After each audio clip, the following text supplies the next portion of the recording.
and 24/7 service, their dedicated team is just a call away, ensuring you stay warm and comfortable all winter long. Sloman's, the Tri-State's largest heating oil provider, proudly serving their community for generations. Give them a call today at 866-GET-HEAT or visit oil.slomans.com. This is the story of the one. As a custodial supervisor at a high school, he knows that during cold and flu season, germs spread fast. It's why he partners with Grainger to stay fully stocked on the products and supplies he needs, from tissues to disinfectants to floor scrubbers. Also that he can help students, staff, and teachers stay healthy and focused. Call 1-800-GRAINGER, click Grainger.com, or just stop by. Grainger, for the ones who get it done. We all hear the radio ads about the IRS. They tell you to be afraid, to be scared, and they try to frighten you into calling. I'm not here to do that. Tax Relief Advocates is different. TRA is here to tell you that if you owe money to the IRS, whether it's $5,000, $50,000, or $500,000, we have a solution. It doesn't matter if you're sitting in your car, at work, or with your kids. No matter where you are, call now. 800-575-6812. Don't lose hope. TRA can eliminate or reduce what you owe to the IRS. Generous programs are now available that can give you a fresh start. Our passion is taxes and helping individuals fix their IRS problems. We have over 1,000 5-star reviews on Google and an A+ with the Better Business Bureau. You don't need to be afraid of the IRS any longer. End your tax nightmare today by visiting us online at TRA.com or call 800-575-6812. That's 800-575-6812. Tax Relief Advocates. Real solutions for real people. This hour is brought to you by Dunkin', the official coffee of Evan and Tiki. WFAN runs on Dunkin'. Get breaking sports news here. WFAN, WFAN FM, WFAN FM HD1 New York, and Odyssey Sports Station.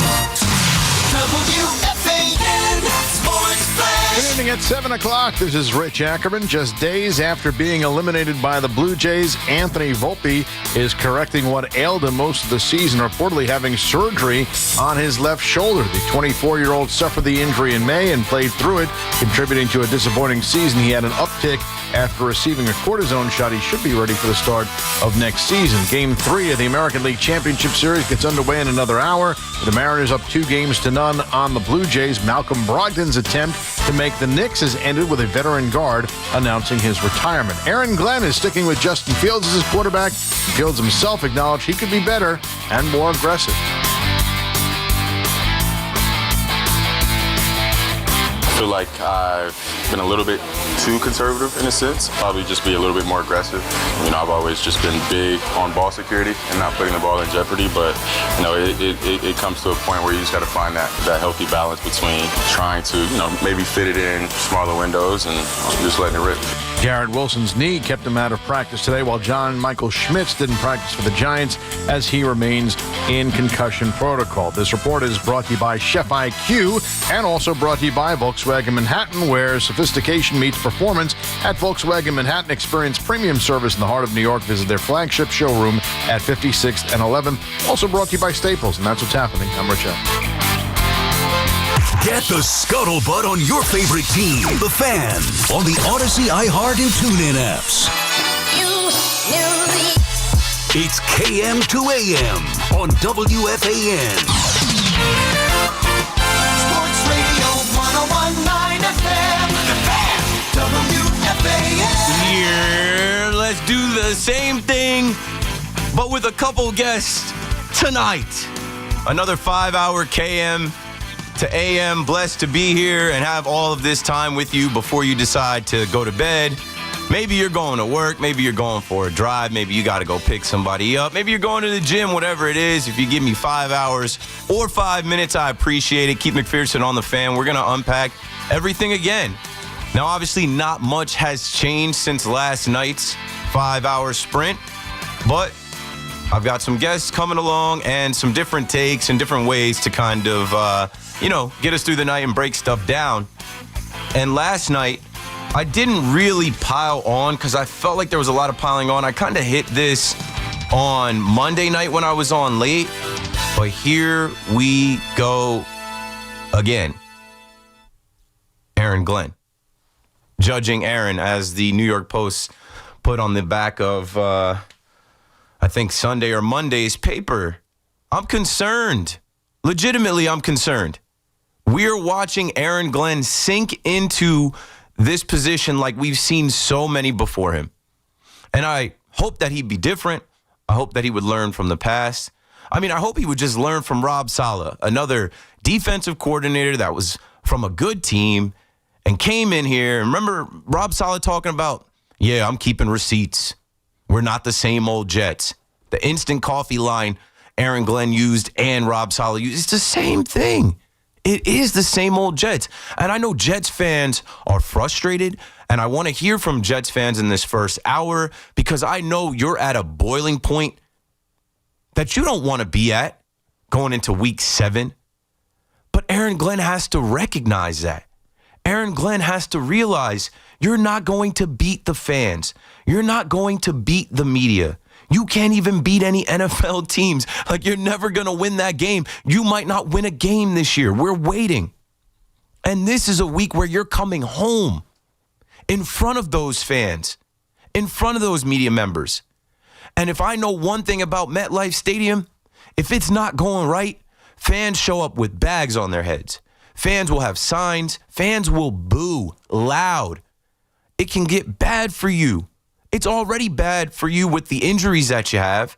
It's already bad for you. And I just heard Justin Fields, right? Justin Fields has changed his tone. Justin Fields is speaking a little differently. And I hope he changes his approach. I was talking last night. Baker Mayfield's throwing interceptions. Dak Prescott, Matthew Stafford, you got to let it rip. Hopefully he lets it rip. But when I heard this today, this was concerning to me. When I heard Aaron Glenn talk about the fans in the media and using the B word. Let's play it so I don't have to do it verbatim. Connor, go ahead and hit today's latest, and then we'll work backwards as I feel like the head coach of the New York Jets is sinking in quicksand. I think you said after the game you'd like to see him give guys a chance. Something to that effect. Do you think he maybe needs to take a few more chances in terms of it? It's not wide open. Let's try a 50-50 ball. Let's try to give Garrett a chance or Josh a chance. Yeah, here's what I do know is, and you're right, and I've said that, and I still believe that, and I think that's for any quarterback, especially when you have man coverage to give a guy a chance. But I do know if something bad happens, you guys are going to be about him, So the thing is, he just got to go out there and play quarterback and do the best that he can. But I don't come off that at all. When you're in man coverage, you got to give a guy the chance to go catch the ball. Aaron Glenn, I don't know why you are so attached to Justin Fields. I know there's some pride involved because that's the guy that you selected. But I don't know why you would take the approach to say you guys are going to be about that. No, we're not. If he throws an interception, but he's throwing touchdown passes and the team is winning, nobody's going to care about the pick. You're in your own head. You're in your own thoughts. He's the only quarterback in the NFL without an interception. And what has that turned into? 0 interceptions, 0 wins. Why are you getting in your feelings? I thought this was the freaking New York Jets.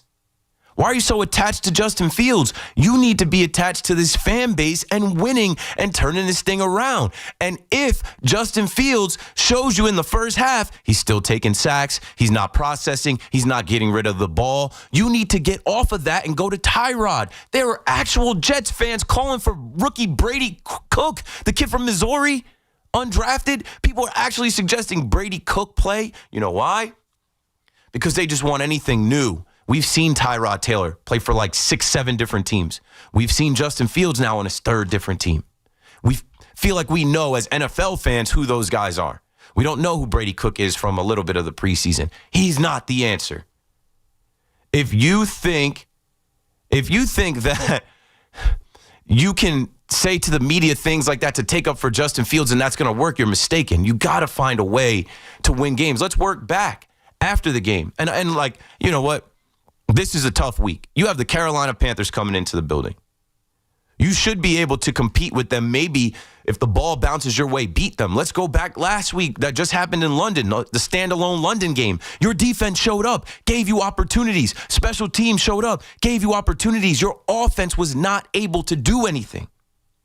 And so there are Jets fans screaming for a rookie. I know it's maybe 10, 15% of them saying, give us Brady Cook. because what they see across the building, across the street, in the same building, in blue, is Jackson Dart, a rookie quarterback that's nothing like Brady Cook. But Brady Cook played in the SEC, so did he. They're hoping that maybe there's some type of jolt of energy that this kid can give them, something to be excited about, something worth going to the stadium to see. God forbid Jackson Dart goes to Mile High, and I hope he does. I won't say God forbid. But for Aaron Glenn's sake, if Jackson Dart goes out there to Denver and beats the Broncos, and that continues, right? Jackson Dart mania, Cam Scatterbull mania, and you just played a game where you were held to 11 points, you held them to 13 points, but couldn't find a way to win, it's just going to get worse for you. It is just going to get worse. And the whole business is, getting people to show up to the stadium. Obviously, they make a ton of money off of TV, but you need the fan support. You don't want those tickets to drop to $5 like we've seen before. You don't want that building to be empty. We are just halfway through October. So let's work backwards. In London, right, coming off the London game, Aaron Glenn, when asked about Justin Fields, when asked about benching Justin Fields, which is not crazy. I remember coming on Monday at night and saying, I remember Mac Jones, a top draft pick of the Patriots in London, not getting it done, and Bill Belichick benching him for Bailey Zappi. So let's go back to the answer to Brian Costello's question, which Brian Costello has been here and most likely will be here after you. Here's how Aaron Glenn responded to a question about benching an ineffective quarterback. Justice numbers are not good in this game. No. Is he going to be your quarterback next week? Or will you... Come on, man. What kind of question is that? Well, he did not have a good game. I think it's a fair question. There's a number of guys that, sometimes this league is like this, and there are guys that have bad games. That doesn't mean you just bench them. Come on, you know better than that. What are you talking about, bro? What kind of question is that? You know better than that. You know better than negative 10 yards. You know better than 9 sacks. You know better to be in a game. I think you know better, but maybe, you're learning on the job. You look like the guy that lied on his resume. You look like the guy that embellished on his resume a little bit. Now you're in the job and you're not speaking the language that we were hoping you'd speak. What are you doing? You can't win against the media. And you know what I'm understanding now? And this is the last part before we break here because I want to get to the calls. Antoine Staley will join me to talk Jets at 7:40. Is Woody Johnson putting the battery in his back? Because I have heard him say multiple times that he's had good conversations with Woody, and Woody understands we're building a foundation and yada, yada, yada. I don't care about any of that. This is the NFL. The Titans just fired Brian Callahan. They have a win. You don't. There are multiple teams in the NFL that had coaches one and done and kicked them to the curb. Your name is being mentioned with Gerard Mayo now, where if somebody comes along that has done it before, that's established, you could get kicked to the curb. I know he's got a 5-year deal. I know he's got all his money in the deal, whatever. But Nathaniel Hackett, who was here, the Denver Broncos, Sean Payton comes along. Goodbye. The Jacksonville Jaguars have gone through multiple coaches. They had Urban Meyer for a year. He couldn't figure it out. Goodbye. And now they're winning games. I'm telling you, the NFL stands for not for long, and you don't have a single win. So you got to come down from the high horse. You got to humble yourself a little bit. You've got to change your approach. If it bleeds, it leads. And I'm leading with this because this guy is bleeding out in front of us. He went from clapping after a Tampa Bay loss and dancing on the sideline to where we are now, where he's defending Justin Fields.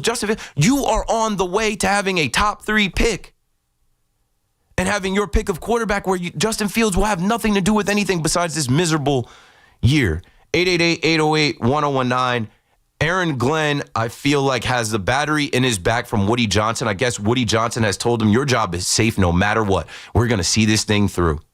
And I know that in the NFL, especially here in New York, the fans get loud. The media gets loud. Winning cures all.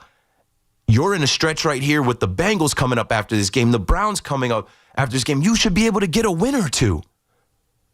But you are putting yourself in a hole with your bravado, your attitude, and the way that you are talking to the media and fans. You'll never win that game before you win a game in the NFL. 888-808-1019. We'll start with the Jets and Aaron Glenn. I'm sorry for the Jets fans. I have friends that are Jets fans. They don't care. They want to jump ship. And they're already ready to fire this coach. After the excitement of bringing back a guy that played for the organization that was highly coveted, that chose you, wanted the job, he's got to change his approach and his demeanor. He's got to block out the outside noise. You're not helping your team. And it's only going to get harder this week. Who are you throwing the ball to? Justin Fields already can't throw the ball to Garrett Wilson, Josh Reynolds. Wilson is out. Reynolds is questionable. He's got a hip issue. Lazard is questionable. Like, who are you throwing the ball to? Tanner Enstrand, your first-year offensive coordinator, he's got his job cut out for him. And you're facing a young Carolina team that, I don't care if they beat the Cowboys, the Falcons, whomever, like they're coming to your building. You should be able to compete. Your defense should be able to stop them. But your offense has to move the ball. They're asking Breece Hall about his Instagram posts. Breece Hall is foreshadowing getting traded, getting freed from Florham Park and MetLife Stadium. It's all bad. Can we get some good? Can the Jets figure out a way this week to beat the Panthers, or a way to beat the Bengals, or a way to beat the Browns? Winning cures all. They got to figure it out. But Aaron Glenn is not making it any better, and I fear that Woody Johnson, from the time Woody Johnson put the battery in his back to tell Aaron Rodgers to hit the road, is still behind the scenes now saying, you're good. You're good. Don't worry about it. I got you.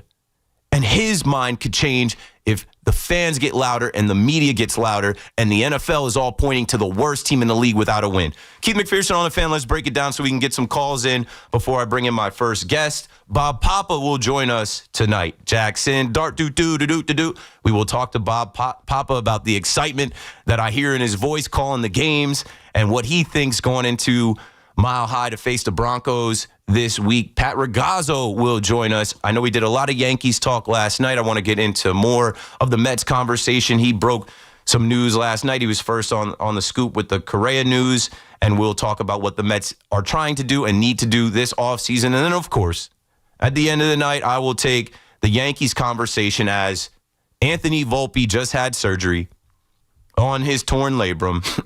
And it has come out that Aaron Boone and Brian Cashman, told you they weren't getting fired, obviously. They will meet the media tomorrow. So what do we need the Yankees beat reporters to ask the eternal general manager and the Gen Z manager of these participation trophy Yankees? KM to AM returns right after this. Giants fans are feeling the excitement Jackson Dart and Cam Scadaboo have injected into the season. Throws it to the sideline. Open is Robinson. Runs out of a tackle. Down the right sideline. Cuts inside at the 5. In for the touchdown. A win over the rival Eagles last week propels them into the Mile High City, heads held high. Oh, he does a backflip. The rookie sensations and Big Blues D will look to ruin Denver's return home from across the pond and keep the winning going. Don't miss a snap this Sunday at 4 here on your home for New York Giants football. 101.9 FM WFAN and always live on the free Odyssey app. Your local Staples has hot deals and super low prices throughout the store on everything for your business. And right now at Staples, save up to $125 off your print order. Exclusions apply. Visit staples.com/print for details. NC11-1. Plus, save even more with the Easy Rewards program at Staples. Luxury just got tripled with Mercedes-Benz of Edison, Mercedes-Benz of Union, and Ray Cattina of Freehold. 3 powerhouse locations in New Jersey. 1 legendary name, Ray Cattina. More inventory, featuring one of the East Coast's largest selections of new and pre-owned Mercedes-Benz vehicles. More convenience with 3 state-of-the-art service centers to keep your Mercedes-Benz running like new. And of course, legendary Ray Cattina customer service, where you always come first. Experience the power of 3 at benzfam.com. Run or walk with Giants legends. The Giants Foundation will host a 5K race and kids run presented by Quest on Sunday, October 26th at 9 a.m. at MetLife Stadium. Net proceeds will benefit the Giants Foundation. All participants will receive a commemorative t-shirt, and after the race, stay for a post-race festival with appearances by Giants legends and a live DJ. Register now at giants.com/5K. The Giants Foundation is a 501c3 nonprofit corporation. Want fast, reliable home internet? Switch to Verizon Fios, where you get the 100% fiber optic network with speeds up to 2 gig. And if you're looking for live TV with up to 400 plus channels and live sports, Fios TV is where it's at. Get the internet speed you want and the TV you love when you bundle Fios home internet and TV with Verizon. Plus, get the latest deals when you call 1-883-VERIZON and switch to Verizon Fios today. Availability varies. We've got more sports talk coming up on The Fan. Looking for the lowest price on name brand tires? Get to Town Fair Tire and get the guaranteed lowest price on any name brand tire. Nobody beats a Town Fair Tire deal. Nobody. Name brands at discount prices. Town Fair Tire. Lunch was great. Greenwich Village is a fun spot. Can we stop at a bathroom? Are you all right? I keep having stomach issues after eating, like diarrhea, gas and bloating, abdominal pain, and sometimes oily stools. Sound familiar? Those stomach issues may actually be a pancreas issue called exocrine pancreatic insufficiency, or EPI. Creon pancrelipase may help manage EPI. Creon is a prescription medicine used to treat people who can't digest food normally because their pancreas doesn't make enough enzymes. Creon may increase your chance of fibrosing colonopathy, a rare bowel disorder. Tell your doctor if you have a history of intestinal blockage or scarring or thickening of your bowel wall, if you are allergic to pork, or if you have gout, kidney problems, or worsening of painful swollen joints. Call your doctor if you have any unusual or severe gastrointestinal symptoms or allergic reactions. Take Creon as directed by your doctor and always with food. Do not chew capsules as this may cause mouth irritation. Other side effects may include blood sugar changes, gas, dizziness, sore throat, and cough. These are not all the side effects of Creon. Call 800-633-9110 or visit creoninfo.com to learn more. That's creoninfo.com. I'm asking my doctor about EPI and if Creon could help. In St. Pete, Clearwater, you can chill by the crystal clear Gulf. And stroll downtown St. Pete's galleries and murals. And hang with the locals at a fishing pier. And escape to secluded white sand beaches. Secluded, huh? Yeah. And they're spectacular. And then grab a sandwich at the grouper capital of the world. And maybe a nightcap at a rooftop bar with sunset views. Okay. In St. Pete, Clearwater, you'll find just what you're looking for. And then some. Your Florida escape begins at visitspc.com. You know that Big Bargain detergent jug is 80% water, right? It doesn't clean as well. 80% water? I thought I was getting a better deal because it's so big. If you want a better clean, Tide Pods are only 12% water. The rest is pure, concentrated cleaning ingredients. Oh, let me make an announcement. Attention shoppers, if you want a real deal, try Tide Pods. Stop paying for watered-down detergents. Pay for clean. If it's got to be clean, it's got to be Tide Pods. Water content based on the leading bargain liquid detergent. Let's go! You're still glowing, flirting, grooving. You still got it. But your immune system weakens as you age, making it harder to fight flu, pneumococcal pneumonia, RSV, and COVID-19. Vaccines are a key part of any health routine and help strengthen your immune response. Ask your doctor or pharmacist which vaccines you need. Schedule in minutes at vaxassist.com. Sponsored by Pfizer. Hey, football fans, picture this. You bet on your favorite player to score the first touchdown in the game, but his teammate scores instead. If this happens, BetMGM wants to give you another chance at the end zone. With BetMGM's second chance promotion, you'll get your stake back if your first touchdown scorer scores second instead. That's right, bet on any pro football player to score the first touchdown of the game. If you're right, you win. If your player scores second, you get your stake back in cash. With BetMGM's second chance offer, you have a chance to keep the fun going after the first player crosses the goal line. BetMGM and GameSense remind you to play responsibly. See BetMGM.com for terms. 21 plus years of age or older to wager and physically present in New York and New Jersey only. Existing customer offer. Subject to eligibility requirements. Rewards paid back in unrestricted withdrawable funds. Gambling problem? For New York, call 877-8-HOPE-NY or text HOPE-NY. For New Jersey, call 1-800-GAMBLER. Hey, it's Jerry Recco. If you're facing hair loss like I am, I would like to share my journey at Great Many, New York City's cutting-edge hair growth studio. Looking to regrow your hair safely and effectively? Forget those risky pills with scary side effects and costly trips to Turkey. At Great Many, they use PRP, regenerative medicine trusted by pro athletes for recovery. It's a natural, non-surgical solution that really works. Check out my journey and visit greatmany.com/fan to learn more and save $200 today. Don't hesitate. Take action now like I have. Go to greatmany.com/fan to book your treatment or get a free consultation. Viant, data-driven advertising made simple. The key to reaching new customers is not overspending on search or social. It's streaming TV, where you can make the right impression with the right audiences. No stress, no guesswork. Just smarter advertising that drives new business growth. Viant. Visit ViantCTV.com to learn how easy data-driven advertising can be. Tune in to the BT and Sal Show weekdays from 10 to 2 on The Fan, presented by your tri-state Cadillac dealers. Cadillac is the official luxury vehicle of the New York Mets. Catch all the play-by-play with Susan Waldman and Dave Sims, the home of Yankees radio. The Fan on the Odyssey, iHeart, and TuneIn apps.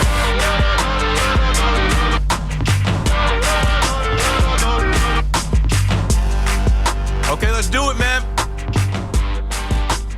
Right to the phones we go, 888-808-1019. I want to hear from the Jets fans. They just made so many mistakes over the years. And for this to be a fresh new year and even having a team that you felt like had enough talent, paying 2 talented players on the team, like for them to be the worst team in the NFL with the head coach that is just doubling down and digging himself into a hole, like it doesn't make any sense. If you had a different way about you, you would be granted some grace. It's the Jets. We understand.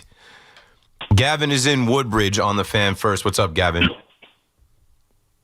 Hey, Keith, how you doing? Good. How are you?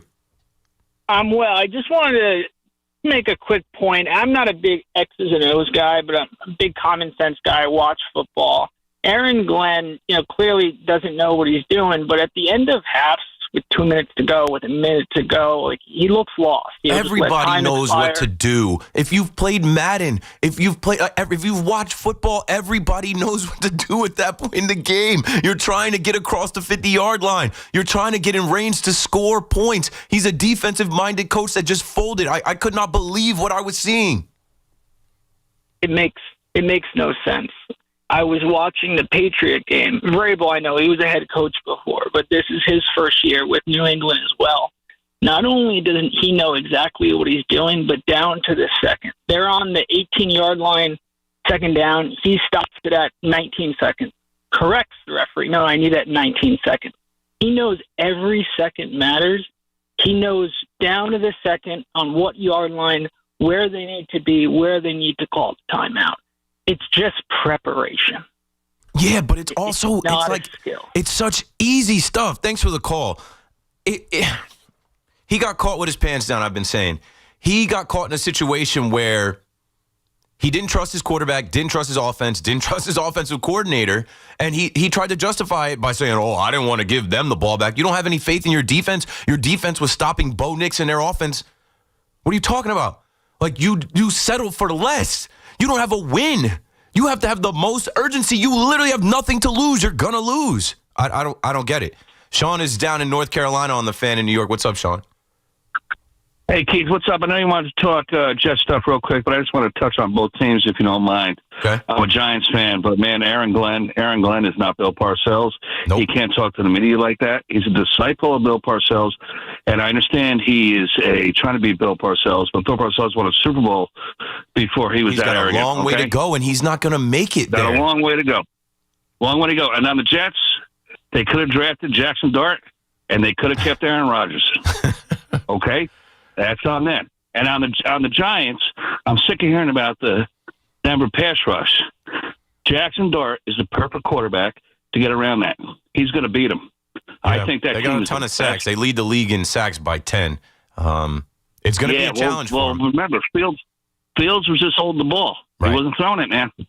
Right. Okay, Jackson Dart's going to get out of that. You watch. They're going to beat them this week. It's going to be fun. They're going to win.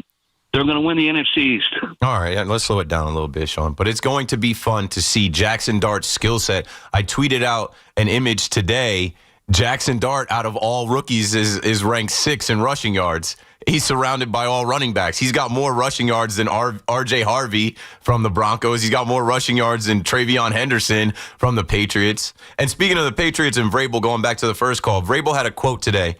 The Patriots are about to play the Titans.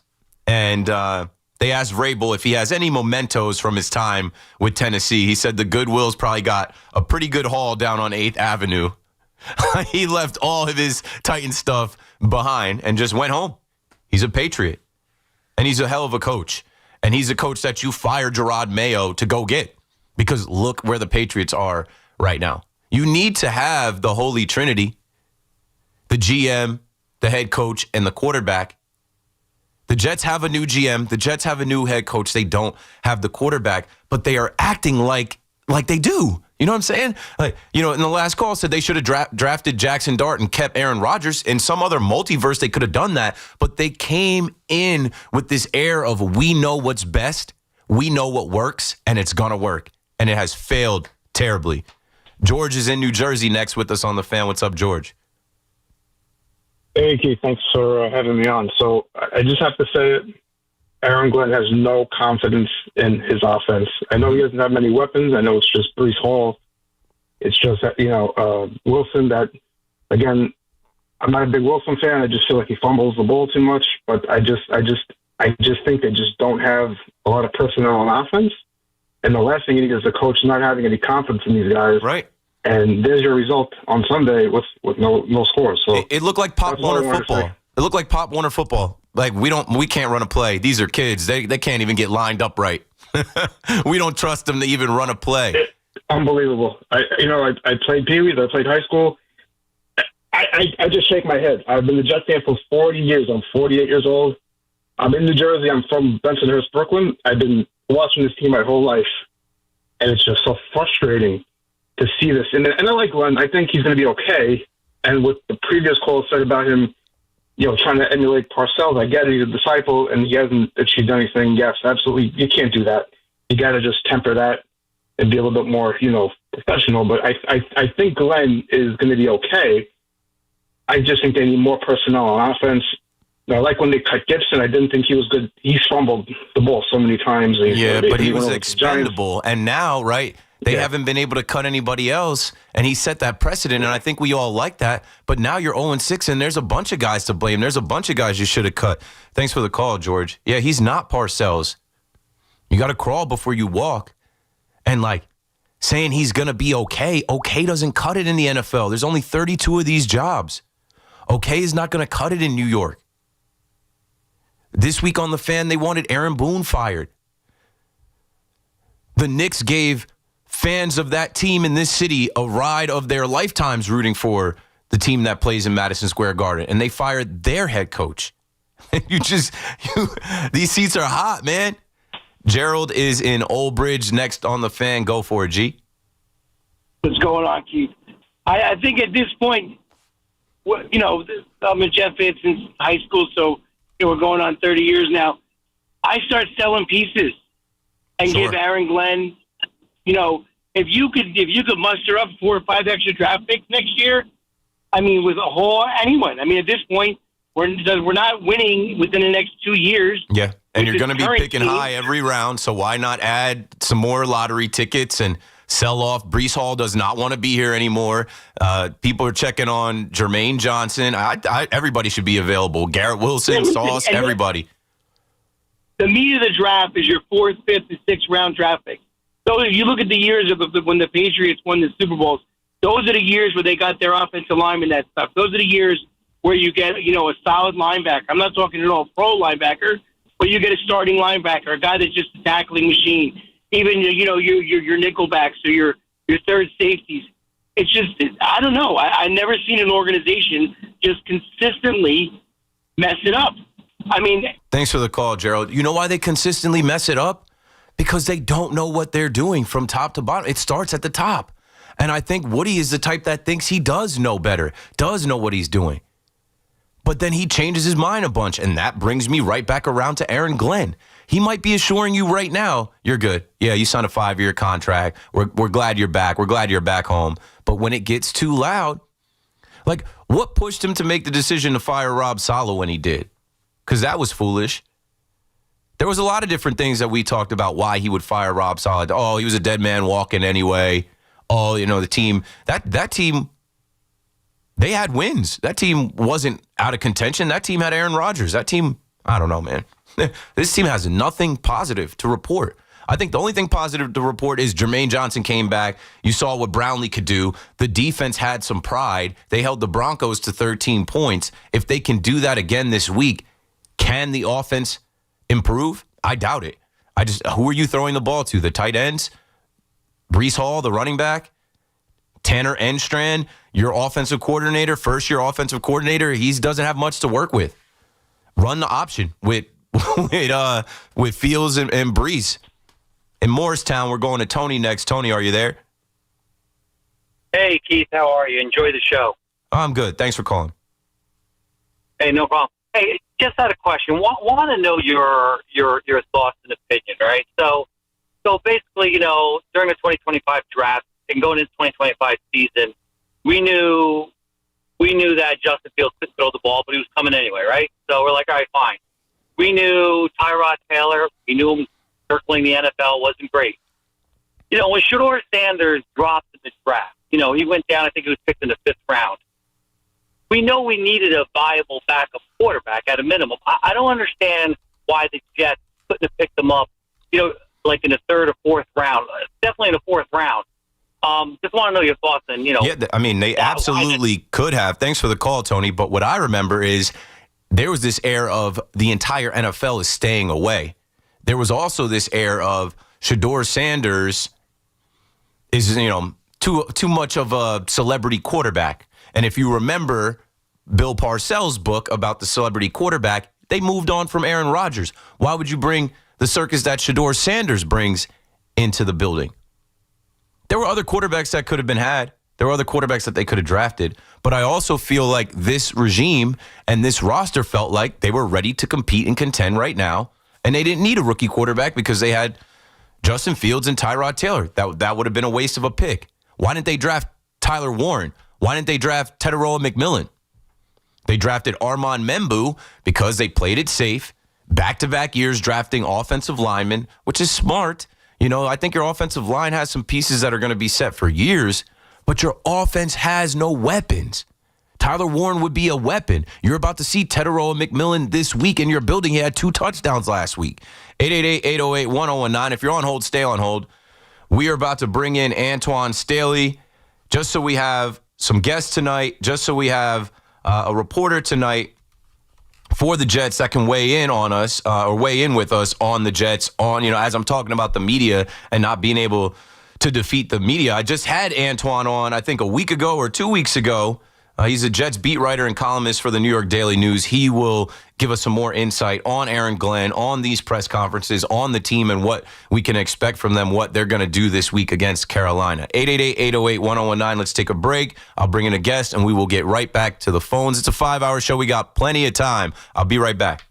It's Boomer and Gio, mornings on the Fan, 101.9 FM. I think it also brings out the best in the defense, and it brings out the best in, Kayvon Thibodeau. He may not have a sack or two, but he's made some pretty big tackles last night on Saquon Barkley, who looked like he didn't want any part of that Giant defense. Listen to Boomer and Gio on demand on Apple Podcasts, Spotify, or wherever you get your podcasts. Together, let's drive at Paramus Chevrolet. For just $227 a month and $2,004 due at delivery, lease a brand new Equinox 4D Wagon LT with 2-wheel drive for 36 months. Buying? Enjoy 0.0% APR financing for well-qualified buyers. Visit ParamusChevrolet.com today. Michelin Winter Tires offer confidence in all types of winter conditions, and Town Fair Tire offers every long-lasting, fuel-efficient Michelin tire at the guaranteed lowest price. Plus, Town Fair gives you the most free services for life with your purchase of Michelin Winter Tires to keep you going for years to come. For the guaranteed best deal on Michelin tires, nobody beats Town Fair Tire. And I mean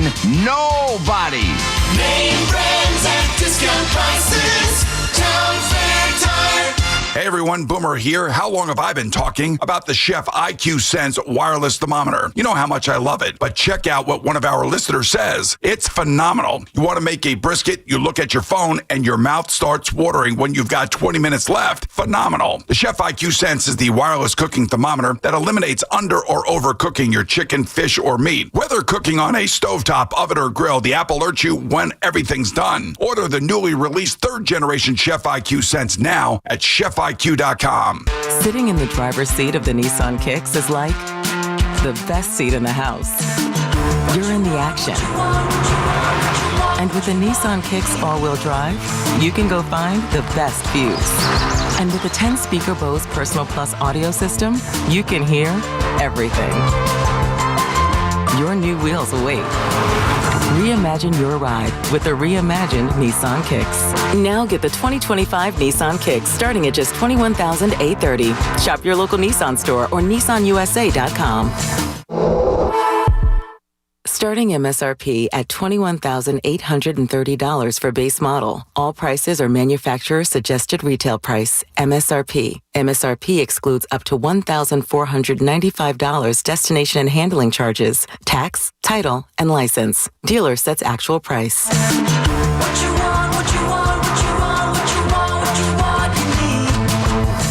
We all hear the radio ads about the IRS. They tell you to be afraid, to be scared, and they try to frighten you into calling. I'm not here to do that. Tax Relief Advocates is different. TRA is here to tell you that if you owe money to the IRS, whether it's $5,000, $50,000, or $500,000, we have a solution. It doesn't matter if you're sitting in your car, at work, or with your kids. No matter where you are, call now. 800-518-3899. Don't lose hope. TRA can eliminate or reduce what you owe to the IRS. Generous programs are now available that can give you a fresh start. Our passion is taxes and helping individuals fix their IRS problems. We have over 1,000 5-star reviews on Google and an A+ with the Better Business Bureau. You don't need to be afraid of the IRS any longer. End your tax nightmare today by visiting us online at TRA.com or call 800-518-3899. That's 800-518-3899. Tax Relief Advocates. Real solutions for real people.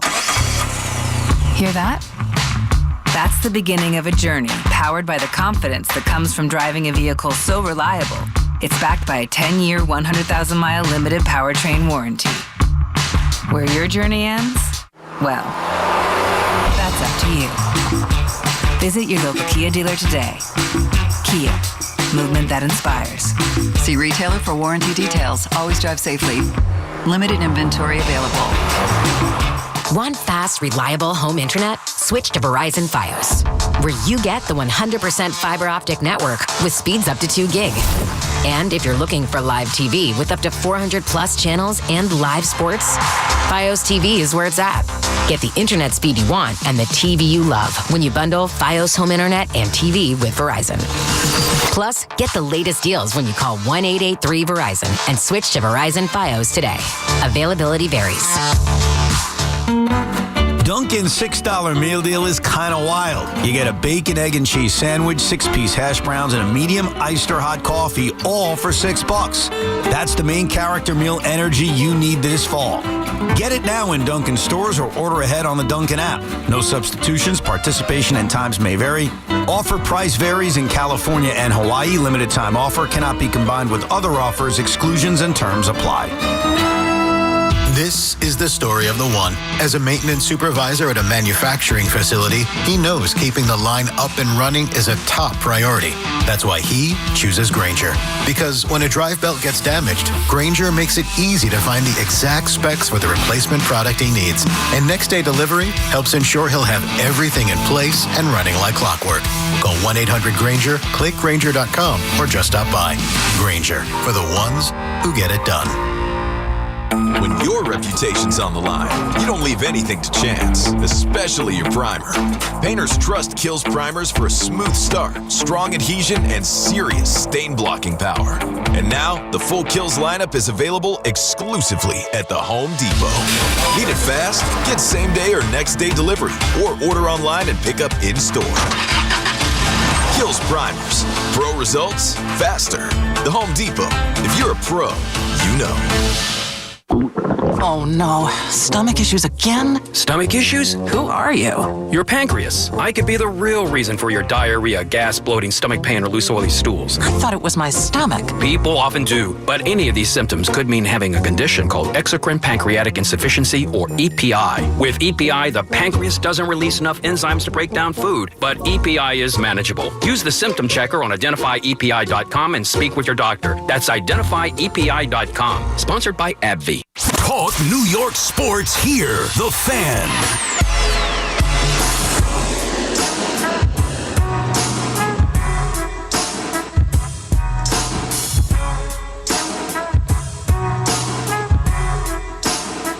Right back at it on The Fan in New York. My guy, Antoine V. Staley, Jets beat writer and columnist for the New York Daily News, joins us again to talk about the Jets just end the season. What's up, Twan? I'm not really a popular man right now, basically because I cover the Jets, but it's good to be with you right now. You're always popular with me. You're always the go-to guy for me because I need to figure some stuff out, man. I mean, let's go back to 9:30, Sunday in London. I'm rushing home from the grocery store. I'm telling my wife and son, come on. We got to get home. We got to watch this Jets game. And it was the most watched London game ever. They did great numbers. It's a top 5 international game all time, but that was one of the worst games I've seen in recent time. It was so bad. Like, what were they doing over there in London when they were having too much tea and crumpets?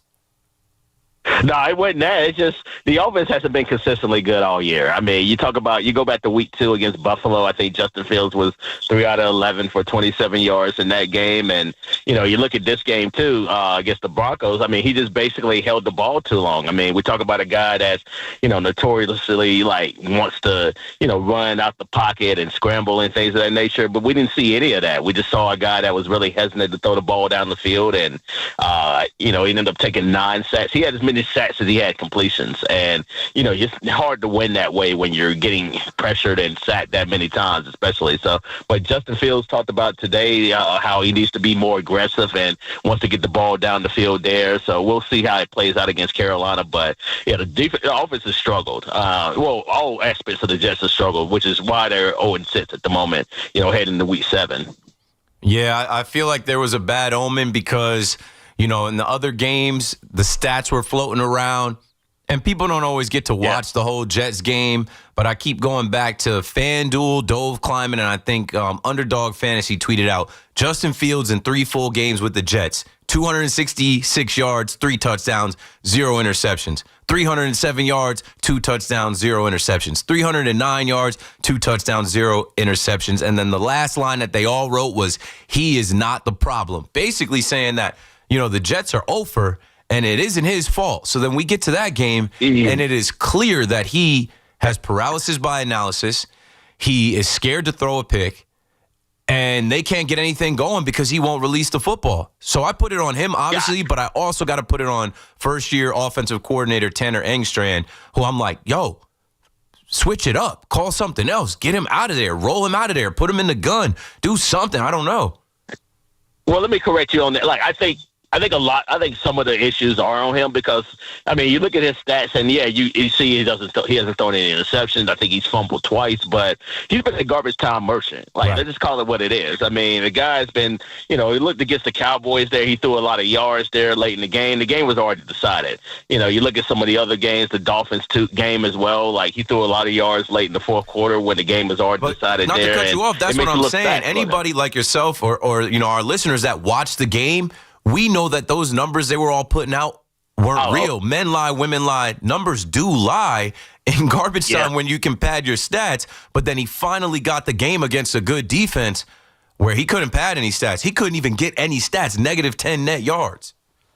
Yeah, you're facing a team that had the best pass rush in the NFL in the Broncos, and they sacked you 9 times. So, I think part of it is on him, but also I agree with your point, too, as well. Engstrand didn't necessarily call a great game, too, as well. My thing is when you got a guy like Justin Fields, who is not super accurate, is not a great quarterback, roll him out, use his strengths to your advantage, too. Get him on some line runs there. Maybe even throw some option in there, too, as well, because, he is a guy that, he relies on his athleticism to make plays down the field. And I know he talked about today he was been a little bit banged up since the Dolphins game there. Obviously, it was a short week there heading to Dallas and, banging up his knee a little bit. But, at the end of the day, you got to be able to use his strengths to his advantage. And I don't think Tanner Engstrand has been necessarily doing that, regularly either. So, I think it's a lot on Glenn. I think a lot on Engstrand. I think a lot on Justin Fields, too. It's enough blame to go around for the Jets 0-6 start. Yeah, I think they all just collectively got exposed. I'll leave the defense out of it because I did think that the defense, who, Sauce Gardner said they had a meeting about taking it personal. You saw Jermaine Johnson. You saw Brownlee on that defense. And, the defense held. They got that coveted first turnover. The defense held. But what I'll say is they got exposed, especially at halftime. when you convert the fake punt, which was obvious. You saw Darren Rizzi jumping up and down, yelling at the screen. He knew what was coming. They get it. But then they're not able to do anything with it. And I've been on the fan all week saying there are 10-year-old kids playing Madden that know what to do in that situation, or at least what to try to do. And what I felt like it exposed to me was Aaron Glenn not having any confidence in his quarterback, not having any confidence in his offensive coordinator, and being, I guess, defensive-minded and folding. You're supposed to attack. You're supposed to try to get points. You're defeated. You need to win. And also being aloof of, like, real-time game situations, which I feel like he is too as well. But he's blaming the media right now, and that's totally fine. I mean, I know today, Brian Costello, who, covers the Jets for the New York Post, ended up asking him a question basically about, Justin Fields throwing the ball down the field and everything like that. And, Glenn basically said, like, we would be complaining, to paraphrase it, I don't know what we can say on here, but basically complaining about how we would be, like, he wouldn't be able to throw the ball down the field. But our job is to critique what's going on. Yes. And I don't think Aaron Glenn understands that totally. But, it's nothing personal. It's business. It's the job that we do. We have a job like how he has a job too. And our job is to tell people what's going on. And I don't think he understands necessarily what that entails. It's nothing personal. We don't have any beef. Well, I can say I don't have any beef with Justin Fields or anybody on the Jets roster, but our job is to tell people what's going on and why it's happening. And then he's just not necessarily, registering that message right now, which, it looks bad on a lot of different levels, not necessarily on the field, but also off the field too, when he continues to attack us. Yeah, and that's why I wanted you on tonight. I opened up and we played the audio where he said if something bad happens, you guys are going to be using the B word, about it and about him, and he's just got to go out there and play quarterback. And to me, when I heard that today, I'm like, I'm starting the show with this because this guy is sinking. He is bleeding out. He is fighting against the media and the fans, and you can't win that game. And you haven't won a game. You have no grace. You're making it harder for yourself off the field. And we just saw you clearly learning on the job. You look like a guy who lied on his resume and is in over his head. And now the way that you're going at the media, here's the question I asked you. I'm like, is Woody co-signing this? Did Woody put the battery in his back? Is Woody telling him, you're safe, brother? Like, you got it. Don't worry, bro. Like, your job, we're not firing you after this year. We know it's going to be uphill. Go out there and be tough on them and give it to the media. And I just think he's doing it all wrong. I think Woody is empowering him, but at the same time, like, also it's a certain, his coaches were Bill Parcells when he came up, and also Bill Belichick was his defensive coordinator back in the 90s. So it's a little bit of that, but at the same time, like, those guys actually, when they came to the Jets, they won, like, on some level, and he comes to in this situation where, it's just very combative, and that's not the way to make friends or, have a, long tenure in this media market. And he keeps, bringing up the Detroit example, and I understand Dan Campbell. I covered Dan Campbell in Miami when he was the interim coach there. Mm-hmm. But again, it's a different situation when you're up in New York and you're, alienating the media who's trying to gas you up and trying to keep you around for a certain amount of time. And I don't think it's necessarily a great look on his part.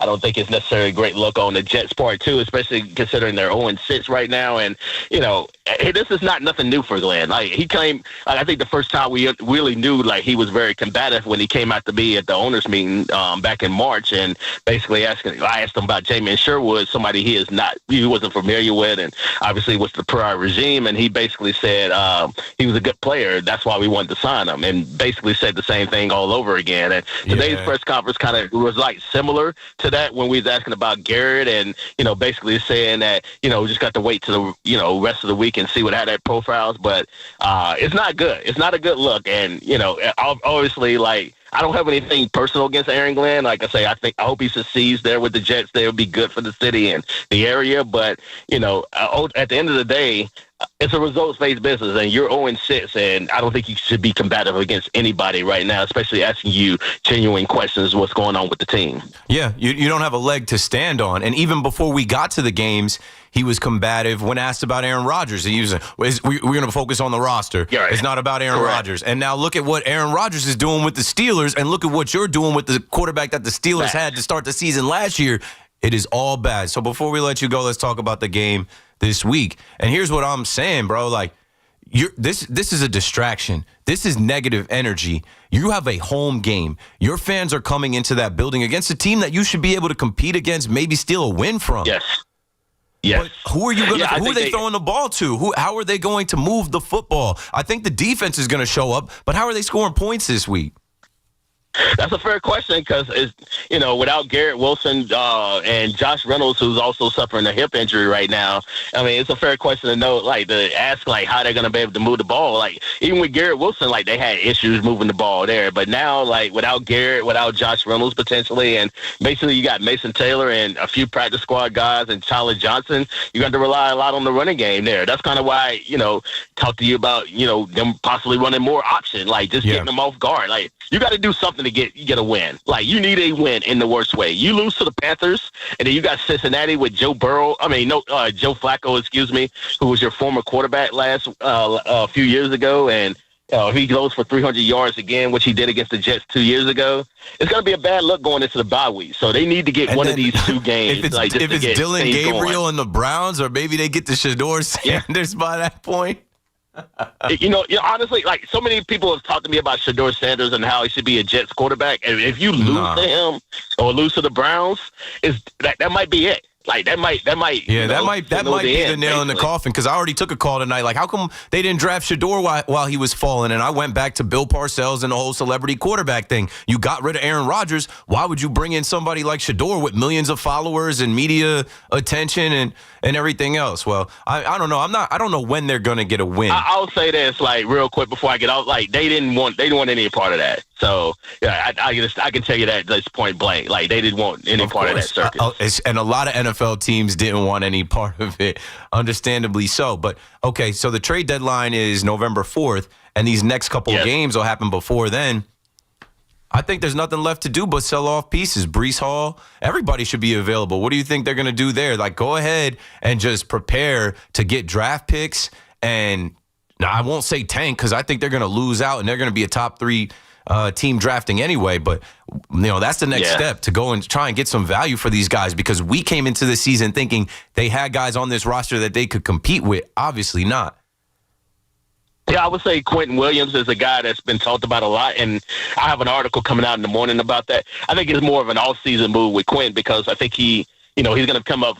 He might want a new contract, and the Jets might not want to give it to him, and then he might request the trade in that sense. So just a little bit of rumble is there. But as far as Breece Hall, he talked today and basically said he kind of downplayed the trade Instagram rumors and his post on Instagram and all that. But end of the day, he can't be happy. It's been trade rumors since April with Breece Hall. So he has to know that his the sand in the hourglass is kind of ending with him with the Jets, and I'm sure he would like to go somewhere where he was better utilized there, whether it be the Chargers or the Chiefs there. And he's saying all the right things, but at the end of the day, you don't do that post unless it's something in your heart that says what, I'm ready to move on. So it'll be interesting to see how it goes down. I also throw Quincy Williams in that mix too, as well as potential trade assets too as well. And also Lyle Lazar, who ended up coming back there and took a personal week off. But the Steelers are looking for a wide receiver. The Steelers looking for a wide receiver, so you might as well trade them Alan Lazar, get Aaron Rodgers' team back up with him.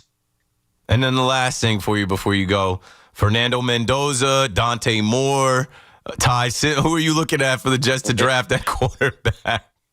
I am I talked about this too. Right now it's Dante Moore, but it could change too. Mendoza is more of a pocket passer there. He's more like Jared Goff, so it might be more appealing to Aaron Glenn if we were to survive this year, which I think right now I have to assume he is going to. But also Todd Simpson has been really good since the Florida State game. He's been tremendous, so I think you have to put him in that category too. Yeah, I'm leaning towards Fernando Mendoza, because Kirk Cignetti used to coach at JMU, where I played for a few years, and I've heard him speak very highly of Fernando Mendoza, the worker he is, the type of person he is, and how driven he is. So I'm like, hey, if they're able to go get that guy, he's 6'5", 225, and we just saw what he did against Oregon. He can move. Yeah. He's not like a Peyton Manning pocket passer. He is a today's pocket passer where he's not going to move a ton, but he can move if you're pressuring him. So, I'm all about, I know about JMU. I grew up in North Carolina, so I grew up about 3 hours from there. So I know all about JMU. Well, you're the man, bro. Appreciate you joining our show tonight. And I'm I'm sure I'll have you back on soon. Maybe after the Jets get their first win. All right, well, I won't hold my breath on that, but it was always great talking to you, Keith. I appreciate it. That might not be till next year. Antoine Staley, ladies and gentlemen, covering the Jets for the New York Daily News. 888-808-1019. Let's break it down right here. We'll hit you with the update. We'll come back. We'll take calls, and then Bob Papa will join us at 8:20 to talk about the G-Men. Tune in tomorrow at noon during BT and Sal for live coverage of Aaron Boone and Brian Cashman's end-of-season press conference here on your home for everything New York Yankees. 101.9 FM WFAN and always live on the free Odyssey app. At Town Fair Tire, New England's largest name brand discount tire dealer, you get it all. The guaranteed lowest price, the most free services, and we accept all valid rebates from any manufacturer and from our competition. Yes, we accept them all, even competitor rebates. Town Fair Tire, New England's largest discount tire dealer, now with over 120 stores from Connecticut to Maine. Nobody beats Town Fair Tire. Nobody. Name brands at discount prices. Town Fair Tire. This Halloween season, the deals at Route 22 Toyota are wicked good. Treat yourself to hundreds of new in-stock Toyotas like the sporty Corolla and stylish RAV4, both drastically reduced. Qualified buyers can save more with leases as low as $199 a month or 1.75% financing for up to 72 months on select new Toyota models. Visit Route22Toyota.com for all the details. But hurry, as these wicked good deals disappear soon. So fly over to Route 22 Toyota in Hillside, New Jersey and drive home in a brand new Toyota before they vanish. Don't fumble the ball when it comes to fine jewelry, diamonds, and engagement rings. There's only one choice. It has to be H.L. Gross Jewelers of Garden City. Visit hlgross.com. In St. Pete, Clearwater, you can chill by the crystal clear Gulf. And stroll downtown St. Pete's galleries and murals. And hang with the locals at a fishing pier. And escape to secluded white sand beaches. Secluded, huh? Yeah. And they're spectacular. And then grab a sandwich at the grouper capital of the world. And maybe a nightcap at a rooftop bar with sunset views. Okay. In St. Pete, Clearwater, you'll find just what you're looking for. And then some. Your Florida escape begins at visitspc.com.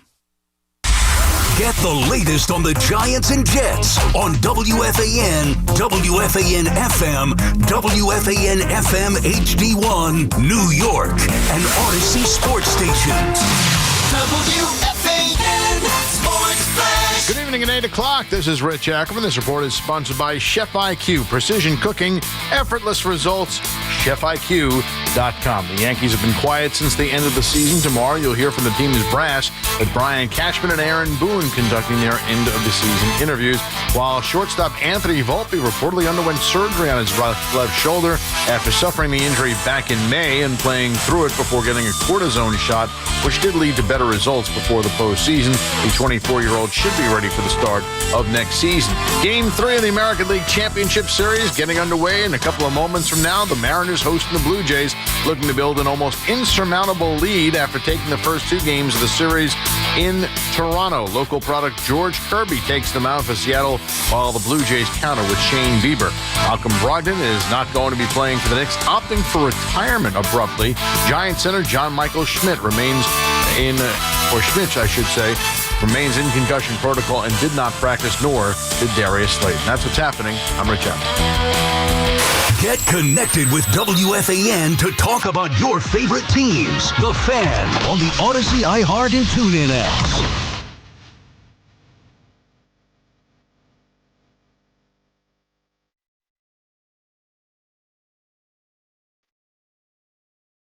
Oh, yeah. Hour number 2 out of 5. KM to AM, Keith McPherson on the Fan. KM, Keith McPherson, 2 AM. I'll be on till 12.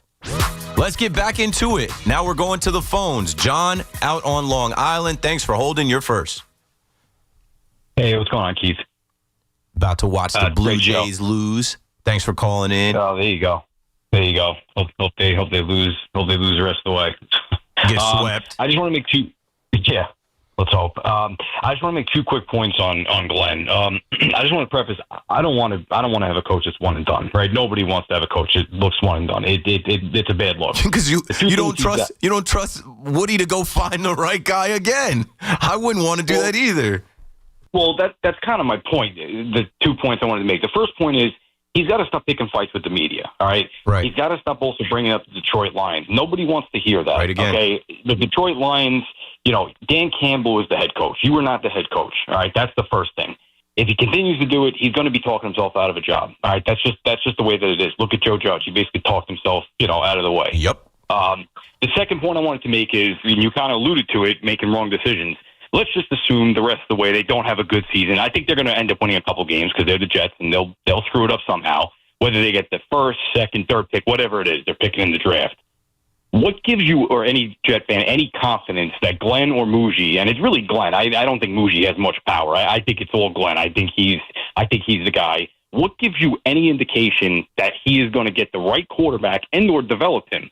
I mean, look, he basically said, Justin Fields is my quarterback, and he basically kicked Aaron Rodgers to the curb. I just don't know what you see in him or anybody could see that indicates, hey, he's definitely the guy. Like I said, I don't want a one-and-done coach, but look at the Patriots. They got rid of Gerard Mayo after 1 year, a legendary Patriot. What'd they do? They brought in a legit head coach in Mike Vrabel. Who's done it before. That experience is huge in the NFL. That's what you saw with Glenn. He's learning on the job. He didn't know what he was doing on the side. Like he didn't know what he was doing on the sideline when he thought they won against Tampa. And he's hitting his dance moves. Like you're seeing a guy learn how to do the job in real time. But listen, at the end of the day, Jet fans, I don't think we're expecting a lot this year. I know I wasn't. I said maybe 6-7 wins. If he doesn't come in with this air about him, like he's trying to be Parcells or Belichick, you can't do that when you have no cachet. Right. It's one thing if you are Belichick, you are Parcells, or even Sean Payton. I mean, you have to have some sort of credibility. I understand what he's trying to do. He's trying to say, listen, I'm in charge. This is my team. But you can't do that without any results. It's meaningless. So, listen, I'm not saying he's definitely going to be one and done, but if this continues, there's no way you could just say blindly, let's bring him back and give him a second year. I don't see how you could do that. It's going to be way too loud. Thanks for the call, John. That's what I'm saying. Treading this way, you got to tread lightly, my boy. This is New York. This is WFAN. The fans are going to, if you keep losing out and you keep taking this approach with the media, the fans are going to want you gone. You have no grace left. There is no grace period. And nobody likes a guy that comes off like I can't use the word that I want to use. Like a jerk. I don't even talk like that. But you know what I'm saying. Okay, and then to answer your question, what makes me think that they would pick the right quarterback? I think that they're going to have their choice of the 2 top quarterbacks, Fernando Mendoza and Dante Moore, who are there right now. I also have been saying on the fan that we have no idea how the college football season is going to end, how the pro days, combine stuff is going to go, how the meetings are going to go. Like a lot is subject to change, but I feel like they are already destined to be a top 2-3 pick where if they're not the number 1 pick, it's going to be obvious who to take. But I know that the Jets are a place where quarterbacks come to die, no matter who it is drafting and developing them. So, I don't feel confident that it'll work, but they have to do it. You have to have, if you're sticking with Darren Muji and Aaron Glenn, and they were completely wrong, it seems, about Justin Fields, and as was I thought that this would work. I thought it would look better than this. Fields has bounced around the league. He's enough of a veteran. He's played enough games. He's seen enough defenses in a new offense. He had been in the building early with a GoPro on his head. I'm just like, how do you not know? It's 3rd and 5, bro. Get rid of the ball. Get rid of the ball. Like, how do you not know where to go with the ball? Pre-snap read. How are you not identifying the safeties, the linebackers? How are you not identifying man coverage and giving your guys a shot? He's just not an NFL quarterback. It sucks to say it. So draft one. Draft a guy that's going to come in and work and figure it out and maybe fit your system a little better than Justin Fields. 888-808-1019. Let's go to Matt down in Philly next. Yeah, I think if you draft a quarterback, they're going to have the best idea on how to beat one of the best defenses in the league and the defensive player of the year on the other side. I mean, we got to cut this guy a little bit of slack. And I've been hearing your roast my whole drive home from work. And I was fine with it until you said, oh, the Giants, it's going to be fun watching Dart play next week. The Giants have no weapons. Pat Surtain is able to completely take away their best option, allowing 9 guys to rush the quarterback. So he's not going to have success. I hate to break it to you. He also has Cam Scatterboo to run the football. He also has his own legs to run the football. It's going to be fun to see if these rookies are up for the challenge. I don't think any of us know what is going to happen against the Broncos because the same way they're a 7-point favorite, the Eagles were a 7.5-point favorite on Thursday Night Football last week. But go on. I'm just watch the game and let me know what you think next week. I'm going to. During your roast, during your roast. It's not a please roast. Tell me. But during your roast, how about we say it's not a roast. That the Jets had during your take, you have not once mentioned that the Jets had an opportunity to kick a 60-yarder for the win. Yeah, right, Glenn said it was 68 yards. He didn't even know how long it was. He tried to save face with that and talk about the whatever, man. Thanks for the call, Matt. And I get it. If you're a Jets fan, you don't love hearing this. I'm not a Jets fan. I don't love doing this. But this is the most concerning story in New York sports. Not Anthony Volpe's shoulder surgery. Not who the Mets are hiring because David Stearns is fully going to put his imprint on this thing even more. We'll get to that. Not even Jackson Dart and Cam Scatterboo, the rookie tandem, going out to Mile High. Let's see if they can get another win because the Giants are somehow now in it where their fans think they're winning the division or going to the playoffs. The biggest story is the only defeated team in the NFL, a coach who has come in with this arrogance as if he knows everything, and when it's time to take the test, you're flunking. I'm not roasting the guy. I'm rooting for the guy. I'm the one that got on the fan saying, give him an opportunity to fail. You know what? We've given you multiple opportunities to fail. I think you had a chance to win at least 3 of these games. If you carried yourself a little differently, people would be a little nicer about it. Matt is in Lindenhurst, New Jersey with us next. What's up, Matt? How's it going? A couple things.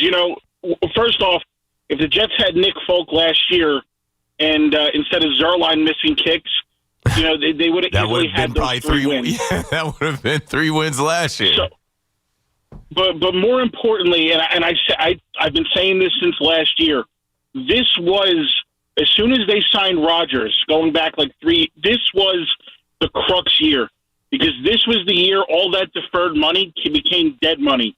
The Jets are $75 million in dead money this year. They're playing with literally 55, 60% of the total cap. And this has been going on now for 5 years. Joe Douglas never had a full cap to work with. You cannot win in the NFL 30, 40, 50, let alone $75 million in dead money. You can't do it. There's guys are going to get hurt, and you have no depth at that level. You're not getting anyone of value, and you're seeing that this year. They have no secondary. The linebackers are razor thin. They have no one to play opposite Williams, so the defense is getting carved up. They have no depth on the offensive line. They have no second receiver because no one was coming in for that money. And most importantly, I don't think you heard about it all summer. Justin Fields could not grasp the offense, and the defense was teeing off on him all summer, all camp. And the fact of the matter is, if you don't have a pro quarterback giving your defense real looks, your defense is going to look sloppy. And here it is now. You're going to see the defense get better at this point in the season because now they got the muck past them. Now they're used to seeing real offenses. Right. They're used to the film speed. and yep. So you're going to see the defense start to play better. They're still not going to be great because they don't have the depth that other teams are afforded because they're so far in the hole. And I think if you're Muji, not Muji, I'm sorry. I think if you're Engstrand, the last thing I want to do is completely expose my offense by having Justin Fields run it incorrectly, holding the ball. If he was running at full speed, this team would be running draws and screens. They haven't run any of them all season. It's handoff. It's under center. It's play action. There's no RPO. There's nothing to get Justin Fields like angles and looks because they know he's going to be exposed, and that's going to set them up for years of failure because they're going to have the book. Other teams are going to have the book on the Jets playbook. Great call, Matt.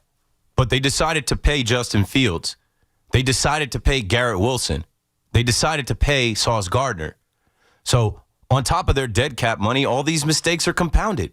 What do they do right? What have they done right? It's a vicious cycle of mistakes.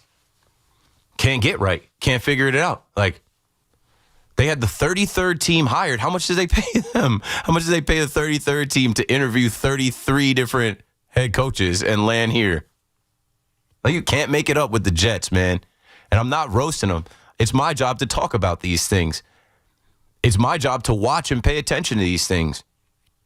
And when I do, I keep coming back around to, like, this is incredible. Only the Jets can out-Jets the Jets. Like, what? It's the NFL. Even the Detroit Lions, who were down bad for many years, figure it out at some point. Even the Buffalo Bills, who were down bad for many years, figure like it comes around. When is it going to come around for the Jets? They have the longest playoff drought. And like I think this year is setting them back even more. I don't know what to tell you guys. Let's just hope that this week they take a different approach on offense. I think it's crazy that we sit here and say that, like, you know, they were going to be exposed with Justin Fields. That is the quarterback they went to get. I don't even remember hearing what other teams wanted Justin Fields. The Steelers certainly did not. The Bears definitely didn't. I don't remember hearing, like, did he have other suitors, other teams looking for his services? Not the Browns. The Browns ended up signing Joe Flacco. You know, I'm trying to think who else. Free agent quarterback. Like, no, Sam Darnold went to Seattle. Minnesota, of course, they were all good. Kevin O'Connell definitely wasn't bringing in Justin Fields. The Colts got Daniel Jones. I don't think anybody else was really like lined up to give Justin Fields $40 million or whatever it was. It looks like another mistake. Al is in Old Wick, New Jersey on the Fan next. What's up, Al? Well, a couple of things. I believe the offensive coordinator was the general manager's buddy in college. Was I'm pretty sure that's correct. I read that in a couple of articles. I think he was the passing game coordinator with the Lions, so I thought his connection was more so with Aaron Glenn because they were on the same coaching staff in the same building. Let me try and look into him and Darren Muji's connection. Okay. I'm pretty sure, because I read it, and again, I read it on the internet in articles. Could be wrong, but I don't know. When Aaron Glenn was dancing in the Tampa Bay game down the sidelines, that's all you had to know, that he was more about the game than the strategy.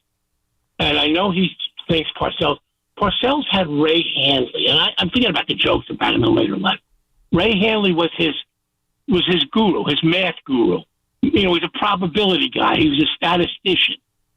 You know, probability of making his field goal, kicking the goal for 2 points, because Parcells was smart enough to take that decision out of his hands.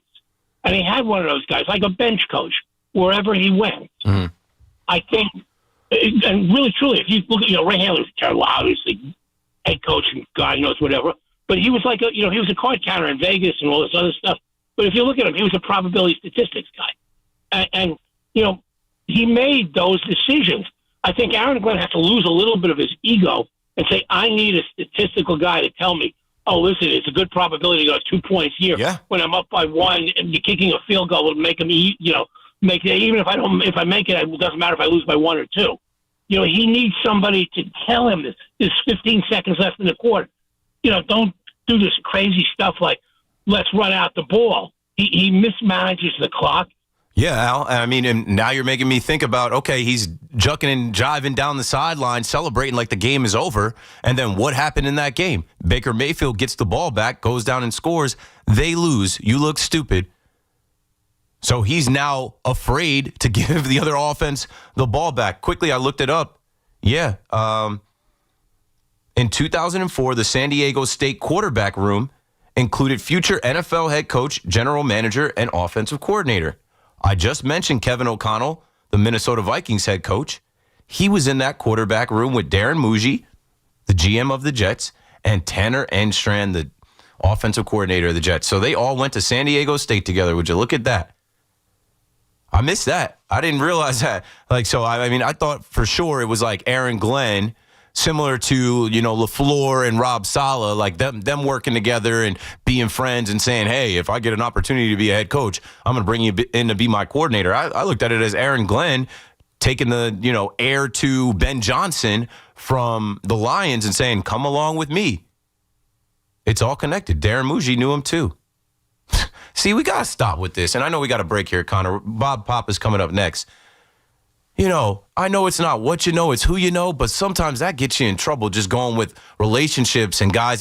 Hire the best guy for the job. Play the best guy at each position. Keith McPherson on the Fan. We're going to shift to the Giants next. Let's hear what Bob Papa thinks about Jackson Dart's chances against that Denver Broncos defense. We will be right back. The home of the NFL on Westwood One is WFAN. Oh, he fell down as he pulled away.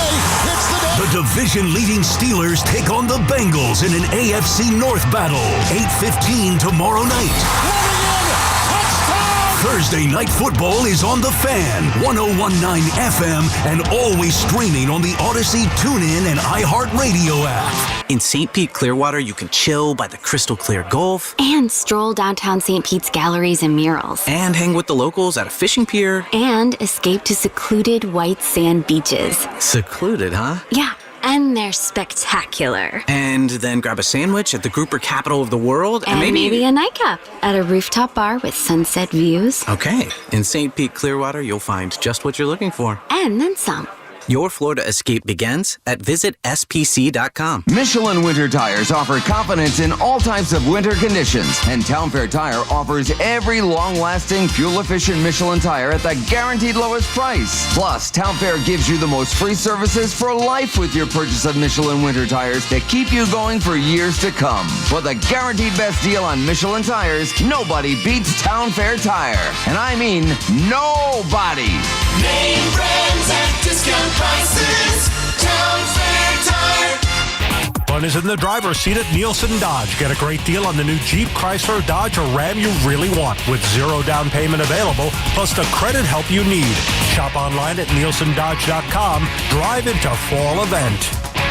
Want fast, reliable home internet? Switch to Verizon Fios, where you get the 100% fiber optic network with speeds up to 2 gig. And if you're looking for live TV with up to 400 plus channels and live sports, Fios TV is where it's at. Get the internet speed you want and the TV you love when you bundle Fios home internet and TV with Verizon. Plus, get the latest deals when you call 1-883-VERIZON and switch to Verizon Fios today. Availability varies. My man, Dr. Jay Shah, specializing in minimally invasive and non-surgical treatments for neck, back, and sciatica, migraines, and so much more, offers pain-relieving solutions. There are thousands of 5-star reviews who trust Samwell Pain for all their aches and pains. Visit SamwellPain.com. Morning, Zoe. Got donuts. Jeff Bridges, why are you still living above our garage? Well, I dig the mattress, and I want to be in a T-Mobile commercial like you. Teach me, Saldana. Oh, no, I'm not really prepared. I couldn't possibly. At T-Mobile, get the new iPhone 17 Pro on them. It's designed to be the most powerful iPhone yet and has the ultimate Pro camera system. Wow, impressive. Let me try. T-Mobile is the best place to get iPhone 17 Pro because they've got the best network. Nice, Jeffrey. You heard them. T-Mobile is the best place to get the new iPhone 17 Pro on us with eligible trade-in in any condition. So, what are we having for lunch? Dude, my work here is done. 24 monthly bill credits on experience beyond for well-qualified customers plus tax and $35 device connection charge. Credits end and balance due if you pay off early or cancel. Finance agreement iPhone 17 Pro 256 gigs, $1,099.99 and new line minimum $100 plus a month plan with auto pay plus taxes and fees required. Best mobile network in the U.S. based on analysis by Ookla Speed Test Intelligence data 1/2025. Visit T-Mobile.com. Get the scuttlebutt on your favorite team, The Fan, on the Odyssey, iHeart, and TuneIn apps.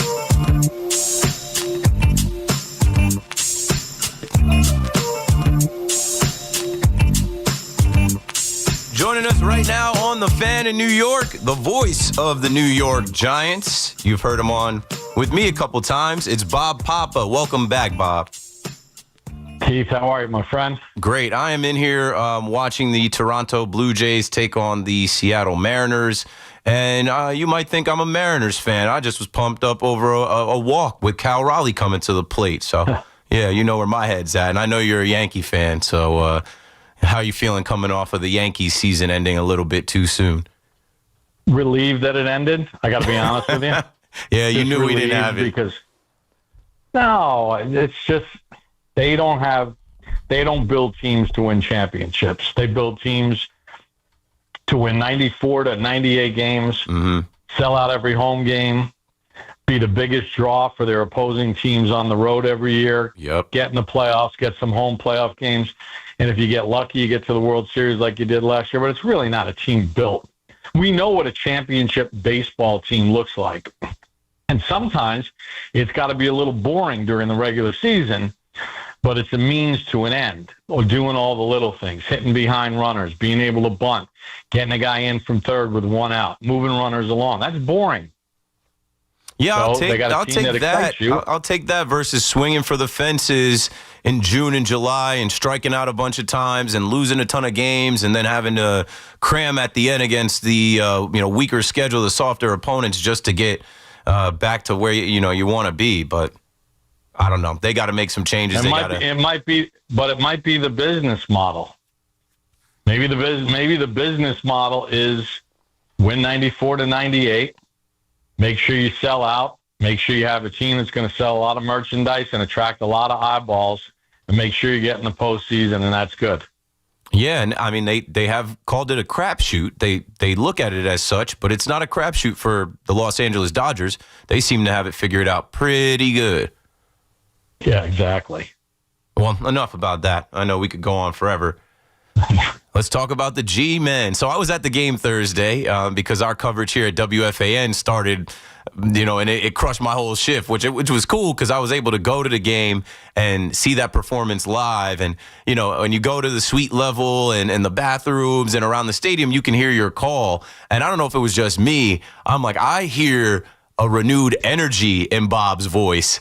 And I think it's just because every time Jackson Dart, is that a homer? Julio has done it again. Julio Rodriguez with a 2-run bomb to open up the scoring against Shane Bieber and the Toronto Blue Jays. But anyway, back to Bob and the New York Football Giants and Jackson Dart. I mean, you're calling these games and they go down and score. You're calling these games and I could hear it in your voice. It's got to be exciting to not just, be watching 3-and-out punt, to be watching this quarterback and this running back and this offense that if there's a play to be made, they're about to make it. Well, I mean, since they put Jackson Dart in as starter, they're averaging 156 yards a game rushing. They're 51% on third downs, and they've scored 7 red zone touchdowns in the 3 games since Dart's been the starter. And, yeah, man, it makes it fun. Like, I know that they had injuries and stuff, but coming into the game, many people were talking about the Chargers as being one of the better teams in the NFL. They had won 3 straight games against division opponents. They were coming off a win against the Broncos. They opened up the season with a win against the Kansas City Chiefs. Here comes Justin Herbert and company. And the Giants went wire to wire in that game. They never even trailed. And it was Jackson Dart's first start. It wasn't perfect. And even in the game in New Orleans, I mean, we could talk about the 5 straight turnovers. But remember something, Keith. It was 5 straight turnovers in plus territory. They moved the ball. They just kept shooting themselves in the foot. That happens when you have a rookie quarterback. But listen, for all of us Yankees fans and for the Mets fans out there, because I know people really get hung up on the Giant fans or Yankee fans and Jet fans or Met fans, but there is a big swatch of Met fans who are descendants of National League families before the Jets were even born. There's a lot of Giant Met fans too. And I think what the Giants did was kind of at least wash away all the baseball disappointment in one night and just beating Philly, a rival of the Mets. It's been the biggest pain in the you-know-what on the Giants side for 17 years. And to beat the defending Super Bowl champions in primetime on national television, shut them out in the second half and beat them the way they beat them, could it be any sweeter than that? Well said. I can echo that because I was at Yankee Stadium for Game 4 Wednesday, and then I went to MetLife Thursday, and I'm looking around, and these Eagles fans have those big hats and those Kelly Green jerseys, and the conversation people were having was, I'm ready for more pain. Yeah, the Yankee season ended. What's going to go on tonight? And I think that is why it was such a joyous night. It was such a surprise to see them put up 34 points and roll them like that. Saquon had dropped the documentary that day. I think they set that up with Amazon and the game being on Amazon, thinking Saquon was going to have another big game, his second game in MetLife, and it was not like that at all. No, and there isn't a Giants fan alive that was either in the stadium or watching on TV when his first 2 carries went for 31 yards, and everybody's like, he hasn't had a 100-yard rushing game this year. Oh, yeah. He's averaging 3.1 yards a carry. Figures this is going to be his get-right game. And to the Giants' credit, they figured it out. They shut it down. They out-physicaled the Eagles. Remember, Philadelphia, right, coming into the game, they played the Cowboys, who could score. They played the Rams. They played the Rams. They played Kansas City. Like they've played teams they played Tampa. They played teams that can score, right? And none of those teams got over 30 points against them. They had only given up 9 touchdowns in the previous 5 games, and the Giants scored 5 legitimate touchdowns. Not like pick sixes, fumble returns, punt return. Their offense scored 5 touchdowns against a team that hadn't given up over 30 points to any of those other teams. So I think there was a lot to really be excited about when you left that stadium. Yeah, no, I mean, I was leaving the stadium, and I heard the post game, and they were playing your call. I love the Jackson Dart do. And what I also loved was seeing the Eagles fans that were spelling out EAG and doing the Fly Eagles. They were quiet. They were in shock. Even just in traffic, looking car to car, seeing Eagles fans, 2 hands on the wheel trying to get out of there. I'm like, I can't remember the last time this had happened or this scene. I can't recall at all. I've been to a bunch of games. That was one for the ages. That was the biggest Giants win in years. No doubt about it. And the fan base certainly energized by it. And the 2 rookies have created a lot of energy, and the way Brian Burns is playing. And, even though Abdul Carter did not make the game book stat sheet, if you looked at the stat sheet after the game, he was credited with no tackles, no assists, no quarterback hits, no tackles for loss, no passes defended. No, he wasn't even listed on the sheet. But I guarantee you, Jeff Stoutland, the offensive coordinator, getting ready to play the Giants in 2 weeks down in Philadelphia, they got Abdul Carter circled because he had a big impact on that game, even though he didn't have any stats. So, yeah, I think these rookies have given this team and this franchise a heck of a jolt. And now let's see what they do this week going on the road against a very good Denver team. Yeah, the advanced stats, I'm sure he had some pressures. He's had a ton of pressures, and we see the impact that he's made. Speaking of pressure, I just took a call where, someone said, Jackson Dart doesn't stand a chance. They're going to lose this week against the Broncos defense, who leads the league in sacks. We saw what they just did against the Jets. We know Vance Joseph and them, they like to blitz. They've got the guys at every level. They've got Pat Surtain. They've got Hufanga. They've got Nick Bonito. Like, we get it.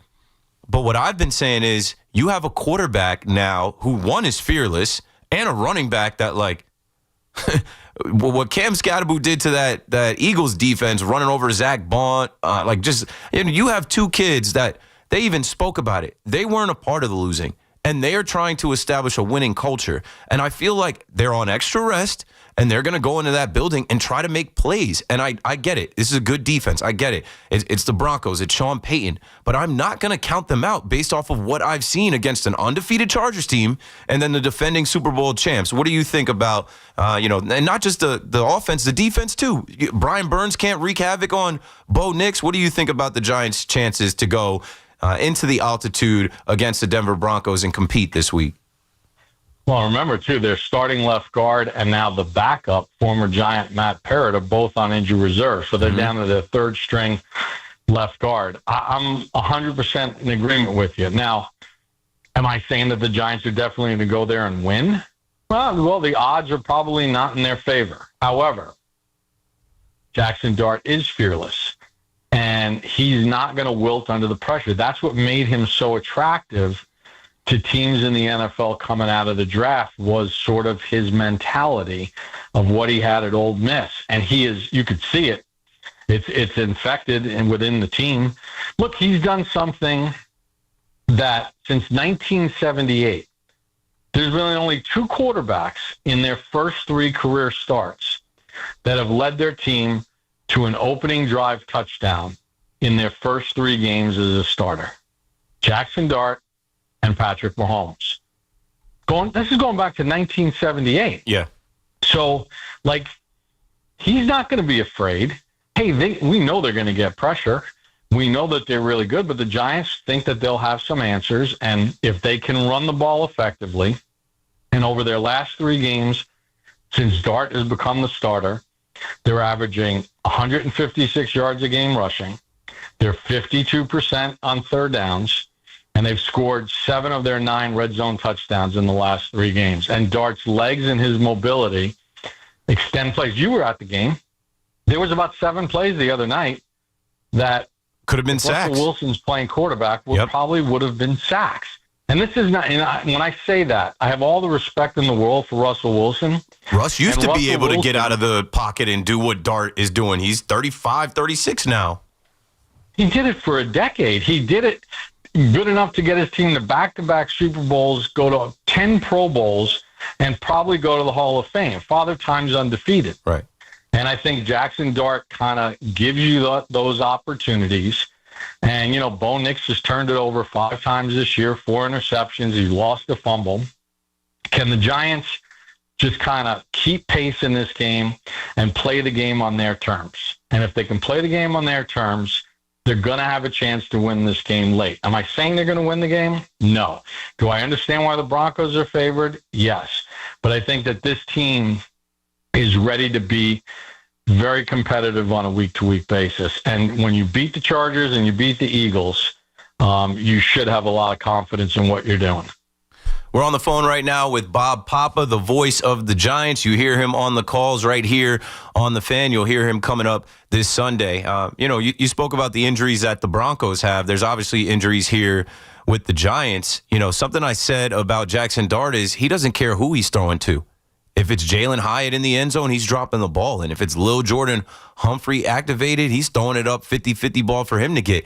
If it's Wan'Dale Robinson there when he breaks free and finds open grass from avoiding a sack, he's hitting Wan'Dale Robinson. Now, Darius Slayton we're not sure about, and obviously Malik Neighbors is out for the season. But how do you feel about his weapons? How do you feel about him using the tight ends? How do you feel about Jackson Dart throwing the football against Pat Surtain in this Broncos defense?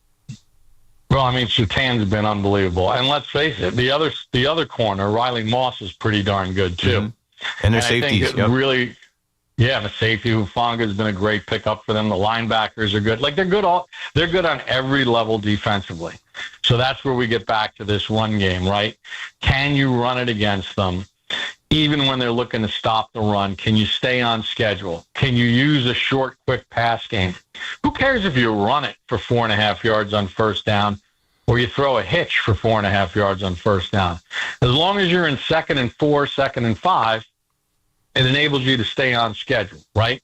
And I really think that the Giants are going to have to play a clean game. They can't afford to turn it over. I think if they start turning the football over, that could be really ugly for them. But I think they're kind of excited about the opportunity to go and play the Broncos this week and see where they stand. And they're going there to win. They don't look at it like us as fans. Hey, we hope to go out there and, if they lose 27-24 and they look really good, you're still going to feel positive. No, they're going out there to win. That's the only thing they're thinking about. And I think they got a fighter's chance.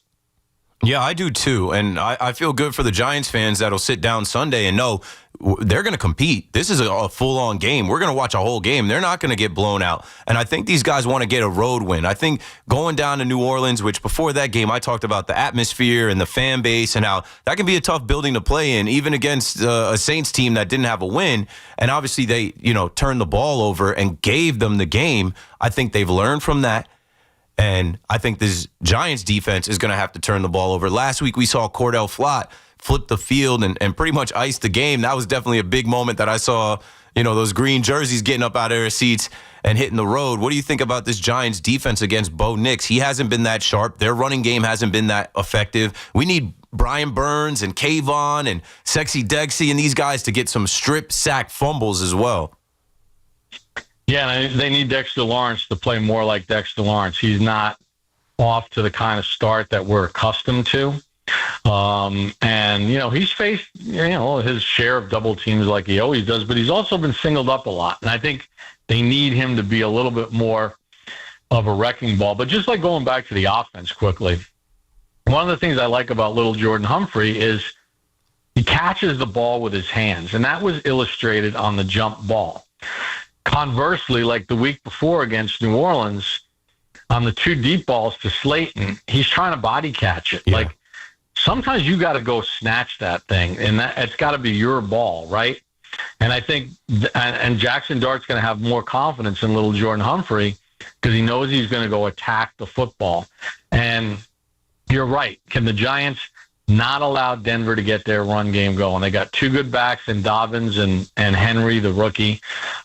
And I think this is like that. It's got to start there. Don't let them get in a rhythm. I mean, they struggled like hell against Tennessee in week 1. They didn't do a lot against the Jets last week. I mean, put it this way. Don't you all, I'm sure a lot of Jets fans would agree. Don't you feel like at halftime, if they would have trotted Tyrod Taylor out in the third quarter, the Jets would have had a better chance to win that game? I really feel like the Giants need to go into this game and they need to kind of choke off the run, play an advantageous down and distance, and then unleash that pressure on Bo Nix. Yeah, not to correct you, it's R.J. Harvey. And earlier I spoke on him because they put out a 33rd team rookie rushing rankings, and Jackson Dart has more rushing yards than him. So now they'll go head-to-head. Jackson Dart has 167 rushing yards. R.J. Harvey has 154. Dart is 6. He's 7. And there's only running backs in there. Jackson Dart, they're talking about him as Rookie of the Year because, running it and throwing it, he's making a lot of noise. Last thing for you. If you had your pick, they're talking about Chris Olave, Jalen Waddle, all these receivers that could potentially be traded to the Giants. And I think that, even if the Giants aren't a playoff team or not winning that game, that many games, you still go get a impact receiver to help Jackson Dart and this offense and him developing as a rookie. Anybody you got your eye on, anybody you'd like to see the Giants land? Well, I mean, Olave's had some injury concerns, so you got to worry about that. Waddle has a big contract. And with the injury to Tyreek Hill, I mean, if you're the Dolphins organization, can you really afford to part with Waddle? I mean, Tyreek Hill is not coming back next year. The earliest he could come back is probably 27. That's if he's even able to come back. Yeah. So, I don't really know what they're going to do. Are they going to go on a wait-and-see approach, see how the team does? I think they need to upgrade the room, probably, anyway. So I think if it makes sense, I think they'll make a move. But I don't necessarily see them breaking the bank or anything like that. Because remember, they also gave up a draft pick to move up to get Jackson Dart, to get into that first round. So I think they're going to be very careful with what they do with their assets. But they could certainly use some help. Yeah, let's hope Juice Wells, Jackson Dart's college teammate who they took a flyer on, maybe he materializes this year and turns into something. Yeah, or how about like Jalen Hyatt's first catch of the year was a difficult hands catch on a third down, right? I mean, and then they went to him on the deep ball and he drew the PI in the end zone.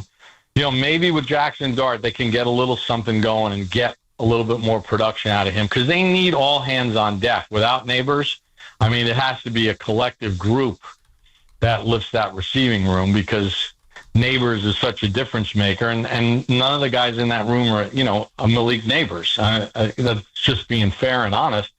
But I think if they can get more out of Jalen Hyatt and build upon what we saw last week, little Jordan Humphrey, obviously he and Dart played together a lot in the preseason, so there's a rapport there, and he's a big physical body where he could post people up.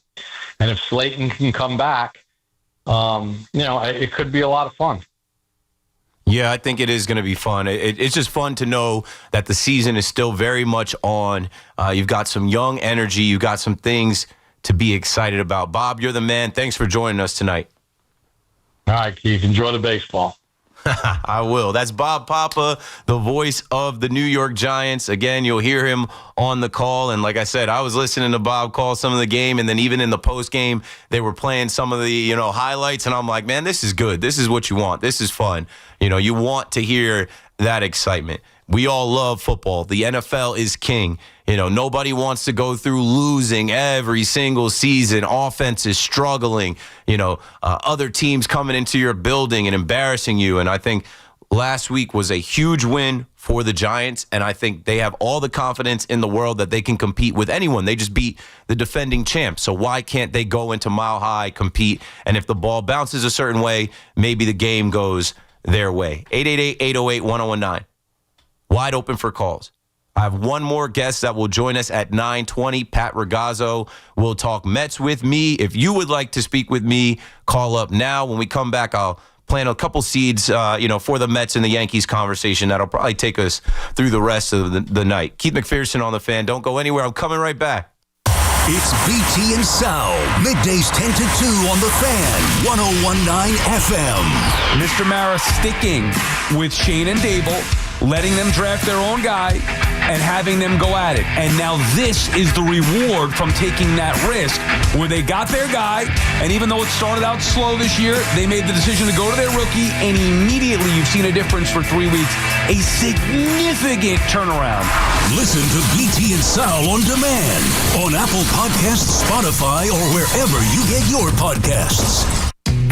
Fall is in season at Kohl's, and you know what that means. Pumpkins, plaid, and anything that smells like cinnamon.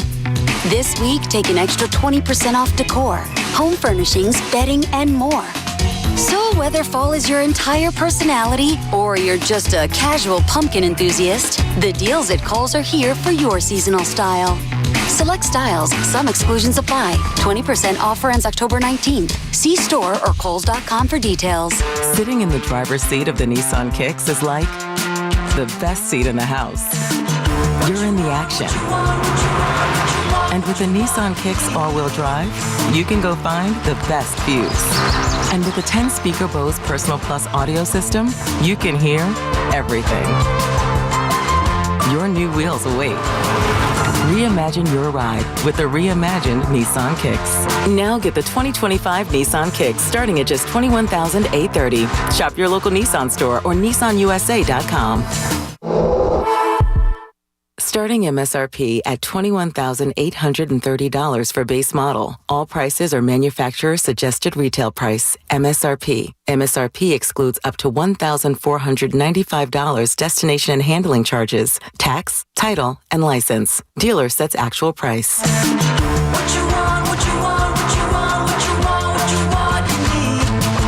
Clogged toilet, leaky faucet on one. Ready?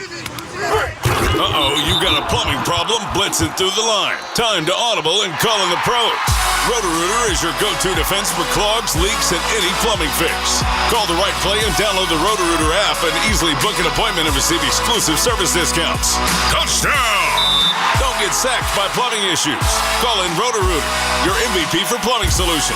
Download the app today and score big on savings. And away go troubles down the drain. Roto-Rooter. Tune in to the BT and Sal Show weekdays from 10 to 2 on The Fan, where presented by your Tri-State Cadillac dealers. Cadillac is the official luxury vehicle of the New York Mets. Are you fans? It's football season, so make sure you catch all of the Scarlet Knights gridiron action this season on WFAN. Scarlet Knights football is presented by RWJ Barnabas Health, the official healthcare provider of Rutgers Athletics. Let's be healthy together. Looking for Michelin tires at the guaranteed lowest price? Get to Town Fair Tire for Michelin's Cross Climate tires, offering a design that delivers an exceptional level of long-lasting performance throughout the tire's lifespan. Plus, Town Fair gives you more free services than anywhere else. For the guaranteed lowest price and your best deal on Michelin Cross Climate tires, nobody beats Town Fair Tire. And I mean nobody. Name brands at discount prices. Town Fair Tire.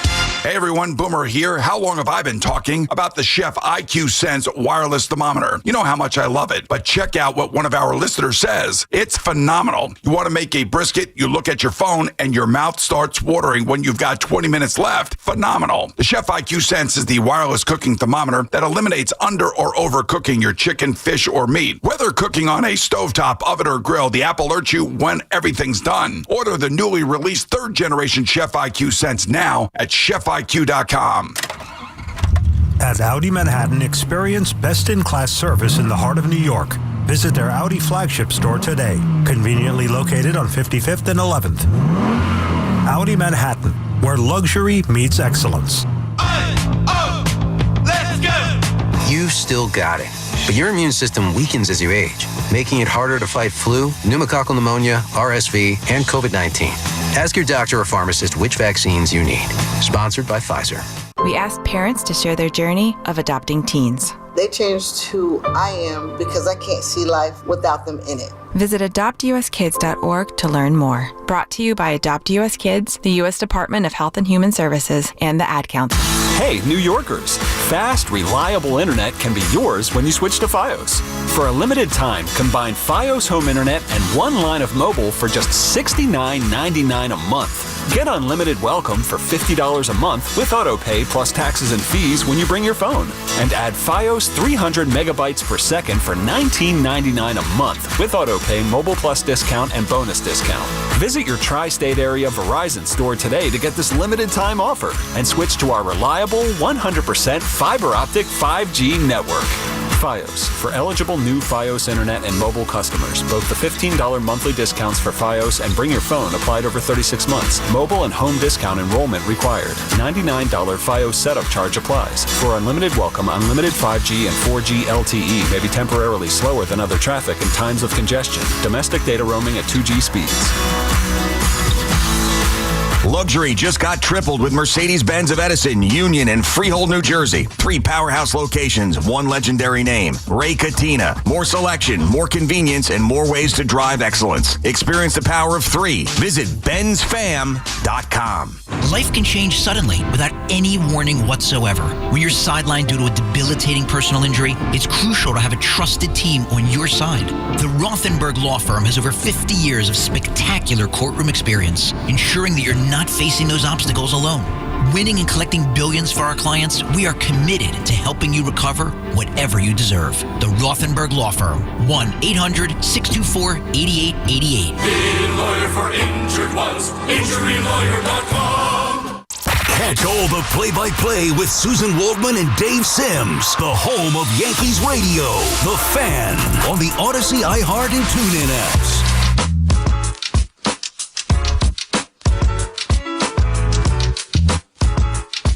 Uptown, baby.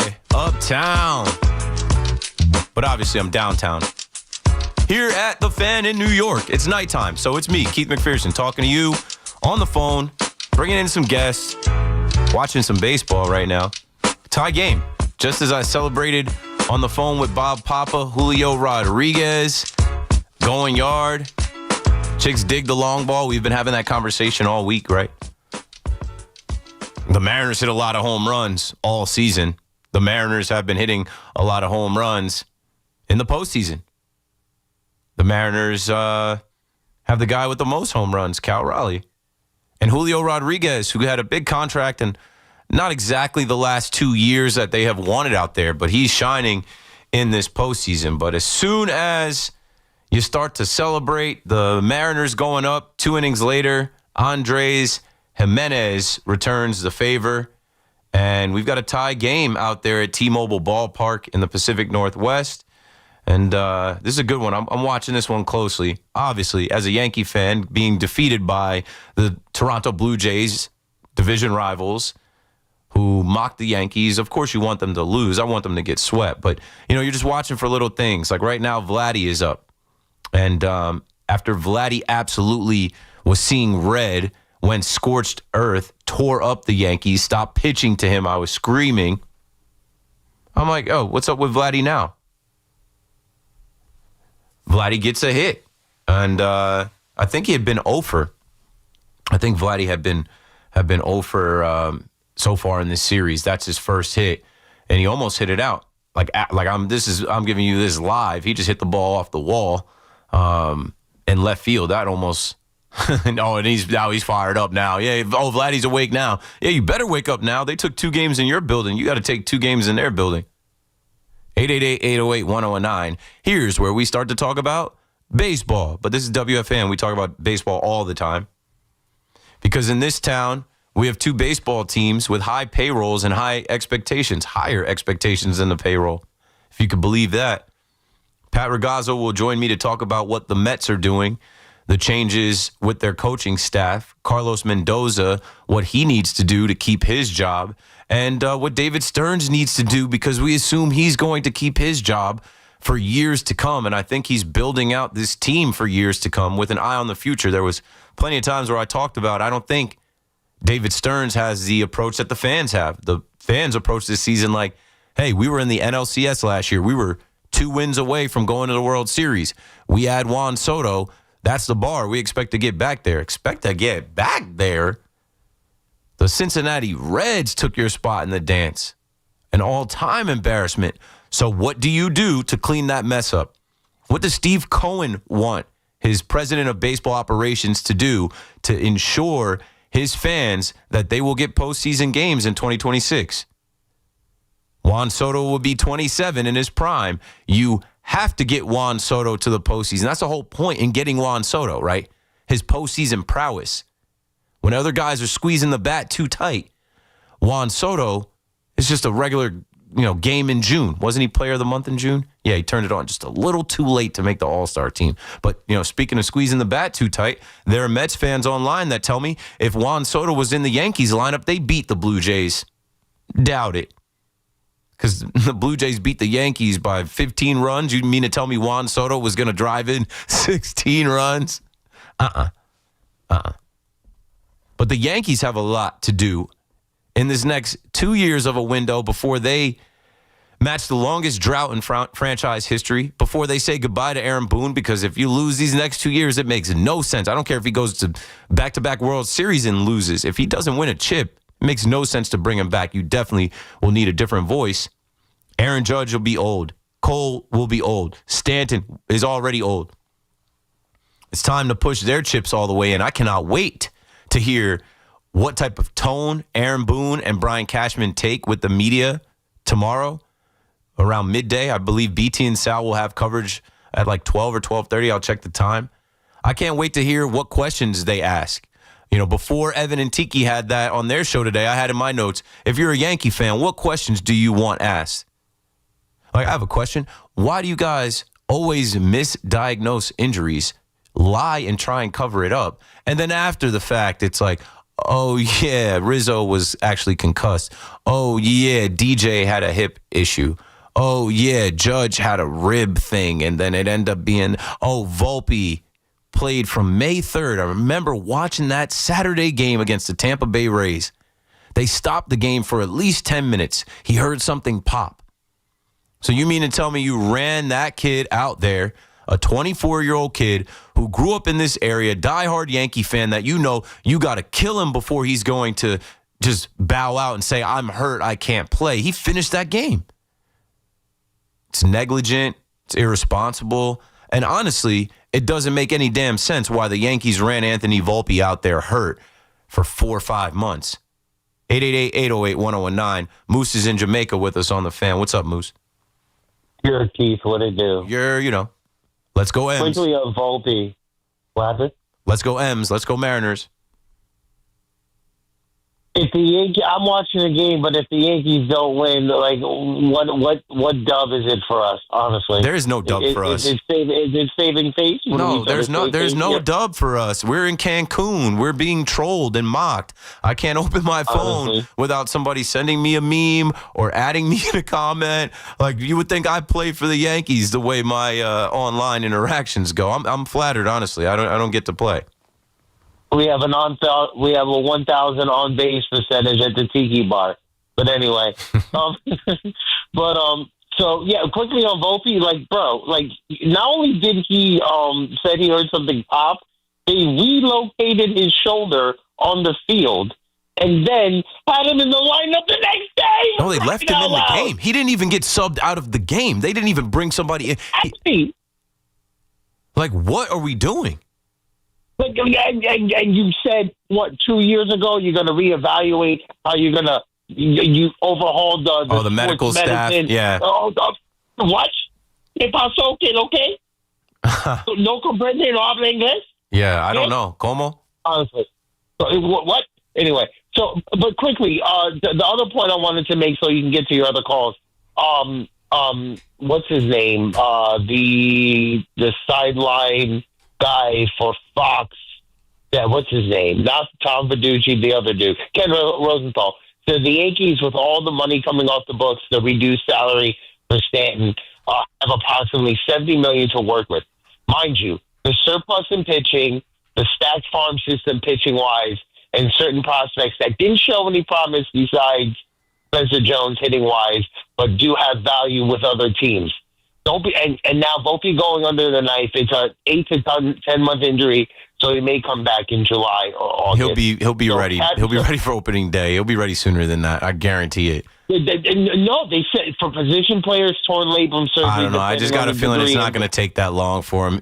They talked about his durability. He's young. I feel like he's going to bounce back. He's going to go to sleep at night praying to be ready. He might not be ready for opening day, but I don't think July. I think it's a 5 to 7 month recovery from what I read. But thanks for the call, Moose.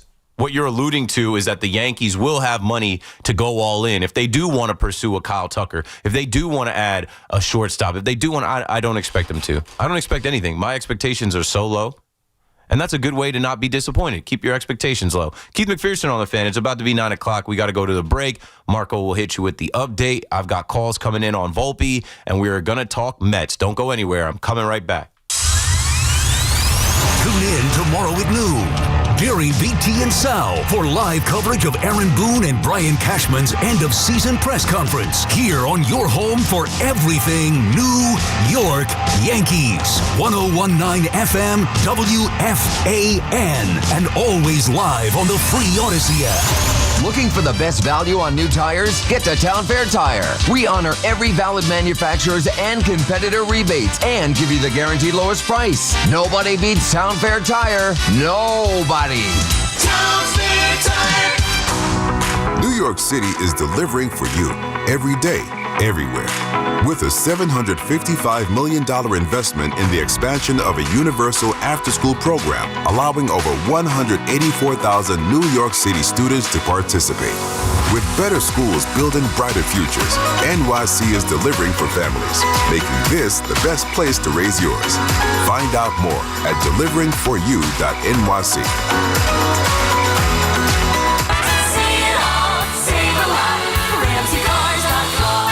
Trying to find the right car at the right price? Yeah, right. Well, Ramsey Auto Group makes it easy. Visit any Ramsey location or RamseyCars.com for a great selection of low-priced certified pre-owned vehicles. And we'll even buy your car or current lease. Get the right car at the right price right here. Save a lot. RamseyCars.com. We love talking about the Knicks and Nets on WFAN, WFAN FM, WFAN FM HD1 New York, and Odyssey Sports Station.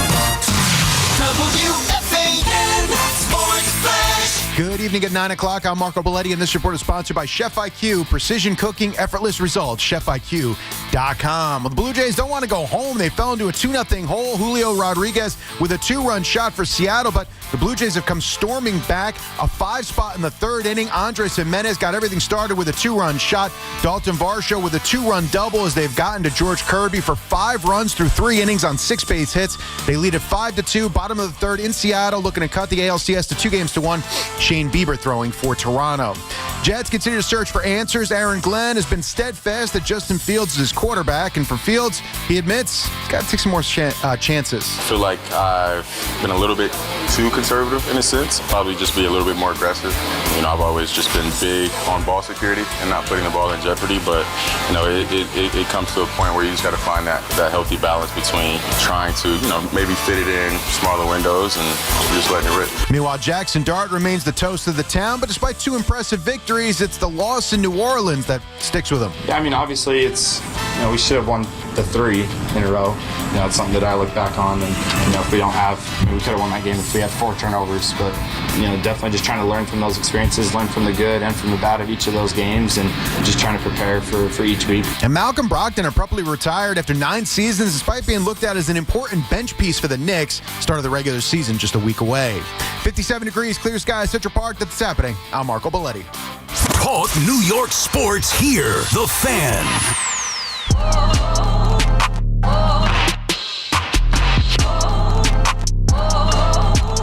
Whoa. Let's go.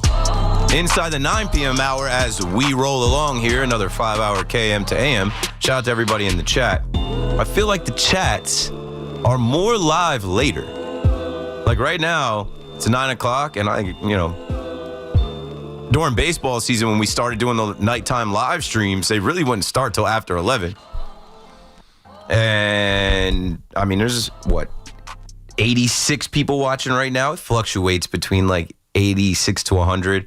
But I feel like once we've been rolling for a few hours, there are more people off work or more people at home and more people just chilling, and maybe even West Coast time comes into play. The chat usually builds by the time it's like 11 o'clock, 12. And there's even times like, shout out to Big Mac. One night I went home, Big Mac's like, yo, the live stream crashed. I'm like, all right, let me go fire it back up. And I look in the chat, I'm like, yo, there's a good healthy like 150, 140 in the chat during the overnight. So, man, shout out to our YouTube channel, WFAN YouTube. It's increasing in subscribers daily.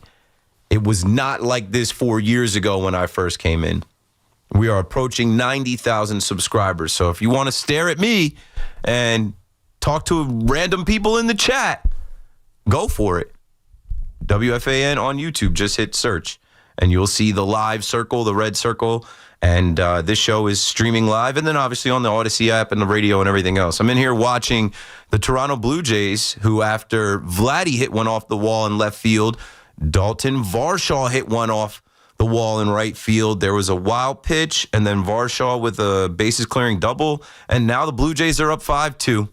George Kirby is batting practice right now, so we got a game here, folks. Can the M's battle back in their building?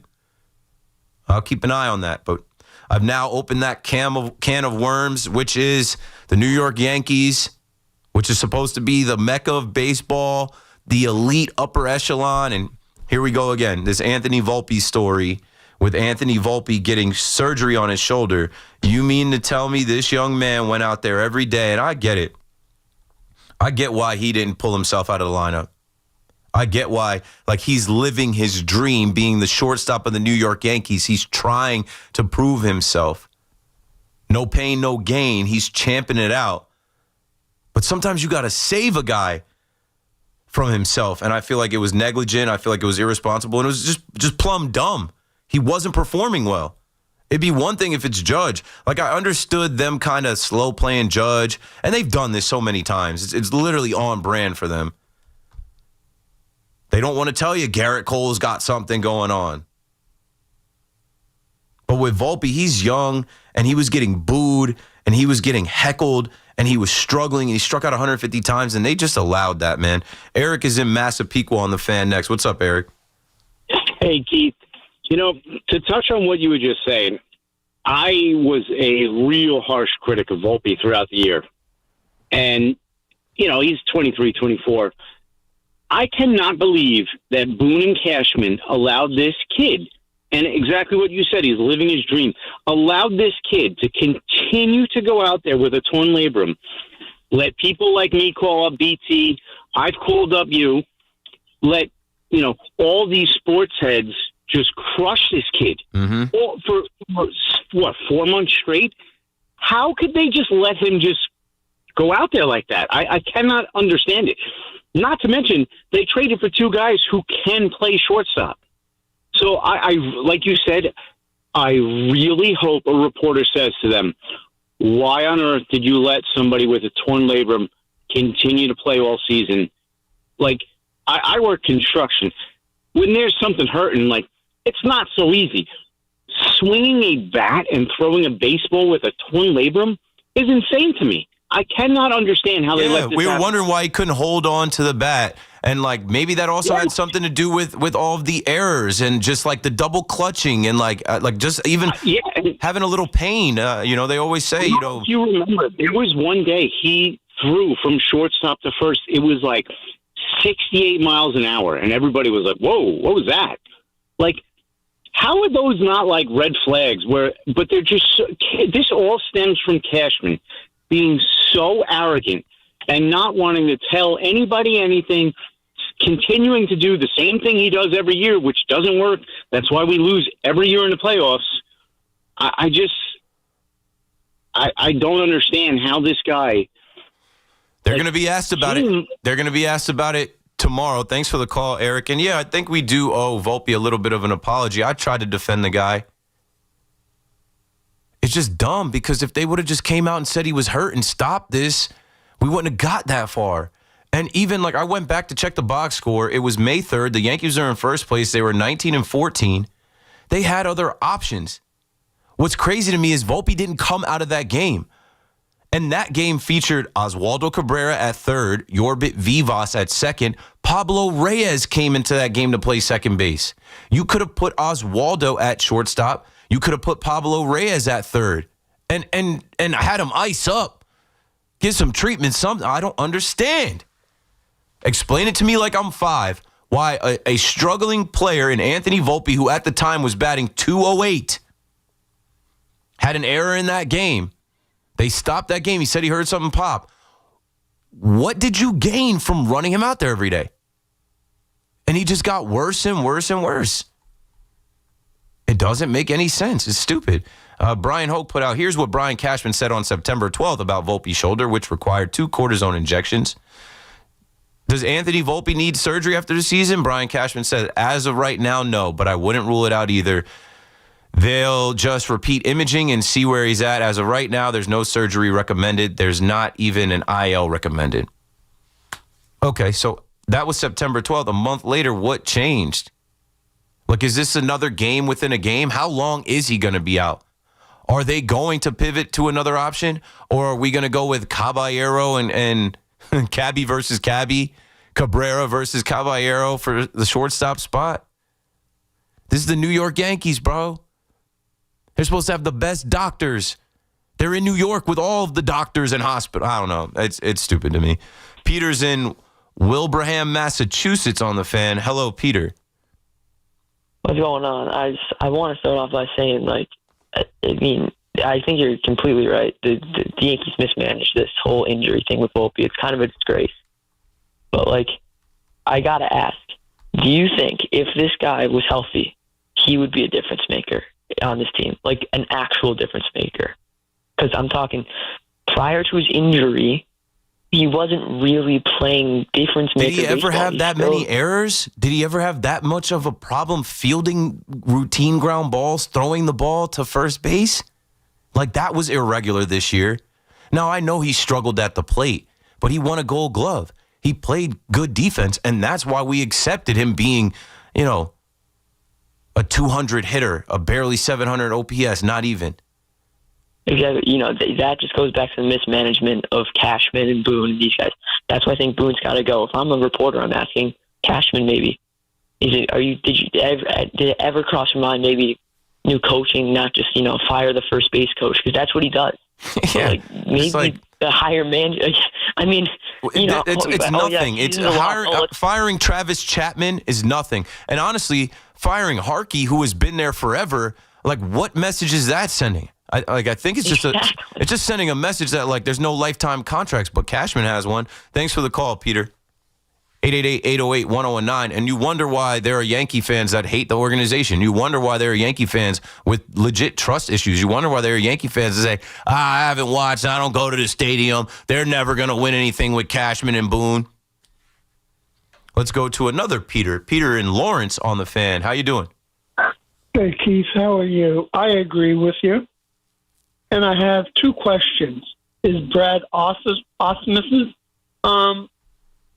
roster spot as a coach, as a bench coach secure, or are they going to get rid of him too? And how far off is George Lombard Jr. from possible contention? Thanks for the call, Peter. There was an article that I pulled up from the summer where, Brad Ausmus used to be a manager in Major League Baseball. And this article from August says, Brad Ausmus deemed Yankees' potential long-term option at manager, easy pick to replace Aaron Boone. So there's some thought that he's, sitting there and waiting, that, like, he's learning right under Aaron Boone, he's learning the organization, and that if they do move away from Aaron Boone in 2 years, it could be Brad Ausmus. I would assume his seat is safe. I would assume his job is safe, but I don't know. Maybe they think they can do better there. Changing Brad Ausmus doesn't change a thing, though. Like he's not a difference maker at all. Joe out on Long Island is on the Fan next. What you thinking about Joe? What up, Keith? Saw you ALDS out in the bleachers, but that's old news. We're talking now. What do you think about getting Tyreek? Scooble? Scooble. Yeah, Scooble. What do you think? Yeah, give me him. Give me Paul Skeens. Give me, oh, no, George Springer with a dinger. George Springer just goes deep to center field at 6'2". George Springer loves killing the Yankees. Yeah, he's turning it on now. George Kirby, they got to take him out. He's batting practice. They are whopping him. But Tarek going Skubal. Forward, we had a great Tarek Skubal. Pitching. We need pitching. Our pitching's great already, but pitching. You can never have too much pitching. We need. Yeah, give me him and get me Paul Skeens. Thanks for the call, Joe. I mean, if he's out there, Brian Cashman should be on the phone. If he's out there, they should offer Spencer Jones. He's one of the best, if not the best in the game. He's the type of guy that can win you a series because he's not giving up anything. He's striking out 15 guys. I would never take him out in a do-or-die game. I'm letting him go until he can't go anymore. Now, George Kirby, they need to take out. They're not going to, though. He's down 4 runs. You got to wear it at this point. Try and hold it at some point. I don't get this last out. Get out of the 4th. But look at that. The Blue Jays are alive. We will get back to the Volpe conversation, but I have a guest scheduled for right now coming up at 9:20. My guy, Pat Ragazzo, who had the scoop on the Mets and, them hiring Correa to be, their next maybe guy in waiting, maybe their next, bench coach manager in waiting type, guy in the organization, Kai Correa, a young guy. So we're going to talk to Pat about that, and we'll mix in a little bit of the Mets. And I don't know, I think Evan is going to fire up Rico Bronya at some point tonight. So we'll get the Mets conversation in, but trust me, we are going to come. Yeah, the Rico Bronya is scheduled for 9:15. Look at Evan. Evan scheduled his Rico Bronya right as I bring in Pat Ragazzo from Sports Illustrated to talk Mets. Awesome. Let's get it. Let's take this break. If you're on hold to talk Volpe, I'm telling you, stay there because we're going to come right back to this conversation around 9:30 because there's more to do, more to discuss on it, and talk about all of these things with the Yankees before Cashman and Boone meet the media. Keith McPherson on the Fan, taking a quick break to bring my guest in. Don't go anywhere. I'll be right back. Giants fans are feeling the excitement Jackson Dart and Cam Scadaboo have injected into the season. Throws it to the sideline. Open is Robinson. Runs out of a tackle. Down the right sideline. Cuts inside at the 5. In for the touchdown. A win over the rival Eagles last week propels them into the Mile High City, heads held high. Oh, he does a backflip. The rookie sensations and Big Blues D will look to ruin Denver's return home from across the pond and keep the winning going. Don't miss a snap this Sunday at 4 here on your home for New York Giants football. 101.9 FM WFAN and always live on the free Odyssey app. This Halloween season, the deals at Route 22 Toyota are wicked good. Treat yourself to hundreds of new in-stock Toyotas like the sporty Corolla and stylish RAV4, both drastically reduced. Qualified buyers can save more with leases as low as $199 a month or 1.75% financing for up to 72 months on select new Toyota models. Visit Route22Toyota.com for all the details. But hurry, as these wicked good deals disappear soon. So fly over to Route 22 Toyota in Hillside, New Jersey and drive home in a brand new Toyota before they vanish. Dunkin's $6 meal deal is kind of wild. You get a bacon, egg, and cheese sandwich, 6-piece hash browns, and a medium hot or iced coffee, all for $6. That's the main character meal energy you need this fall. Get it now in Dunkin' stores or order ahead on the Dunkin' app. No substitutions. Participation and times may vary. Offer price varies in California and Hawaii. Limited time offer cannot be combined with other offers. Exclusions and terms apply. Want fast, reliable home internet? Switch to Verizon Fios, where you get the 100% fiber optic network with speeds up to 2 gig. And if you're looking for live TV with up to 400 plus channels and live sports, Fios TV is where it's at. Get the internet speed you want and the TV you love when you bundle Fios home internet and TV with Verizon. Plus, get the latest deals when you call 1-883-VERIZON and switch to Verizon Fios today. Availability varies. Looking for Michelin tires at the guaranteed lowest price? Get to Town Fair Tire for Michelin's Cross Climate tires, offering a design that delivers an exceptional level of long-lasting performance throughout the tire's lifespan. Plus, Town Fair gives you more free services than anywhere else. For the guaranteed lowest price and your best deal on Michelin Cross Climate tires, nobody beats Town Fair Tire. And I mean nobody. Name brands at discount prices. Town Fair Tire. Tune in to the BT and Sal Show weekdays from 10 to 2 on The Fan, presented by your Tri-State Cadillac dealers. Cadillac is the official luxury vehicle of the New York Mets. Football season is here, and just like winning teams, your engagement should be all about the best. So if you're ready to pop the big question this season, why not visit the experts at London Jewelers? With top-notch professionals and cutting-edge technology, London Jewelers can help you select or even design the absolute perfect ring. So whether you're starting over or starting new, let the professionals at London Jewelers be a part of your journey. Visit any one of their convenient 6 locations across New York and New Jersey. London Jewelers, serving you and your family since 1926. Whenever water damage strikes your home or business, call on the cleanup and restoration specialists at 1-800-SERVPRO to help make it like it never even happened. That's 1-800-SERVPRO. Franchises are independently owned and operated. Looking for the lowest price on name brand tires? Get to Town Fair Tire and get the guaranteed lowest price on any name brand tire. Nobody beats a Town Fair Tire deal. Nobody. Town Fair Tire. Stepping into the Kia K4 or K5 isn't just getting behind the wheel of any average sedan. It's stepping into what's next. With a K4, it's stepping into a world that's exciting. With a K5, it's one that's bold. The Kia K4 and K5, the next movement for sedans. See your local Kia dealer or visit kia.com to learn more. Kia, movement that inspires. Call 800-333-4KIA for details. Always drive safely. Get connected with WFAN to talk about your favorite teams. The Fan on the Odyssey, iHeart, and TuneIn apps.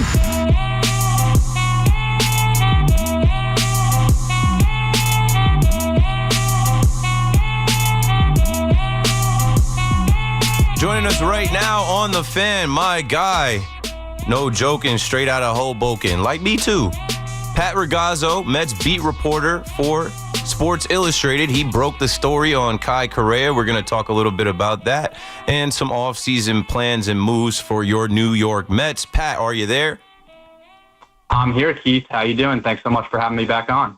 Good, man. I think I actually saw your Instagram, and you put something like Scoop City, and then when it did hit Twitter, I give you credit. You were the first one on it.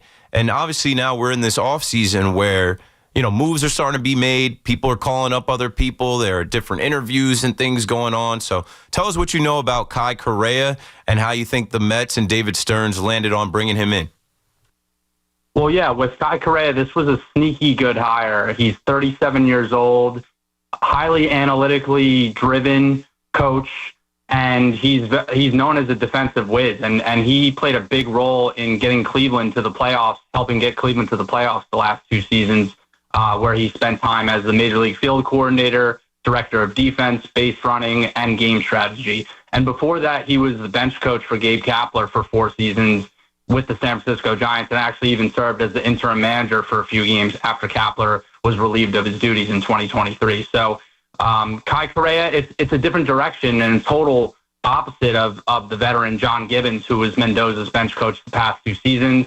And now the Mets kind of have a rising star in there to help improve their defense and help with some of the data-driven and analytics-based decisions that they'll be making in game. Yeah, I think it's a complete left from John Gibbons, who's 63 years old. Probably does believe in analytics, but how could he not be more of an old school baseball guy? Here comes this young guy. He's the same age as me. I'm like, wow. What are you thinking about his opportunity to potentially stay with the Mets and maybe be the manager someday? He's in the organization, and it seems like he's handpicked by David Stearns. You think there's any prospects there? I think let's pump the brakes on that for at least in the interim here. They brought him in to help enhance Carlos Mendoza's job in the dugout, but yeah, I think he's a guy who I was kind of surprised he took the job when he did for bench coach, because I felt he was going to get managerial interest around the league this offseason, and he definitely could, and he still could. As we head into the offseason here with a number of managerial jobs currently open around the league, but yeah, I think that he's definitely a rising star in the industry and someone who could one day manage a major league ball club. Yeah, it's New York, it's the Mets. They pay well. They've got stars. They've got good attendance now. Like, it's an attractive job to take and not wait for. I think that offer comes your way. You got to take it. Tell me a little bit about what you know with Jeff Albert and him being elevated. I think there's definitely just a youth movement here and a focus on maybe just younger coaches, younger players in the organization and connecting with them. Yeah, I think Jeff Albert, I actually had mentioned him as a potential candidate for the hitting coach vacancy a couple weeks back in a piece.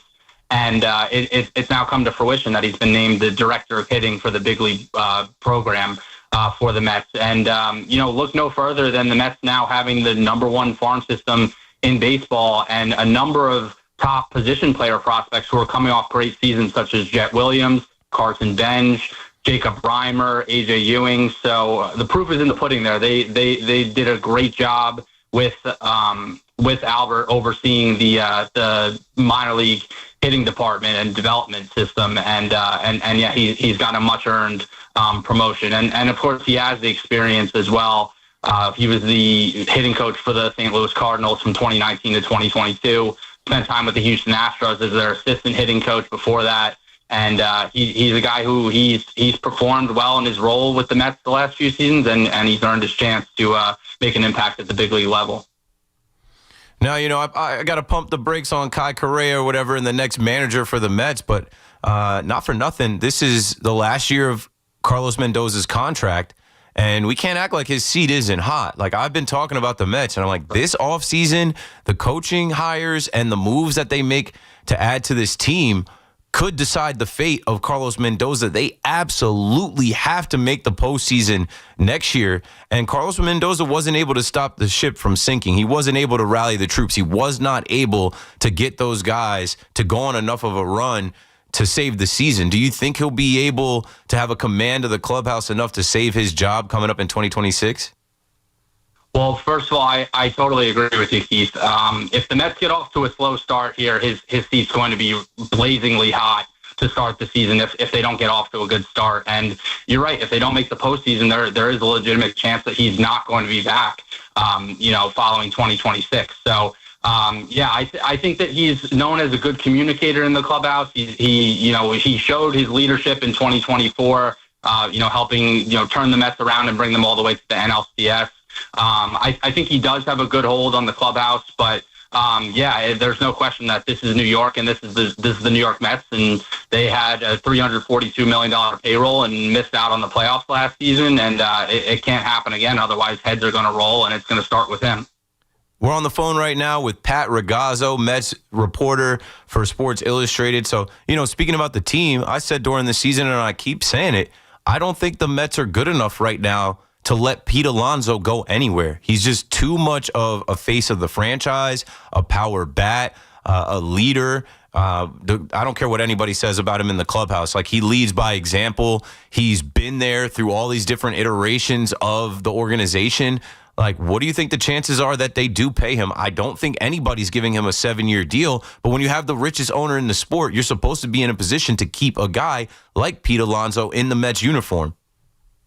I think they need to take care of Pete. And there's rumors out there that he's seeking a 7-year deal, which is a little hefty given he's going to be 31 years old in December. He's a power hitting first baseman who projects as a DH in a couple of years and in the long term. But the Mets have no contingency plan. If Pete Alonso walks, how are you going to replace 40 home runs, 100-plus RBIs every year and an 850-plus OPS? Those are numbers that they can't replace, and they know it, and it's going to be a major hole in their lineup if he walks in free agency. And he's the leading all-time franchise leader in home runs, and he's going to hit 500 home runs in his career, whether it's with the Mets or someone else, which is what he actually told David Stearns and Steve Cohen when they met in negotiations last winter when things came down to the wire. But there's no way they can let Pete Alonso out the door, and they shouldn't. Funny enough, some Met fans thought that they would be in the running for Vladimir Guerrero Jr., who signed with the Blue Jays. Right now, live in front of my eyes, the Mariners leave George Kirby in. He throws a breaking ball to Vladdy. Vladdy takes him deep to center field. Toronto now leads 7-2 out there in Seattle. They should take Kirby out because this game is going to be out of hand, whatever.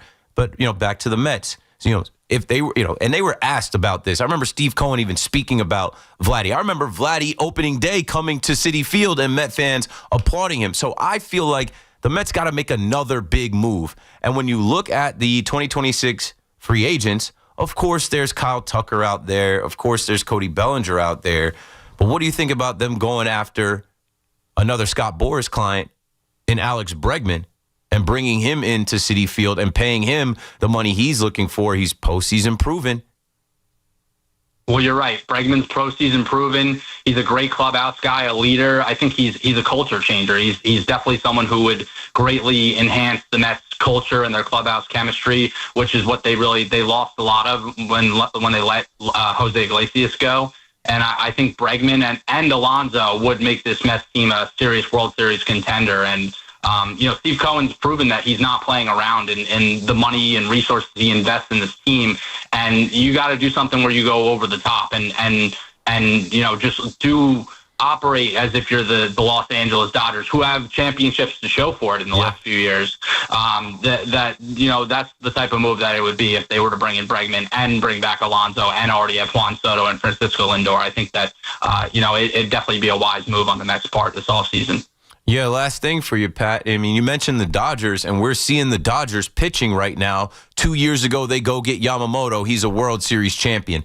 Last year, they go get Blake Snell. He's been phenomenal. Like, we haven't even seen Tyler Glass now. Like, Ohtani's going to potentially pitch. Like, they have the hitting, they have the pitching, and we all know what ruined the Mets season down the stretch this year. They did not have the rotation. They were relying on 3 kids.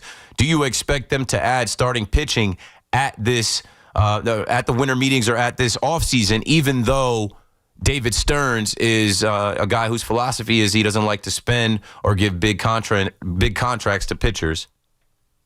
it's a must for the Mets to add a frontline starter and multiple starting pitchers this offseason. You can't go into the season relying on David Peterson, Kodai Senga, and even the kids. I mean, Nolan McLean seems like a sure thing. Brandon Sproat showed flashes, but Jonah Tong's shown that he requires a little more development in the minor leagues before he's ready for the big leagues. And when you look back at the Mets season, if they had a frontline starter, it's the difference in with one game that they missed out on the playoffs. It's the difference in making the postseason. So you can't say that they didn't try. I mean, they talked to the White Sox about Garrett Crochet, and they weren't willing to give up Jet Williams and Brandon Sproat to land him. But he pitched like a Cy Young caliber ace for the Boston Red Sox this year, and the Mets would have made the postseason and potentially gone further had they had Garrett Crochet or a pitcher of that caliber at the top of their starting rotation. And David Stearns kind of alluded to it in his end of the season press conference, where he said they're going to be open to anything in terms of adding starting pitching this offseason. So I think that he is willing to stray away from that philosophy that he's had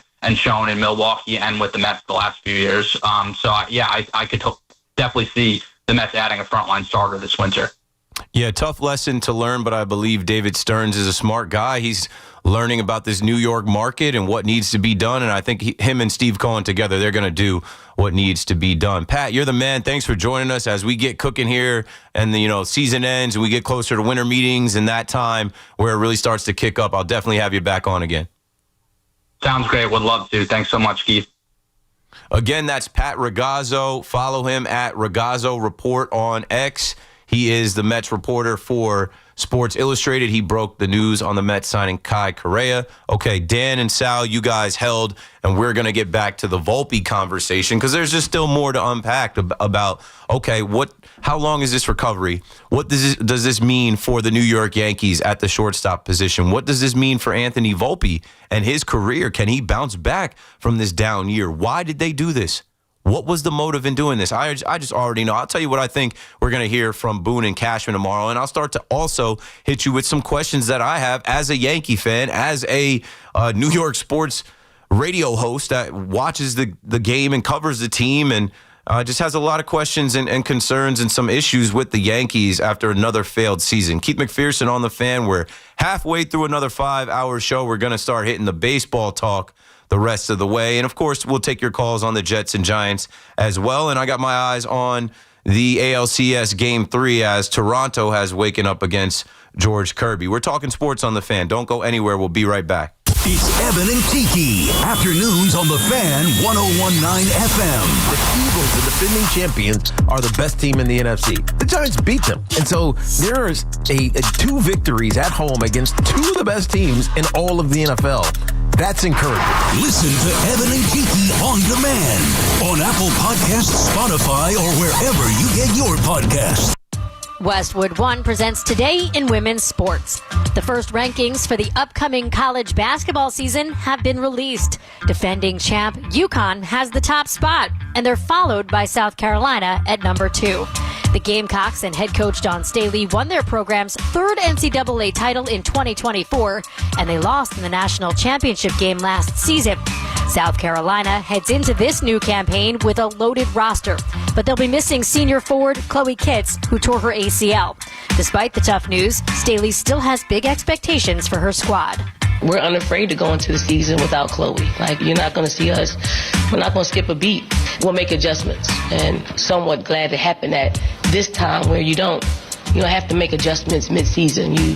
You go with who's healthy to go. South Carolina starts the season on November 3rd against Grand Canyon. With Today in Women's Sports, I'm Erica Herskowitz on Westwood One. Some people just know you can save money on car insurance by checking Allstate first. To check if they're going for it on 4th down before going to the concession stand. Yeah, give me 3 hot dogs, 2 jumbo touchdown, baby! What? Hey, buddy, you want cheese with those? Yeah, checking first is smart. No. So check Allstate first and see what you could save. You're in good hands with Allstate. Potential savings vary, including based on how you buy, subject to terms, conditions, and availability. Allstate North American Insurance Company and affiliates, Northbrook, Illinois. Remember when they used to ask, what do you want to be when you grow up? At Bank of America, we ask every day, what would you like the power to do? When you work here, you help build businesses, inspire communities, and forge legacies.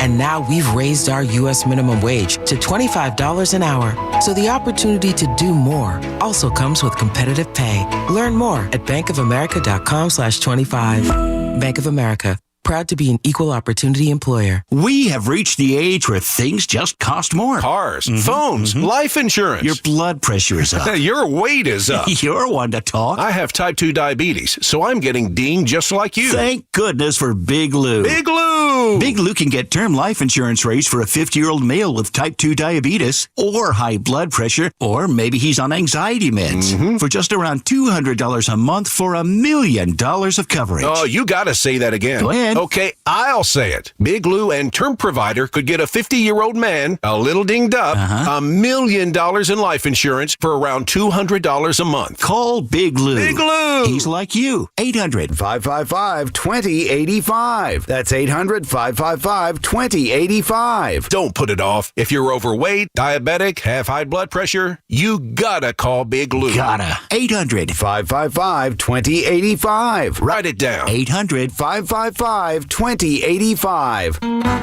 Dunkin's $6 meal deal is kind of wild. You get a bacon, egg, and cheese sandwich, 6-piece hash browns, and a medium iced or hot coffee, all for $6. That's the main character meal energy you need this fall. Get it now in Dunkin' stores or order ahead on the Dunkin' app. No substitutions, participation and times may vary. Offer price varies in California and Hawaii. Limited time offer cannot be combined with other offers. Exclusions and terms apply. Together, let's drive at Paramus Chevrolet. For just $227 a month and $2,004 due at delivery, lease a brand new Equinox 4D Wagon LT with two-wheel drive for 36 months. Buying? Enjoy 0.0% APR financing for well-qualified buyers. Visit ParamusChevrolet.com today. We're always talking New York sports on The Fan. Looking for the lowest price on name brand tires? Get to Town Fair Tire and get the guaranteed lowest price on any name brand tire. Nobody beats a Town Fair Tire deal. Nobody. Name brands at discount prices. Town Fair Tire. Are you searching for a warm and welcoming community for mom or dad? River Spring Living just may be the right option. Set on a 32-acre campus right there along the beautiful Hudson River, there are plenty of chances to engage in activities, wellness programs, and so much more. From independent living to assisted living and memory care, specialized teams are dedicated to making everyone feel right at home. I've seen firsthand what makes life at River Spring Living so special. Visit riverspringliving.org today. Think Verizon, the best 5G network, is expensive? Think again. Bring in your AT&T or T-Mobile bill to a Verizon store and we'll give you a better deal. Now, what to do with your unwanted bills? Ever seen an origami version of the Statue of Liberty? Jokes aside, Verizon has the most ways to save on phones and plans where everyone in the family can choose their own plan and save. So bring in your bill to your local Verizon store and we'll give you a better deal. Rankings based on Root Metric True Score report dated 1H2025. Your results may vary. Requires postpaid consumer mobile bill from T-Mobile or AT&T dated within the past 45 days. Bill must be in the same name as the person agreeing with the deal. Additional terms apply. Hey, football fans, picture this. You bet on your favorite player to score the first touchdown in the game, but his teammate scores instead. If this happens, BetMGM wants to give you another chance at the end zone. With BetMGM's second chance promotion, you'll get your stake back if your first touchdown scorer scores second instead. That's right, bet on any pro football player to score the first touchdown of the game. If you're right, you win. If your player scores second, you get your stake back in cash. With BetMGM's second chance offer, you have a chance to keep the fun going after the first player crosses the goal line. BetMGM and GameSense remind you to play responsibly. See BetMGM.com for terms. 21 plus years of age or older to wager and physically present in New York and New Jersey only. Existing customer offer. Subject to eligibility requirements. Rewards paid back in unrestricted withdrawable funds. Gambling problem? For New York, call 877-8-HOPE-NY or text HOPE-NY. For New Jersey, call 1-800-GAMBLER. Get the scuttlebutt on your favorite team, The Fan, on the Odyssey, iHeart, and TuneIn app. Yeah, it's me. No more guests. I got you the rest of the way. Rock until midnight. Keith McPherson on The Fan, another 5-hour KM to AM. We're talking baseball now. We're watching baseball now. If you're not watching the ALCS, I mean, it's now 8-2. So they take George Kirby out and they bring in a reliever, Carlos Vargas, and he gives it up as well. So this game is cooked, if you ask me. But let's see. You never know. You never know. That's why you watch the whole game. Maybe the M's can fight back. They hit a lot of home runs. Maybe they can get guys on, hit the ball out of the park. And let's see what Shane Bieber does here at 67 pitches, 1 out, bottom of the 5th. It's not over yet. It's never over. But, I mean, 6 runs. Toronto is beating up on the Mariners like they beat up on the New York Yankees. Speaking of the New York Yankees, why would the Yankees do this, bro? What's the logic? What's the thought process? I just already know. And here's what I think. I think the Yankees, it's a couple things. And Connor, chime in because I know we were just texting about this. I said that the Yankees, right? The Yankees are going to tomorrow, Cashman and Cashman and Boone. Probably Cashman is who gets asked about this, not so much Boone. I think they're going to downplay the severity of the injury at the time. And I do remember hearing a report where they said there was something like they thought it was an older injury, or I feel like they're going to say something about, we didn't know how serious it was. But Connor had a different thought and a different take, and I'm like, maybe that's what they're going to say, or maybe that's what they're doing. I think you're right. I think they'll downplay the injury because I don't think it's that serious of an injury. I think probably when they noticed that he was hurt earlier in the year, they realized, it's a little bit of an injury, but he can play through the rest of the season, and then after the year, we'll address it. So I think that now they're making it a little bit more of a big deal than it really is. And I'm sure he's going to get surgery. I'm sure there's something to clean up. But if they're putting him out there in the playoffs, I think they felt that he was healthy enough to be out there. Mm-hmm. And I think this is just a little bit of an angle to, I'm not going to say that they're overblowing it, but I think there's always an angle. I think they know that if they bring this up, it makes it look like, well, Volpe struggled last year partially because he was hurt, when really I think, it probably played a tiny bit of a factor, but I think the reality is he just struggled last year because he struggled last year. And he's not what we thought he was, and that's okay. He's not the first. And before we get back to the phones at 888-808-1019, it brings me back to that viral video of Cashman standing there with an attitude talking about the Yankees after the 2023 season. And Joel Sherman is peppering him with questions, and he's defending Anthony Volpe. I think, again, they're trying to save face because they did say and do a lot. They made Volpe wear number 11. Shout out to Brett Gardner, who wasn't given the proper send-off by the New York Yankees. Supposedly they left the locker open for him, but that number 11, like Volpe wanted to wear 77. He wore it in the spring. They made him change to 11 because it's going to sell more youth jerseys, jerseys, authentics. Volpening Day. Like there was a lot of propaganda around one of us, the local kid who made it. And they wore it because this is a business and marketing is a part of it. And I think they really planned for him to be a star and not struggle as much. And so now there's a lot of kind of like crisis management going on. Dan is in New Jersey on the fan. What's up, Dan? How are you, brother? Love the show. Thanks, man. I'm good. Thanks for calling in. Of course. I just want to bring up the point on Volpe. I think that the Yankees organization as a whole, really just did him dirty in the sense of, you're throwing this kid out there every day that's injured and stuff like that came into the city of, this loved shortstop, this homegrown kid and everything like that. And as an organization, you allowed the fan base to turn on this kid and constantly get on him and boo him and all this stuff because he wasn't playing well and everything. Meanwhile, you're running this kid out every single day. He's not 100%. He's hurt. He can't hit the ball. I just feel where does it come to a point as an organization that you say, you come out, they came out way too late with it and let it be known that, he's been injured this whole time. Why not, help the kid out and give him that confidence boost and, let him rest up, let him get healthy, and then bring him back out when he's feeling better and stuff like that, instead of letting him get beat up by the fan base and everything the way that they did. I just think it's just wrong as a whole. That's what I'm saying, bro. Great points and great call, Dan. Thanks for calling. What if this damages him forever? And I know some of you don't care. I know some of you are going to call and say, he sucks. He's not good anyway. They need to move on. They need to do better. But, if you did want this to work, what you did this year was detrimental to his mental health and his success. And for what? Because, like I said, he's not Judge. He's not Stanton. He's not an all-star. He's a young, developing player that you said, hey, you got the job. We're never sending you down. That's tough. And then you also didn't bring any competition in, and you just, I don't know, man. They completely mismanaged this one.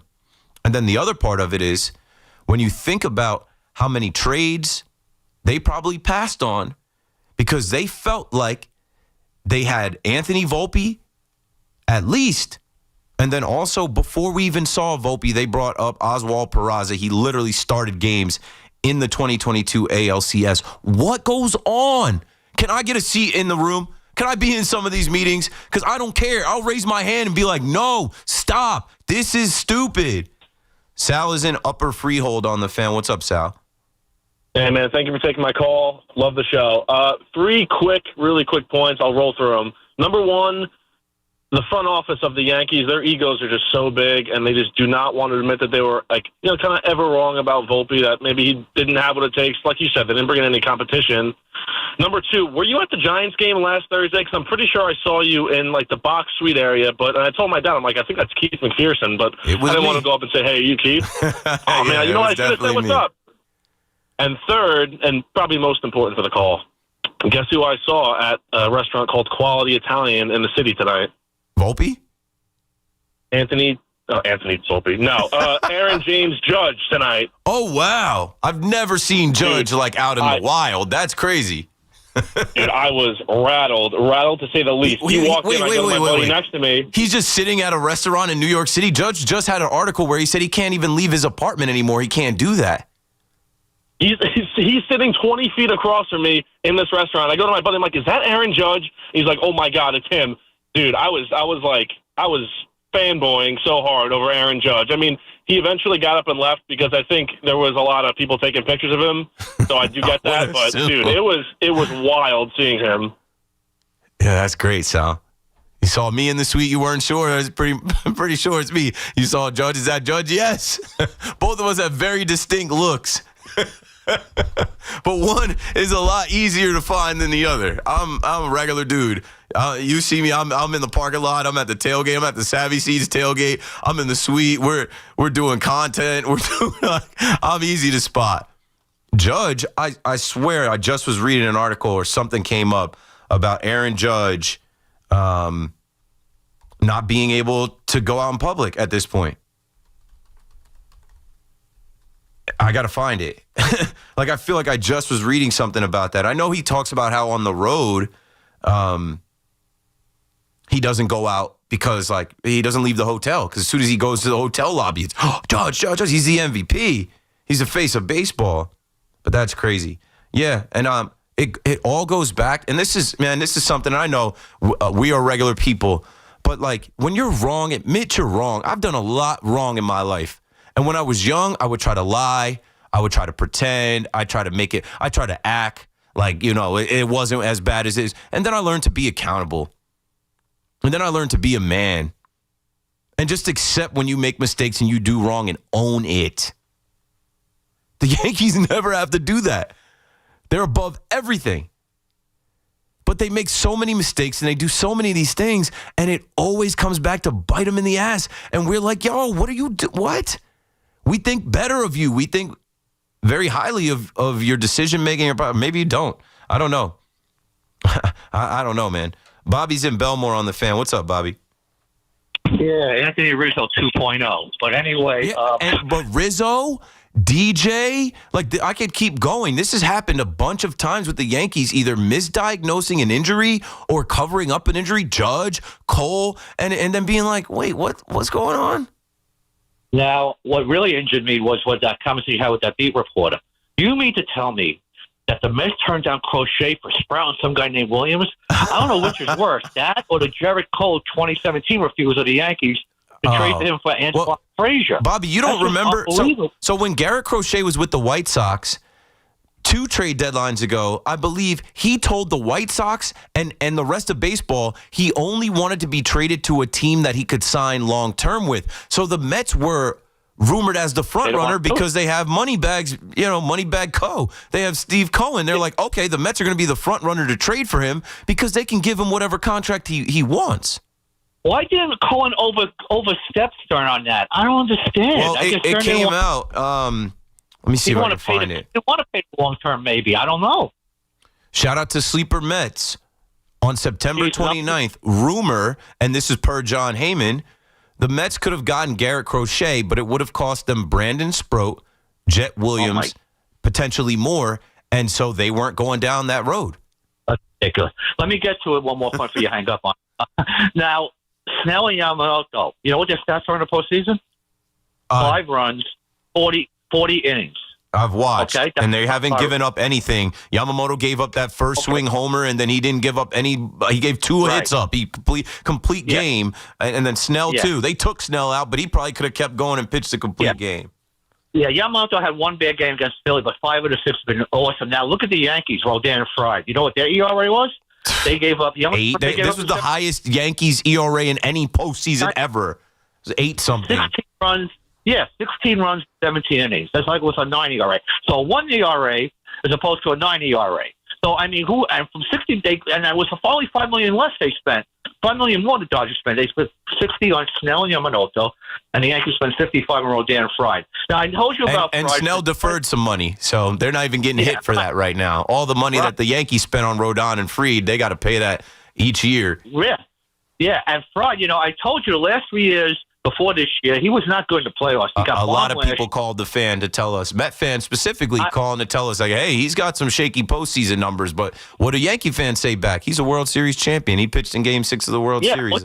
Great.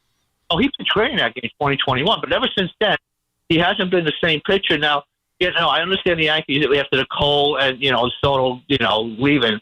But forget that. And also one more thing, that guy said they showed off the Bregman. Forget Bregman. The Mets had the highest. Well, I suggested it to him because I just think they need pitcher. Yeah, they need pitching, but they also need they can't keep doing the whole Brett Beatty, Mark Vientos, Acuna, Ronnie Mauricio. You're expected to contend with the Dodgers. Well, don't sell me on David Stearns wants to see what he has with the kids. Okay, you won't be seeing October. Right, and I was telling my friends, listen, it's like having you were a great quarterback in high school. When you have 3 quarterbacks on a team, it's like having none. So when you have 3 third basemen, you have none. So you don't have any third basemen. Yeah, there's got to be the guy and a solid backup. Thanks for the call, Bobby. 888-808-1019. But this is what I'm saying with Stearns learning. This is not Milwaukee where they'll accept who is this? You got who in the lineup? A bunch of randoms. No names, guys that come up, young guys that come up, and then they actually become, and they'll accept that out there in Milwaukee. In New York, they're not going to accept it, bro.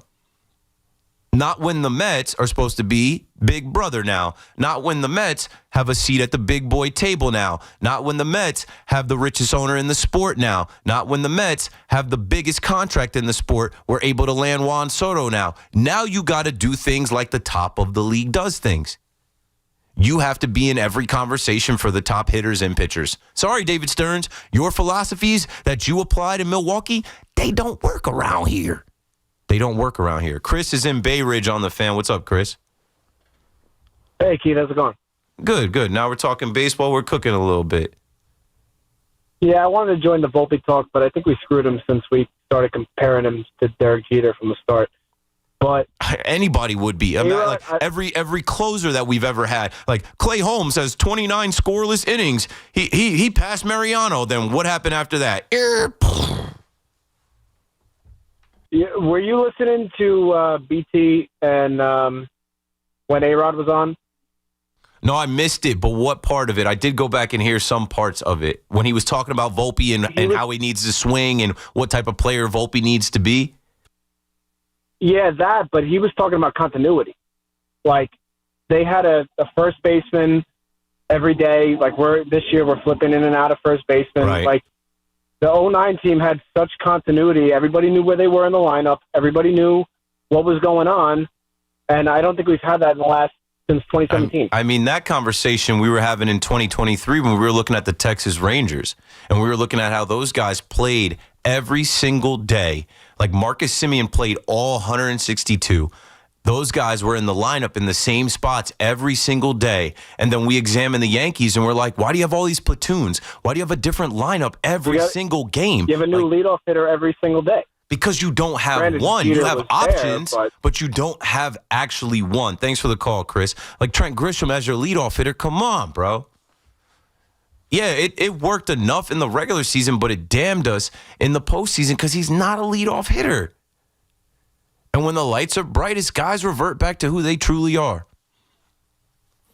When the lights are brightest, you see who the real dogs are, and you see who's just like, it's one thing to, hit a homer in Camden Yards in May. It's another thing when it's like, it's do or die. Season's on the line. We need you to be clutch. We need you to come through.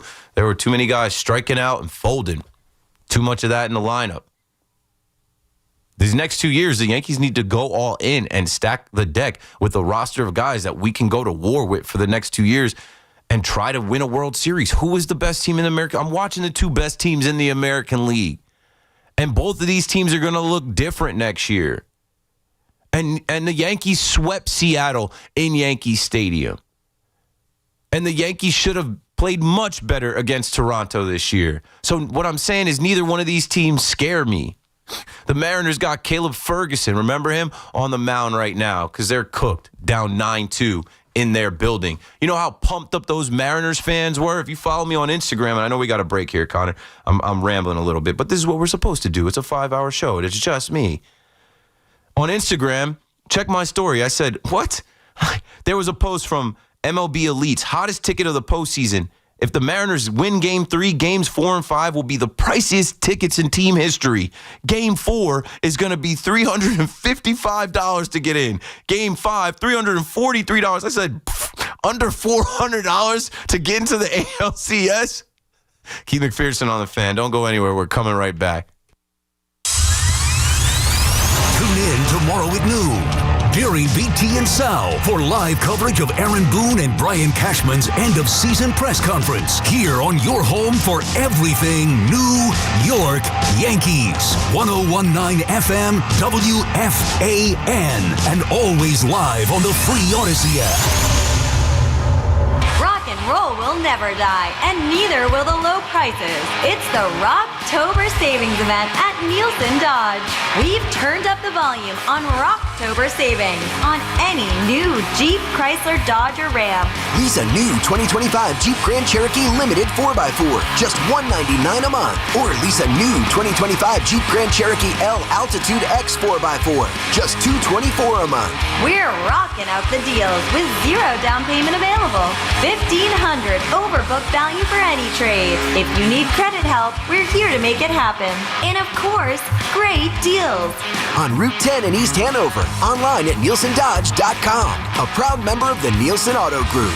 So for head-banging deals that are music to your ears, at Nielsen, fun is in the driver's seat. Drive into fall event. With approval term 24 months, due signed Cherokee 5794, Cherokee L 5819, ag tax card 498, docket DMV. We all hear the radio ads about the IRS. They tell you to be afraid, to be scared, and they try to frighten you into calling. I'm not here to do that. Tax Relief Advocates is different. TRA is here to tell you that if you owe money to the IRS, whether it's $5,000, $50,000, or $500,000, we have a solution. It doesn't matter if you're sitting in your car, at work, or with your kids. No matter where you are, call now. 800-575-9834. Don't lose hope. TRA can eliminate or reduce what you owe to the IRS. Generous programs are now available that can give you a fresh start. Our passion is taxes and helping individuals fix their IRS problems. We have over 1,000 5-star reviews on Google and an A+ with the Better Business Bureau. You don't need to be afraid of the IRS any longer. End your tax nightmare today by visiting us online at TRA.com or call 800-575-9834. That's 800-575-9834.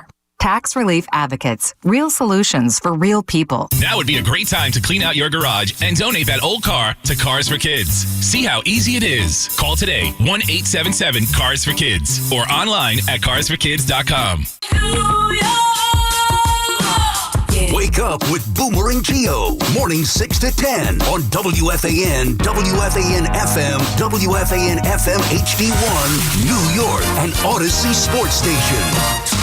WFAN Sports Flash. Good evening at 10 o'clock. I'm Marco Belletti, and this report is sponsored by Chef IQ. Precision cooking, effortless results. ChefIQ.com. Well, the Blue Jays have come out here strong in the Game 3 of the ALCS. They were down 2-0 quick with Julio Rodriguez with a 2-run shot for the Mariners, but they have erupted with a 12-2 advantage. 4 home runs. George Springer, Andres Jimenez, that got it started with a 2-run blast in the third. Vladimir Guerrero Jr. and Alejandro Kirk with a 3-run shot here in the 6th inning as well. They chased George Kirby, who didn't have it. 4 innings, 8 runs, 8 base hits. Meanwhile, Shane Bieber gave up the homer early, but has really settled down. 2 runs on 4 hits. He has struck out 7 through 5. So the Blue Jays with a 12-2 advantage on the Mariners in the 6th inning with 2 outs, looking to cut the lead to 2-1 in the ALCS. Jets, the only winless team in the NFL. Rumors swirling about possibly moving players at the deadline, especially Breece Hall. Aaron Glenn, though, not having anything to do with that. You said before the season you were pretty emphatic about not wanting to trade Breece Hall, and now all of a sudden we're getting closer to the deadline. These rumors are running rampant again. So what's your position now? They're rumors. Still feel the same way. Meanwhile, Jackson Dart and the Giants looking to make it 3 wins in 4 games, following up an impressive performance against the Eagles. But Dart knows the Broncos going to pose a big test. I think that we're all, excited for it just because, in my mind, I see them as one of the best defenses in the entire league. So, being able to just go out and compete. And, they do a lot of really good things, and they're coached really well. And despite being viewed as a big bench piece for the Knicks, Malcolm Brogdon has instead opted to retire after 9 seasons in the NBA. 55 degrees, cloudy skies, Central Park. That's what's happening. I'm Marco Belletti. Catch all the play-by-play with Susan Waldman and Dave Sims. The home of Yankees radio. The Fan on the Odyssey, iHeart, and TuneIn apps.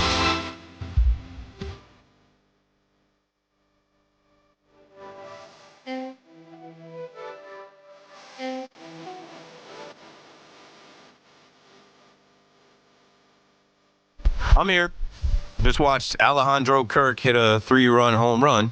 Sweeney Murray told you 3-run home runs win ball games, and I'm like, well, damn, 12-2. Toronto is whooping on the Mariners like they whooped on the Yankees. Difference is they're on the road and not in their building. And, who knows? I don't hope that this happens, but a game like this can wake a team like that up, and we got a series here. I was hoping for brooms. I was hoping for a sweep. Not likely now. But yeah, I wasn't able to find that Aaron Judge article. Also, we had somebody earlier in the show ask me about George Lombard Jr. What I'll say about George Lombard Jr., and I'm also going to put a cap on this Volpe stuff, but you guys can call and of course, get your takes. Max, I'm coming to you next, and Marty, we're coming to you as well. George Lombard Jr. is not ready yet, and there's a ton of hype around him like there was around Volpe, and I would hope that the Yankees use caution. I would hope that they learn from their mistakes and not try to accelerate this kid to be the next shortstop that was promised, He's got the bloodlines, and we get it. I physically have met the kid, seen him in Somerset. He looks like a Pelotero. He looks like a ball player. He's going to be at the major league level, but let him develop. Let him get seasoning to the point where it's like, ooh, he's got to come up. You know what I'm saying? Like, that's how I felt about Spencer Jones at the end of this year. There was just no room for him. He's going to get an opportunity to compete in the spring, I believe, this year, Spencer Jones. And we'll see George Lombard. We saw George Lombard hitting home runs and kind of catching our attention in the spring this past year. He'll get that opportunity again in 2026. But I don't think he's ready to be the starting shortstop of the Yankees in 2026. I expect that to be Anthony Volpe. I'm sorry. I think they're not going to sign anybody. They're going to go with Caballero and maybe Oswaldo Cabrera as competition for Volpe. But like Moose in Jamaica said it, he's not coming back to July. That's not true. The report I read said he'll be ready for the start of the season. It's a 5-month recovery. And like I said, he's a young guy. They say he bounces back from recovering every game and just will. Like I said, this kid loves the Yankees. His family loves the Yankees. He grew up wanting to play for the Yankees. He's going to go to sleep every night. He's going to be, regenerating like Wolverine because he's going to be fighting to just get healthy and get back. And like he already played through the torn labrum. You know what I'm saying? And it's on his non-throwing arm. He's going to be ready to go. He's going to be ready to compete. And I think the Yankees are going to give him that spot again. They might They might pacify us with, oh, yeah, it's going to be an open competition, but I don't think they're actively going to go out there and trade for a shortstop or sign one. This is what they do. It's so obvious to see the writing on the wall with this thing. I also do feel, and Connor mentioned, and we're talking all around it, like this is a way to save face for his struggles. And like, when you hear surgery, it's like, now you kind of, one, feel bad for the young man because everybody was coming down on him. And two, you kind of say to the Yankees, like, it's all right. We'll see. You give him another chance. 888-808-1019. Will you give Devin Williams another chance? Brian Hoke wrote an article today. Devin Williams is open to returning to the Yanks after a roller coaster season. Now, let's hope that bad part with him blowing 9 games is over. He's not going to be the closer, so he's not going to command closing money. He said he loves the city, right? Let's see that the 31-year-old self-described city guy. And if you remember, he said, after the offseason last year, he came to New York. He stayed, I think, in Brooklyn. He bounced around, did some sightseeing, and I guess that foreshadowed his fate of him landing in New York. But as he's preparing to test free agency, he says he's definitely open. At first, it was a challenge, but I've grown to love being here. I love this city. I love taking the subway train to the field every day. Like, Devin Williams is jumping on the subway to go to the game. I mean, a lot of people do that, but I don't know. Anyway, he said, I really enjoyed my experience here. There's a lot to like about the city, but it took me some time to adjust. Devin Williams, when he's going right, he's a good piece in the bullpen, a good setup guy. I'm open to it. Depends on the price. 888-808-1019. The Yankees have to add, though. Like, they have to add some different energy, some different hitters, some different guys, and not cut corners and not say, we got this at home. We already got this on the roster. Like, do better, please. Max is in Teaneck with us on the Fan next. What's up, Max? Hey, how we doing? I was just thinking about if we would add someone like Max Muncy. I really, really like him. I think that he would be a great addition, great hitting. We really are what missing position? that one. What? Max Muncy to play what position? Whatever position we need him. He's a really all-around guy. I feel like he can play whatever we need him. Okay. I don't think they will just because, I don't know, where's Max Muncy going to play? No, but listen to this. I was playing First the MLB base? The Show. The Show. Yeah, MLB The Show. And he hit a home run to win me the game. And I really think the Yankees could use more of that power hitting that Max Muncy would bring. You sold me, Max. In the video game, you used him. He hit a home run to win you the game. So he might hit the home run to send the Yankees back to the World Series next year. You just got to dream it up first. I know what Max Muncy is. I remember talking about him earlier in this year because he blew somebody's parlay and they waited for him outside the ballpark and fully let him have it. He stopped dead in his tracks getting on the bus and just stared at the guy. But Max Muncy, that funky Muncy, he plays third base. They have Ryan McMahon. He can play first base, but they have Ben Rice. He's also a left-handed hitter, so it's redundant there to pay Max Muncy when you have Ben Rice.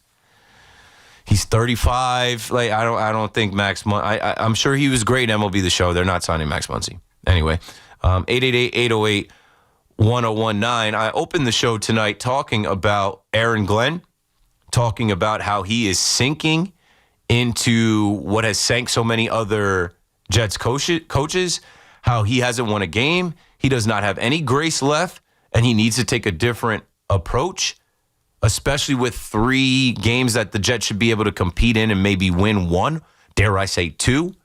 And I hope that somebody has got to him to say, hey, Aaron, please, we don't have to be such a hardo. Aaron, stop. You can't beat the fans. You definitely can't beat the media. They've all been here much longer than you. You're 0-6. You're the worst team in the league. Like, let's just be a little more humble and take a softer approach. Down in Fort Lauderdale, Marty, you're on the Fan. Go for it. How you doing, Keith? Good. How are you? All right. There is a team in New York that is 0-6. We all know who it is. The Aaron Glenn project is over. We are at 0-6. Well, this it's is not coat over. tight.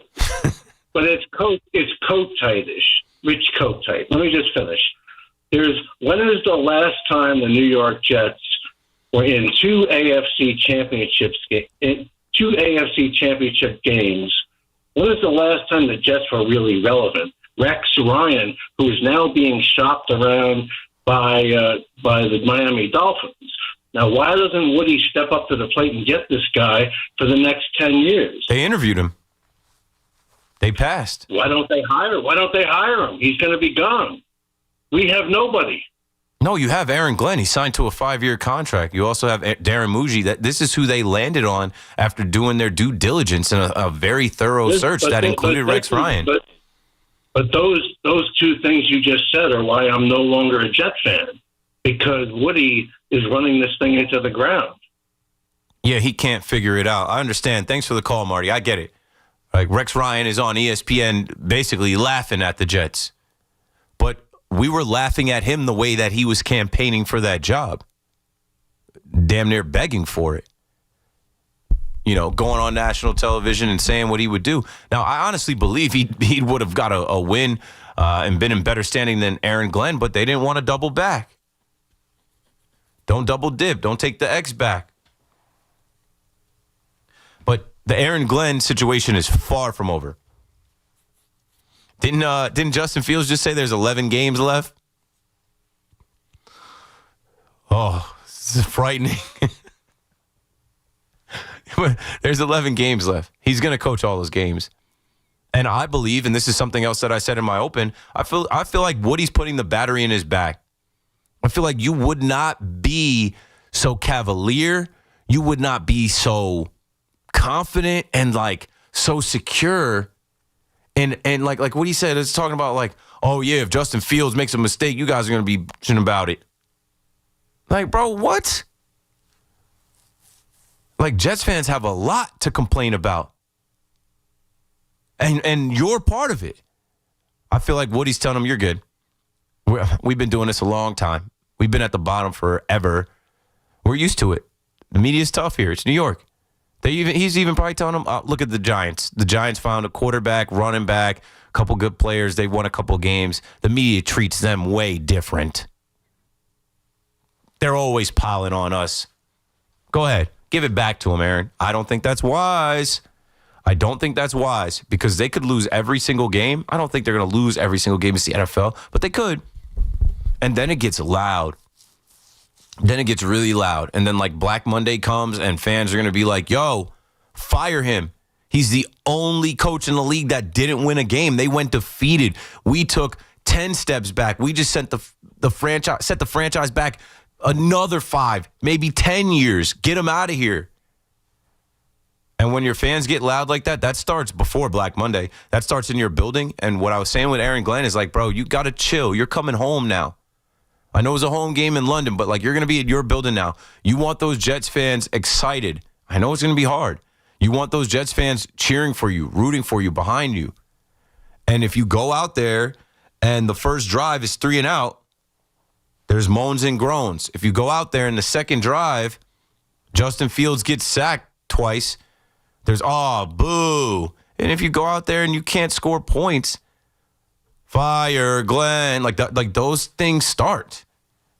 You have to tread lightly. You got to be careful. Like, even if Woody's telling you you're good, and he keeps saying, I have a lot of conversations with Woody about the foundation we're trying to build. There's no foundation here. Start building it. We don't see it. We need results.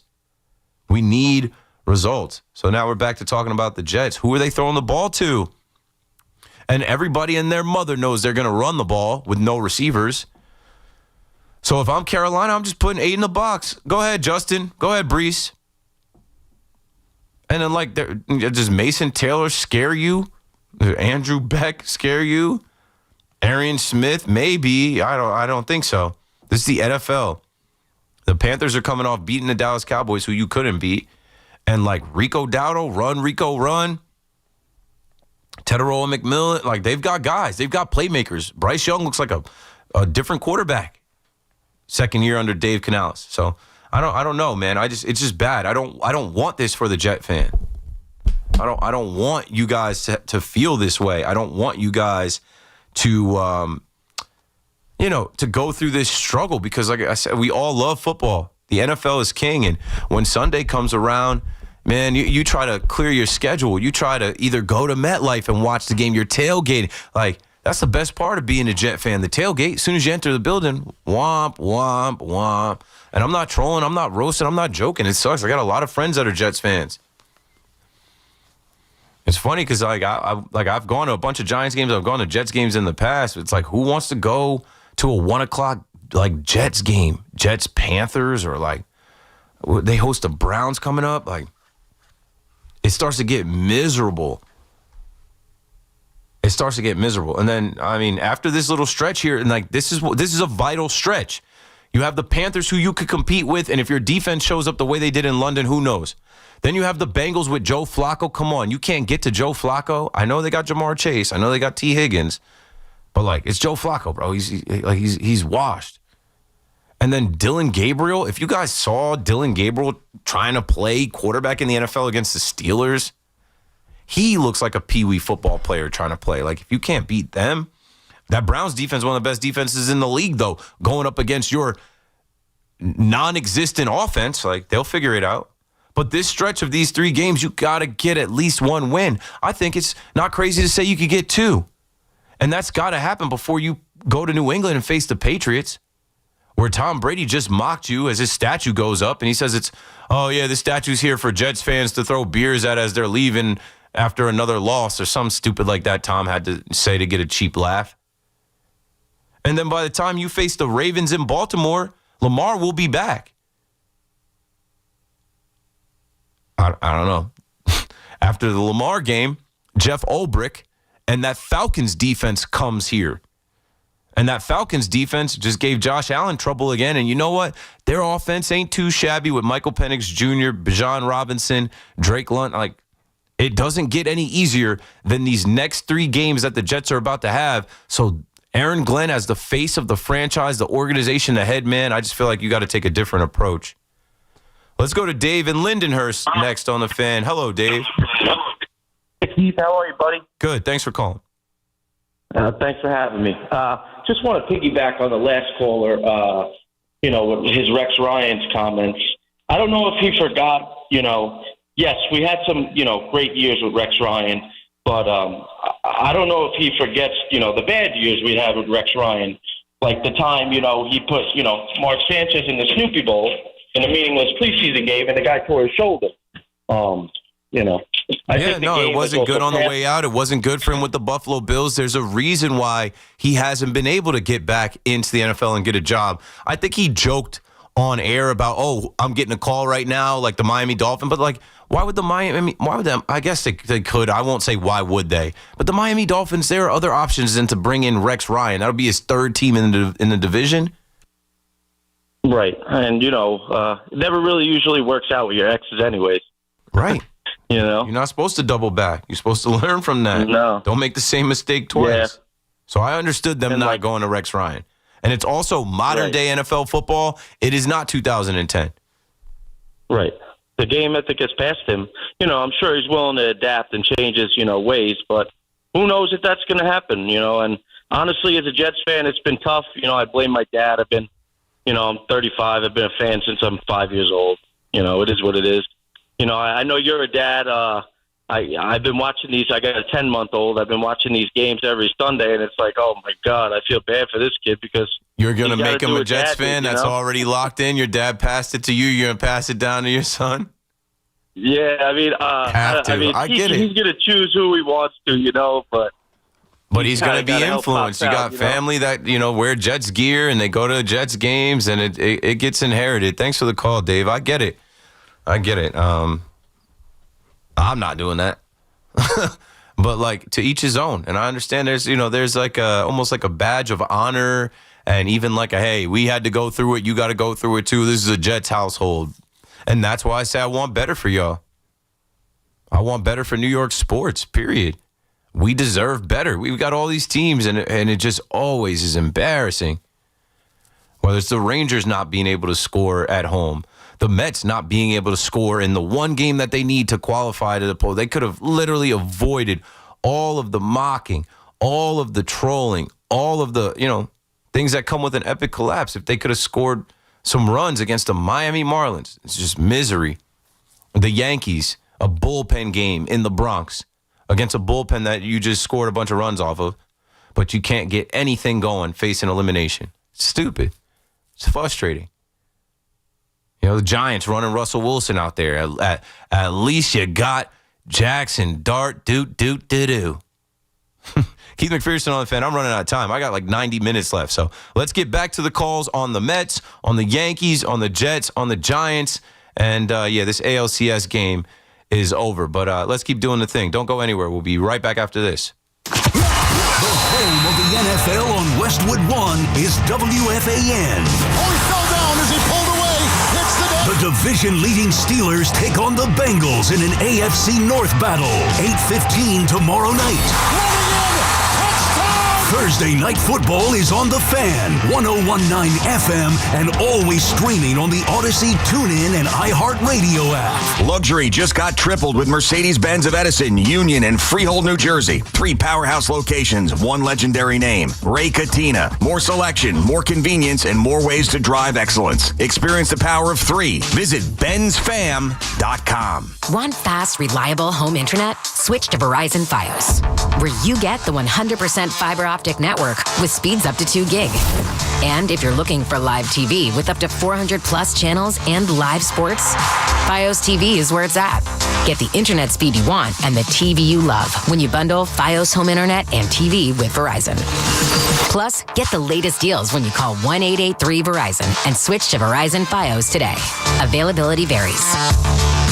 Nobody beats a Town Fair tire deal, and I mean nobody. So if you're looking for Michelin tires at the guaranteed lowest price, get to Town Fair today. Michelin winter tires offer a shorter stopping distance on ice and snow, along with predictable handling in cold, dry, and wet wintry conditions. For the guaranteed lowest price and free services for life on Michelin tires, nobody beats Town Fair tire, and I mean nobody.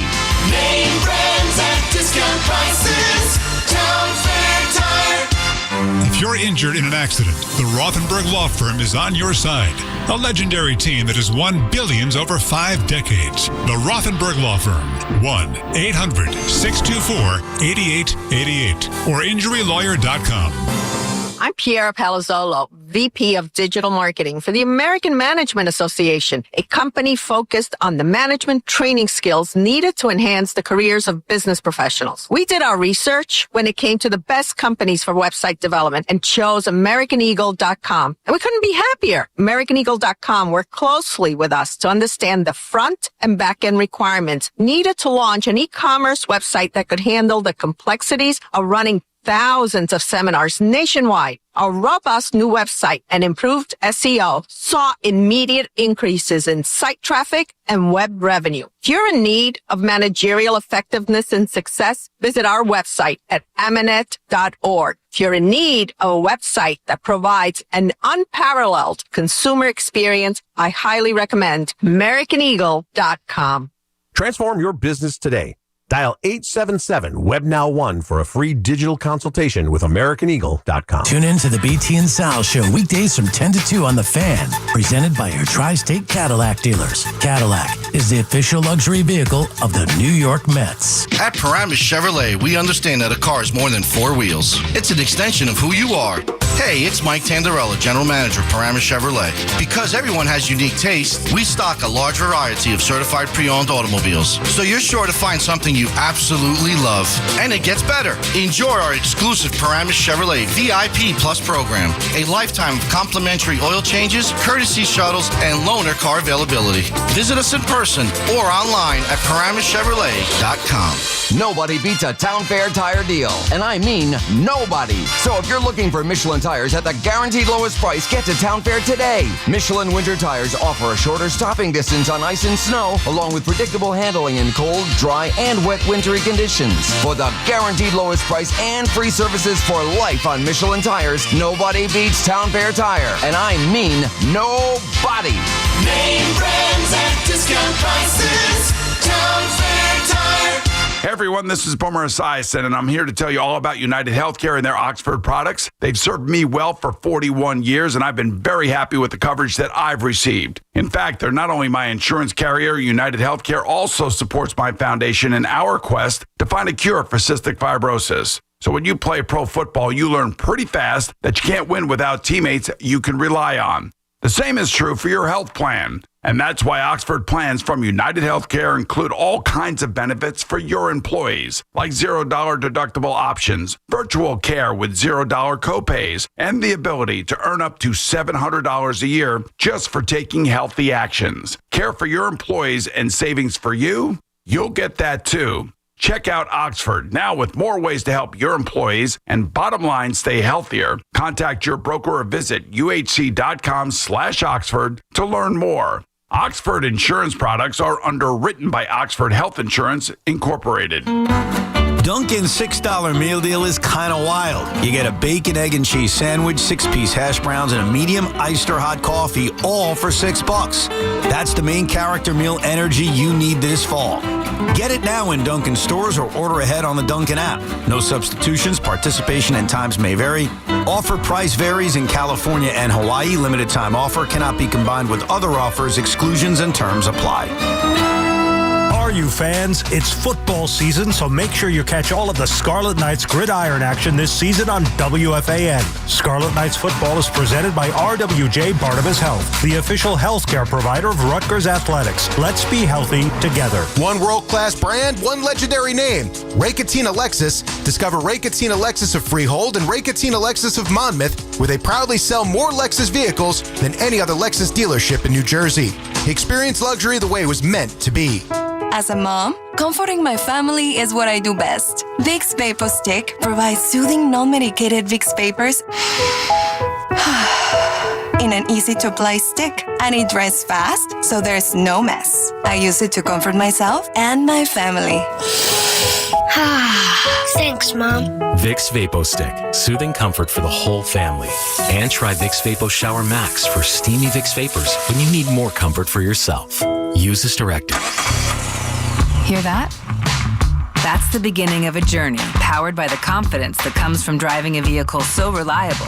It's backed by a 10-year, 100,000-mile limited powertrain warranty. Where your journey ends? Well, that's up to you. Visit your local Kia dealer today.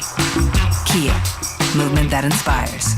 See retailer for warranty details. Always drive safely. Limited inventory available. Talk New York sports here. The Fan. Yesterday, he was like, "You left the Cowboys like your dad left you." I got a good chuckle out of that one. You left the Cowboys like your dad left you. Shout out to my dad. My dad, I know where my dad is. My dad didn't leave me like you think he left. My parents got divorced, but my pops is around. Like, anyway, you know. So the thing that I put out on Twitter, and I just was laughing reading some of the troll replies, right? Stop being a D-head on air, then maybe we'll listen to you. And then the other one I'm not going to read. It's just so, like, racist and stupid. But, you know, there was a post that I saw on Instagram today with Cam Scatteraboo, who, like, everybody in the league now is talking about, right? Other players are raving about him, how his style of play. People were talking about his CTE. And so Whistle Sports posted something, and they said, someone leak an essay from Cam Scatteraboo at Arizona State University, it would break the internet. And then someone posted a, like, I don't know, a James Cook. I don't know what this is. I guess James Cook had something that he had to write on feral hogs, and it's hilarious just to, like, the writing, the composition, the words. It's like, I hope this wasn't a real college thing. But then that made me think about Cardale Jones's quote, where Cardale Jones, remember the Ohio State quarterback, he had a tweet where he said, "Why should we have to go to class if we came here to play football? We ain't come to play school. Classes are pointless." And so I commented that. And then I saw all these people that they're young people. They probably did not see Cardale Jones play. They do not remember him, out throwing J.T. Barrett, and they don't remember him going to national. They don't remember any of that. But they're, all these people are taking, and I literally wrote Cardale Jones. It's not my quote, but people are like, "Are you dumb? Like, what are you talking about? Classes aren't pointless. You need an education. Injuries exist. Blah blah blah." So I play dumb too. And so I'm saying to people, what college did you play football at? What schools did you play? I played it too. And then, I said to someone, I did find my wife there. Other than that, complete waste of time. So that prompted a tweet this morning at 10:53 that I sent out. And I said, the most valuable thing I took from college was my wife. There were no dating apps. You couldn't really even slide into DMs, maybe a Facebook chat. But I'm old school. I paid attention. We took classes together. Fellas, look for the smart girl that cares about you and believes in you. I said, I legit dropped out. I gave my football scholarship back. I stopped going to class and practice. I was sure I was going to make it as a DJ, MC, rapping, playing clubs. I didn't care for the degree, but my wife helped me, made sure I went back to school, graduated. I took summer class. She drove me to class. Fast forward to now, she's a great mother to my son, my rock. I don't do anything without her. She's my best friend. I don't need friends. I just need her approval. She saw me at my lowest. She saw me go from nothing to something. She had the belief all along, so I will prove her right. I already have, but I'm going to prove her really right for the rest of my life, where there's obviously going to be no thoughts about, And I remember being young. I remember being broke. I remember being in college. I remember other dudes saying, You're dating him? Looking down on me. And this is good for the college kids, because I was going on a little rant the other night about how I give advice. I got a call tomorrow at 4 o'clock with a young man named Matt. Just reached out to me on LinkedIn. Hey, I'd like to pick your brain about some things. And it dawned on me the best advice that I could give isn't so much about how to navigate, the internet and using your platform and dealing with trolls. If you're a young man out there in this climate, and this is what I realized, I never really got into the dating apps. My boy Caesar was here last Friday when I had that quick show. I went out with him, and he's on the dating apps, and he's swiping, trying to find girls in New York. And I'm like, what the hell is this? I'm like, this looks like there's this whole article about this girl as he's scrolling through. I'm like, I don't even know what the dating apps look like. The best advice I can give to you young guys in college is to pay attention to those smart girls that you're in class with. She might not be the hottest girl in the class. She might not be the girl with all the followers. She might not be the girl that all the other guys are chasing. My wife was a bit of both. But you got to find the girl that is smart because you don't want to latch on to a dum-dum. You're going to be paying her way and carrying her. She's just going to be a ball and chain. But you also got to find the girl that is smart enough to look at you, recognize you, believe in you, and cares about you. I remember my wife caring about whether I ate that day. I remember before we hung out, my wife would say, hey, what did you eat? Or what are your plans? Or did you do this assignment for class? Or are you going to class? You got to see through some of that other stuff. There were girls that just, they care about you for status. Oh, you're a football player, or you're a DJ, or you have money, or you don't have money. That was the worst. Competing with guys who inherited money, where it's girls just want to have fun. And guys with fun coupons might not be a better looking guy, might not be as fun, might not have the personality or the gift of gab or the game or whatever. But hey, he's got money he can throw at her. She can eat and drink and be merry all on his dime. I never had it like that. But fellas, if you're in school right now, you're swiping on these apps, you're DMing girls. It seems like they're so plentiful. It seems like the right girl is just the next swipe away. Or you might be with the girl and think that she isn't as valuable because you can just jump online and match with a new girl and meet a new girl because it made it so easy. But I'm in between. I'm a millennial, but I remember, having to actually have some game. I remember having to actually go up and talk to girls. I remember what it was like to actually go out there in the wild and compete. And so for you young boys, your partner, the girl that you choose to be your wife and then potentially the mother to your children, that is vital to your success.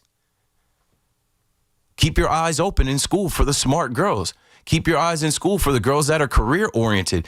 Keep your eyes open in school for the girl that, like, she isn't just trying to get drunk. She isn't just trying to use you for money or status or anything like that. Like, she cares about you as a person. She wants to know your goals. She wants to know your ambitions. She wants to know what you have planned for later in life. Because fast forward, you're 25, you're 35, you're 45.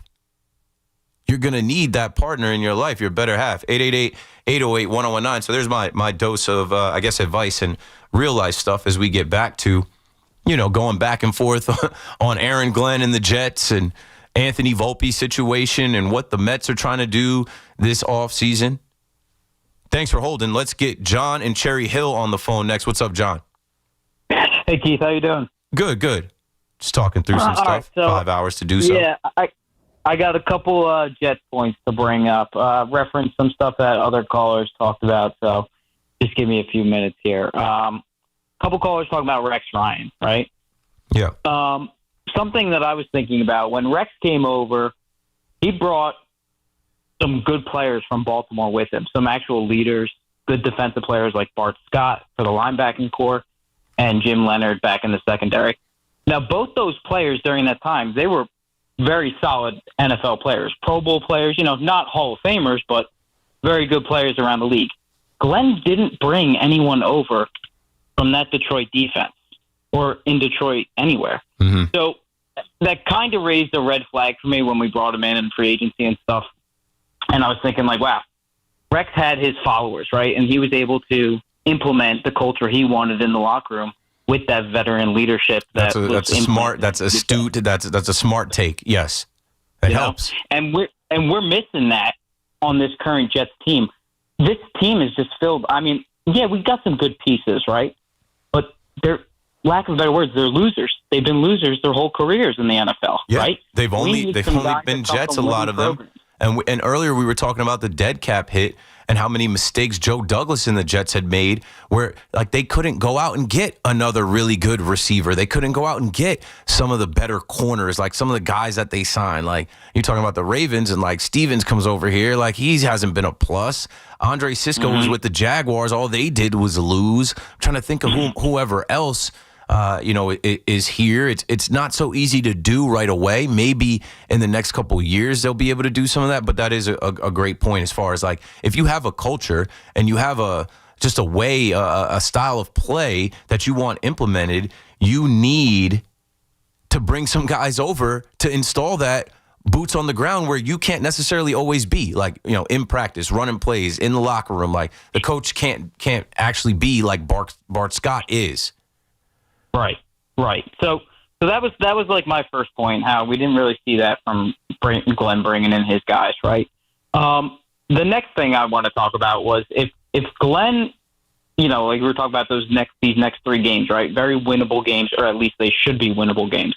Right? If the Jets can't pull out a couple wins over the next couple weeks, we possibly could be looking at a one and done year for Glenn, right? Yeah. And Woody Johnson's got a history of firing coaches, keeping the GM, right? Or keeping the GM, firing the coach, like he did with Bowles, McCagnon, you know, so he's got a history of that. And I don't think that's the way to do it. I think you got to bring in both guys at the same time, right? And if you're firing one, you got to fire both. It's like a marriage, right? So if Woody decides to keep Glenn and Muji, and we end up with a top pick, 1 or 2 pick, right? I necessarily don't feel comfortable with those two guys developing You're not gonna. Quarterback. We've had that conversation tonight too, and I think they're going to be a top 2 or 3 pick where Fernando Mendoza and Dante Moore are going to be there, and they're going to be the picks that Mel Kiper, Todd McShay, and everybody else says, if you're looking for a quarterback, take those guys. Even when they do take one of those guys, you're still not going to feel comfortable that they can develop them and turn them into the franchise quarterback. When have they done that successfully here? Yeah. Exactly. Like the Jets, when they picked Darnold, they picked the right guy, right, at that position. He's still getting it done. Already. And they got it wrong. He might have been the right guy, but with the Jets, he was the wrong fit at the time, right? So, like, at that point, I think, I hate that I'm talking draft strategy already, but this is what we do as life as Jets fans, right? So you'll probably be better off just trading back getting some picks, building that defense up, because the defense has looked very bad, right? And maybe trying to bring in like a veteran quarterback, like maybe like a Kenny Pickett style, right? Hell no. Let him actually play. And shout out to Kenny. Kenny's from my town and played at my high school. Hell no. Listen. I know you might hate that. You can't go from Justin Fields to Kenny Pickett. No, I'm not done yet. And maybe drafting a quarterback. Kenny later isn't on much of a veteran himself, bro. These fans would revolt. They would try to burn the place down if Aaron Glenn tried to sell him on. Yeah, we're bringing in Kenny Pickett. No, I'm saying Jersey that, kid. He's a local like, guy. Jersey ties. This is gonna work. Like the Giants drafted Dart, but they didn't pick him in the top 10. You know, they went back up and they got. But there was a report right? that Dable wanted them to draft him 3rd overall. He had that much conviction on this is the guy that we got to get. And look, they were able to, luckily trade back in. But there were rumors that a few other teams had high grades on him as well. It just worked out. And I mean, the book is still out on Jackson Dart. Before we, make him the next Pat Mahomes, he's still got a long ways to go. But the early returns are. He is not in above his head. He has no fear. He makes plays. And now the Giants have new life. Their head coach has new life. Their GM has new life because it's like off we go on the Jackson Dart era and Cam Scattaboo. The Jets GM and head coach I don't believe are going to be fired. And they have to find their franchise quarterback. And they have to start bringing in their own guys. They inherited Joe Douglas's guys. All right, Keith, one more point for you. I want to hear your thoughts on this. Is there any chance, you think, of a Stefanski or a Harbaugh getting fired from Baltimore? And if that's the case, where Harbaugh or Stefanski is available at the end of this year, don't you have to do everything in your power if you're Woody Johnson to get them in the building for an interview? I don't think those are the names. But, there's going to be another shiny head coach with experience that does come available. That's one. Like, Harbaugh is one. But, Kevin Stefanski hasn't won anything. But I believe he's good in Cleveland because, he did get them to the playoffs, and they're going to draft a quarterback. They're playing Dylan Gabriel right now. They traded Joe Flacco. They're planning on being up there to draft another quarterback. I don't think they're putting any stock in Shedeur Sanders or Deshaun Watson, and I think Kevin Stefanski's safe. And I also don't think the Ravens are going to be dumb enough to fire Harbaugh, and I also don't think the Ravens are done because Lamar's hamstring will be all right. He is going to come back, and they will win some games. Like right now, they don't have their quarterback. They're relying on Cooper Rush and Snoop Huntley. So, yeah, I don't know. Thanks for the call, John. I don't know who that name is going to be. Is it going to be John Gruden? Or maybe I'll do some work on that right now, like former NFL coaches that are floating around. Maybe I'll go back and check the 33rd team and the coaches that they interviewed last year, Rex Ryan.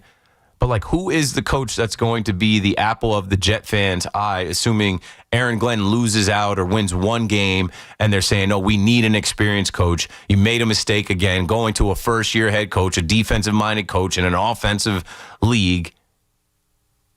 I'm trying to think. I'm like, who is that coach that's going to become available that Jets fans are going to be like, fire Glenn and bring this guy in, where Woody's going to be like, what the hell? Why not? Keith McPherson on the Fan, 888-808-1019. When we come back, we'll do a Tell Me Something Cool. Don't go anywhere. Back right after this. It's Boomer and Gio, mornings on the Fan, 101.9 FM. Cam Scattaboo is going and is like a legend in the making for the Giants fan and football fans. Listen to Boomer and Gio on demand on Apple Podcasts, Spotify, or wherever you get your podcasts. Looking for the lowest price on name brand tires? Get to Town Fair Tire and get the guaranteed lowest price on any name brand tire. Nobody beats a Town Fair Tire deal. Nobody. Town Fair Tire. Think Verizon, the best 5G network, is expensive? Think again. Bring in your AT&T or T-Mobile bill to a Verizon store and we'll give you a better deal. Now, what to do with your unwanted bills? Ever seen an origami version of the Statue of Liberty? Jokes aside, Verizon has the most ways to save on phones and plans where everyone in the family can choose their own plan and save. So bring in your bill to your local Verizon store and we'll give you a better deal. Rankings based on root metric true score report dated 1H2025. Your results may vary. Requires postpaid consumer mobile bill from T-Mobile or AT&T dated within the past 45 days. Bill must be in the same name as the person agreeing with the deal. Additional terms apply. 1877 Cards for Kids. KARS Cards for Kids. kids. Ready to get rid of that old car? Donate it to Cars for Kids. Call 1-877-CARS-FOR-KIDS to reach a friendly live agent. Donation's super easy, and your car can be picked up as soon as tomorrow. Call us now, 1-877-CARS-FOR-KIDS. 1-877-CARS-FOR-KIDS. Donate your car today. Did you know you can donate real estate too? Hey everyone, Boomer here. How long have I been talking about the Chef IQ Sense wireless thermometer? You know how much I love it, but check out what one of our listeners says. It's phenomenal. You want to make a brisket, you look at your phone, and your mouth starts watering when you've got 20 minutes left. Phenomenal. The Chef IQ Sense is the wireless cooking thermometer that eliminates under or overcooking your chicken, fish, or meat. Whether cooking on a stovetop, oven, or grill, the app alerts you when everything's done. Order the newly released third-generation Chef IQ Sense now at chefiq.com. Sitting in the driver's seat of the Nissan Kicks is like the best seat in the house. You're in the action. And with the Nissan Kicks all-wheel drive, you can go find the best views. And with the 10-speaker Bose Personal Plus audio system, you can hear everything. Your new wheels await. Reimagine your ride with the reimagined Nissan Kicks. Now get the 2025 Nissan Kicks starting at just $21,830. Shop your local Nissan store or nissanusa.com.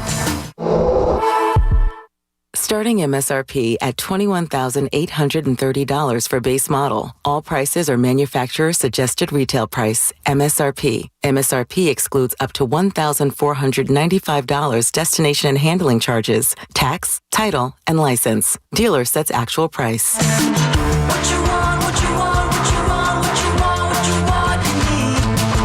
Go running with the Devils on November 2nd, a 5K race hosted by RWJ Barnabas Health and the New Jersey Devils. Register at rwjbh.org/runningwiththedevils. Hey everyone, this is Boomer Esiason, and I'm here to tell you all about United Healthcare and their Oxford products. They've served me well for 41 years, and I've been very happy with the coverage that I've received. In fact, they're not only my insurance carrier, United Healthcare also supports my foundation in our quest to find a cure for cystic fibrosis. So when you play pro football, you learn pretty fast that you can't win without teammates you can rely on.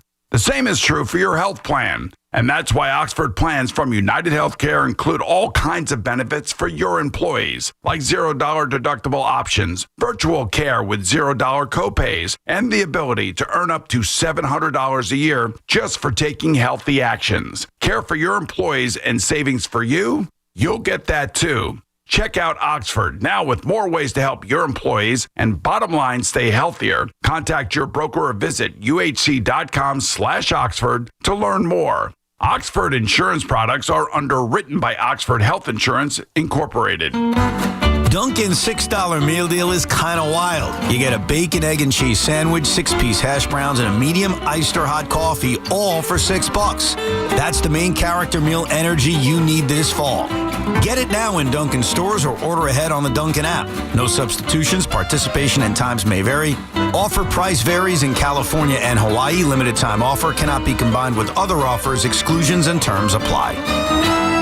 Are you fans? It's football season, so make sure you catch all of the Scarlet Knights gridiron action this season on WFAN. Scarlet Knights football is presented by RWJ Barnabas Health, the official healthcare provider of Rutgers Athletics. Let's be healthy together. One world-class brand, one legendary name. Raketina Lexus. Discover Raketina Lexus of Freehold and Raketina Lexus of Monmouth, where they proudly sell more Lexus vehicles than any other Lexus dealership in New Jersey.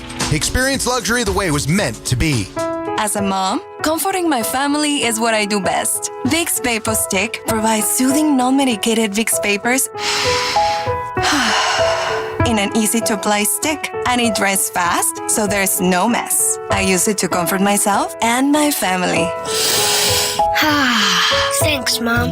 Vicks Vapo Stick, soothing comfort for the whole family. And try Vicks Vapo Shower Max for steamy Vicks vapors when you need more comfort for yourself. Use as directed. Get connected with WFAN to talk about your favorite teams. The Fan on the Odyssey, iHeart, and TuneIn apps. Well, now it's time for Fanalist Keith McPherson. Hey, Keith, tell me something cool. Hey, John. Always good to hear from you. I think you might think this is pretty cool. Now, as we watch the ALCS, I was reading an article today about the MLB postseason.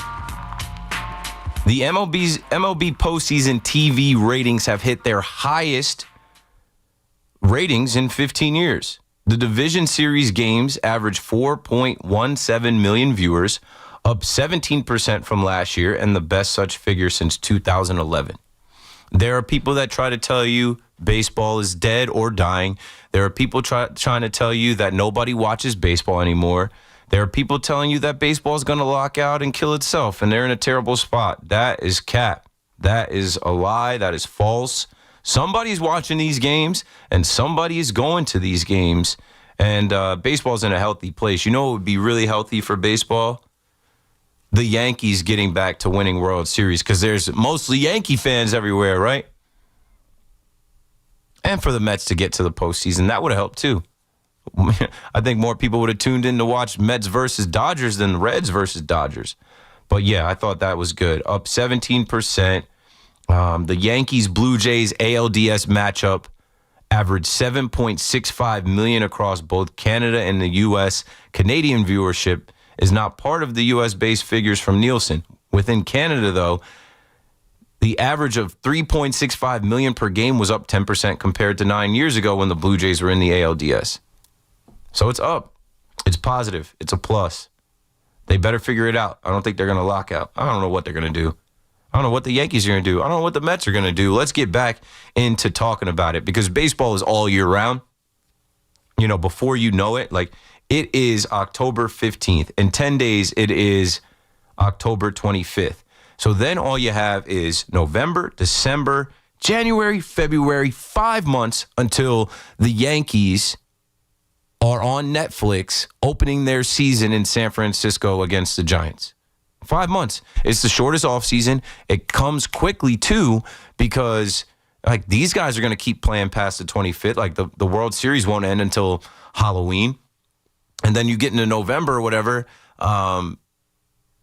Off-season moves start happening. Then the winter meetings happen. And then pitchers and catchers is here before you know it. And we're right back to another season. If I'm the New York Yankees or the Mets, I'm reloading.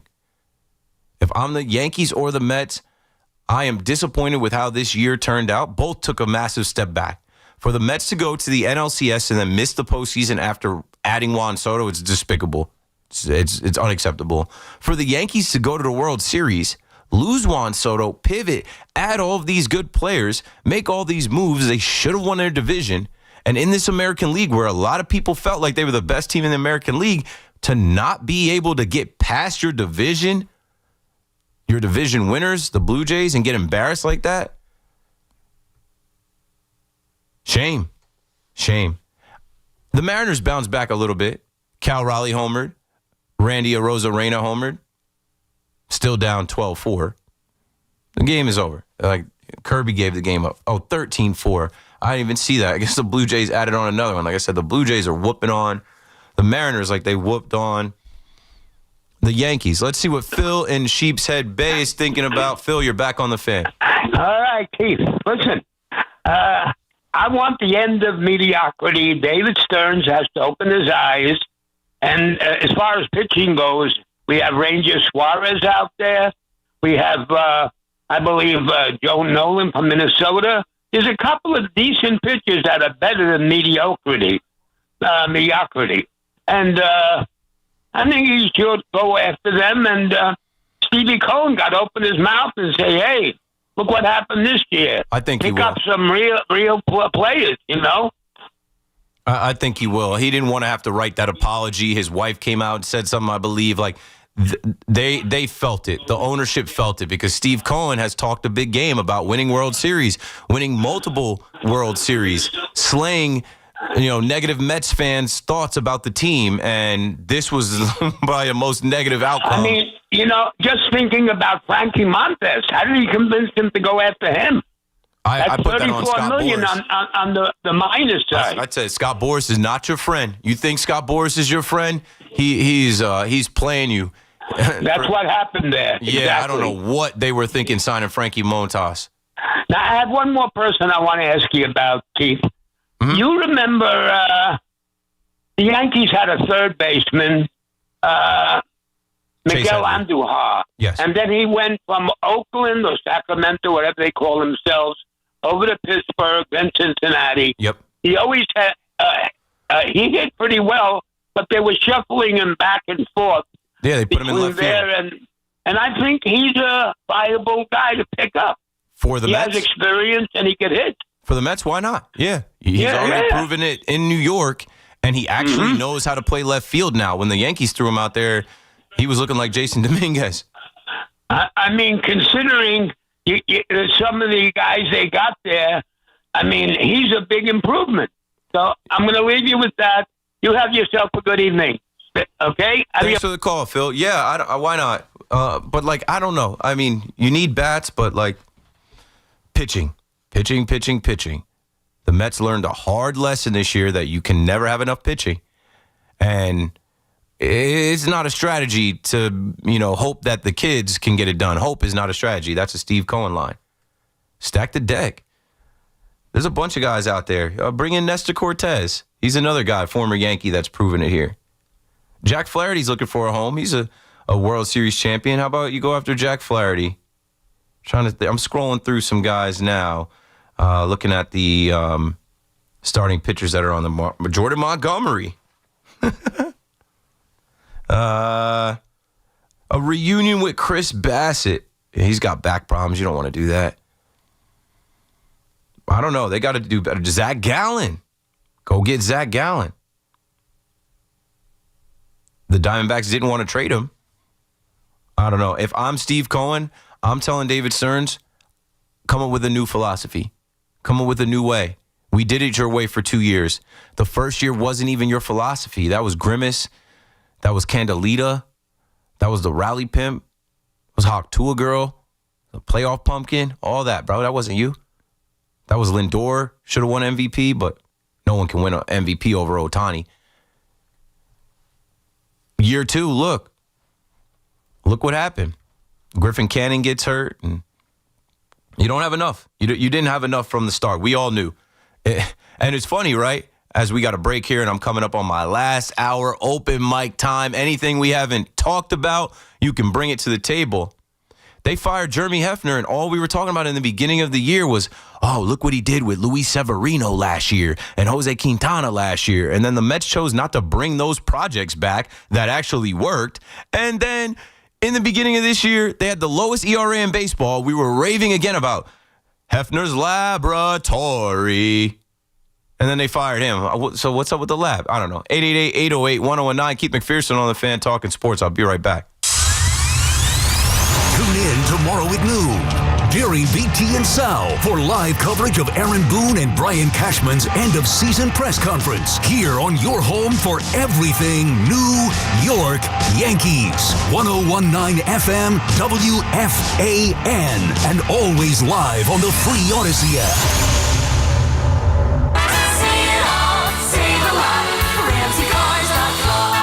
Trying to find the right car at the right price? Yeah, right. Well, Ramsey Auto Group makes it easy. Visit any Ramsey location or RamseyCars.com for a great selection of low-priced certified pre-owned vehicles. And we'll even buy your car or current lease. Get the right car at the right price right here. Save a lot, RamseyCars.com. October baseball is here, which means the MLB stage is bigger, the lights brighter, and your style, it's gotta rise with it. From fresh jerseys and iconic caps to hoodies, jackets, and must-have accessories, every postseason fit tells a story because October baseball isn't just play, it's what you live, it's what you wear, it's showing off and showing out. So this October, go big, go bold. Rep your squad's postseason moment at MLBshop.com. MLB trademarks used with permission. Want fast, reliable home internet? Switch to Verizon Fios, where you get the 100% fiber optic network with speeds up to 2 gig. And if you're looking for live TV with up to 400 plus channels and live sports, Fios TV is where it's at. Get the internet speed you want and the TV you love when you bundle Fios home internet and TV with Verizon. Plus, get the latest deals when you call 1-883-VERIZON and switch to Verizon Fios today. Availability varies. Dunkin's $6 meal deal is kind of wild. You get a bacon, egg, and cheese sandwich, 6-piece hash browns, and a medium hot or iced coffee, all for $6. That's the main character meal energy you need this fall. Get it now in Dunkin' stores or order ahead on the Dunkin' app. No substitutions. Participation and times may vary. Offer price varies in California and Hawaii. Limited time offer cannot be combined with other offers. Exclusions and terms apply. Get the latest on the Giants and Jets on WFAN, WFAN FM, WFAN FM HD1, New York, and Odyssey Sports Station. WFAN Sports Flash. Good evening at 11 o'clock. I'm Marco Belletti, and this report is sponsored by Chef IQ. Precision cooking, effortless results, chefiq.com. Also brought to you by Dr. Jay Schott, Samuel Institute for Pain Management. Visit samuelpain.com. Well, the Blue Jays right back in their series. They dominate the Mariners 13-4. It has just gone final. 5 home runs in all. Vladimir Guerrero Jr., Addison Barger, Andres Jimenez, George Springer, Alejandro Kirk. They all go deep. Meanwhile, Shane Bieber gave up a 2-run shot to Julio Rodriguez in the first, and it really settled down from there. 6 innings, a 2-run ball, 4 Ks. Check that, 4 hits. He struck out 8 as the Blue Jays now trail the ALCS 2-1, a 13-4 win in Seattle. Meanwhile, Justin Fields has struggled for the Jets, but still hasn't thrown an interception. That's not always the most important thing. I think I can be more aggressive, and throwing, of course, no interceptions is a great thing. But I also think taking some shots down the field and trying to stretch the field a little bit. I think that's important for us as an offense to create explosive passes. The Giants have had a good week basking in the glow of the dominant victory of the Eagles, but Jackson Dart realized the season didn't exactly end last Thursday. Winning helps. It definitely puts more smiles on people's faces, but at the same time, this is what, as players, this is what we come to work every day to do. So we can't treat it as something that's surprising or out of the ordinary. We work our tails off to be able to go and win games, and if we slouch at all in this league, you're going to get beat. And according to reports, Anthony Volpe underwent surgery for a partially torn labrum, but could be ready by opening day. 54 degrees, clear skies, Central Park. That's what's happening. I'm Marco Belletti. Get the scuttlebutt on your favorite team, the Fan, on the Odyssey, iHeart, and TuneIn apps.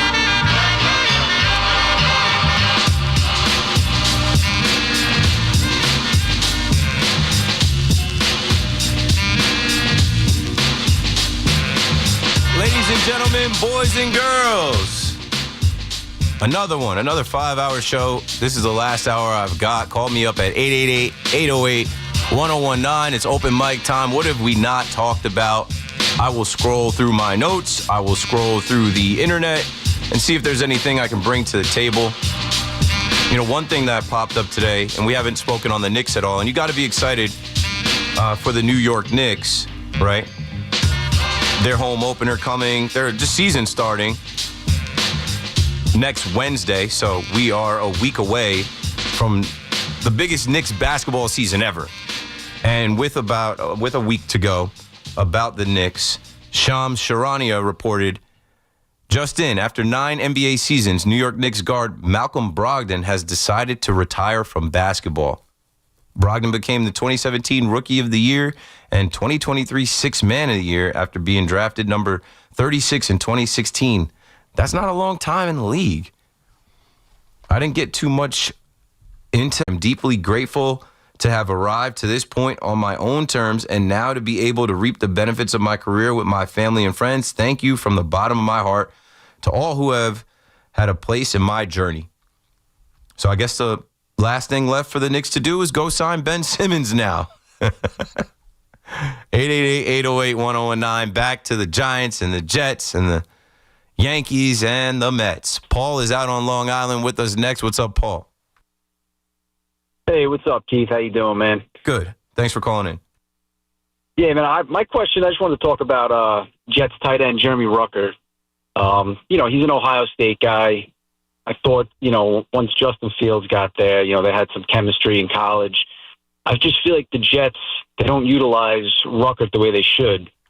I mean, he's in his 4th year of his contract, I believe. Had that one early touchdown at home. He hasn't even gotten any targets. They don't really use him at all. Nah, all they do is they use him to block. And listen, he's very durable. He's in every game, blocking, plays special teams. And I think his only touchdown was from Tyrod Taylor. It wasn't even from Justin Right, and Fields it was in super garbage time late in the game, yeah. Right, they just got, and he's a Long Island guy. Yep, we all remember his pops, and his pops celebrated that touchdown even in the loss. Yeah, go on. Yes, I'm just saying, like, I'm from Long Island. A lot of my friends, everyone's big Rucker fans, man. They gotta try to get him more involved in the passing game. Give him some targets. I would say if there ever was a time, maybe this is the week. Thanks for the call, Paul. I'm looking up stats. He's got 8 targets on the season. And I know they don't have much of an offense, definitely not much of a passing game, but like 8 targets means you're not a part of the plan. Now, Mason Taylor is a part of the plan. He's got 29 targets, caught 21 passes. I mean, what are they going to do this week if Josh Reynolds and Garrett Wilson are down? Garrett Wilson has almost twice the amount of targets as Mason Taylor. He's got 56. And I wouldn't play him anyway just so he has a week to rest and get better for the rest of the year. Other than that, like Breece Hall has 24 targets, and they didn't target him once last week. Josh Reynolds has 12. It's just they have nothing. I guess Arian Smith is going to get a heavy workload. Alan Lazard, Tyler Johnson, run some screens, throw some checkdowns. But no, I think it's going to be a rushing attack. I think this was a wake-up call and a reality check, if there ever was one, that, hey, we need to be confident in our offense and what plays we can run. What plays do we feel good about moving the ball with?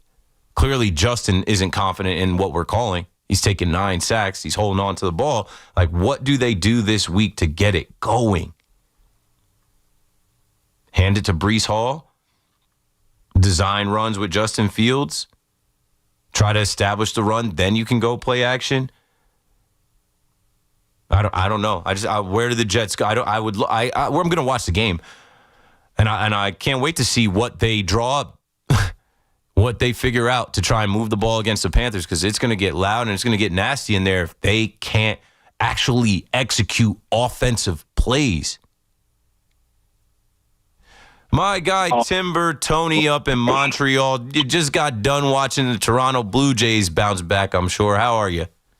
I'm doing great. I was listening to you coming in, and I was working it, and then I said I'd call back later, and I picked up the rest of the game when they went on a home run barrage. And I was listening to the earlier part of your show when you said the Yanks have to start doing something about their personnel, maybe buying some guys and spending some money, and then Alonso's name come up, and then you're saying, the Mets have to keep him. And I think he's right. He will hit 500 home runs, and he will be a star. I don't know if he'll ever. I don't think you ever agreed that he would ever end up for the Yanks. Am I right in that? I know Cashman last year, in an interview, said that they checked on Pete.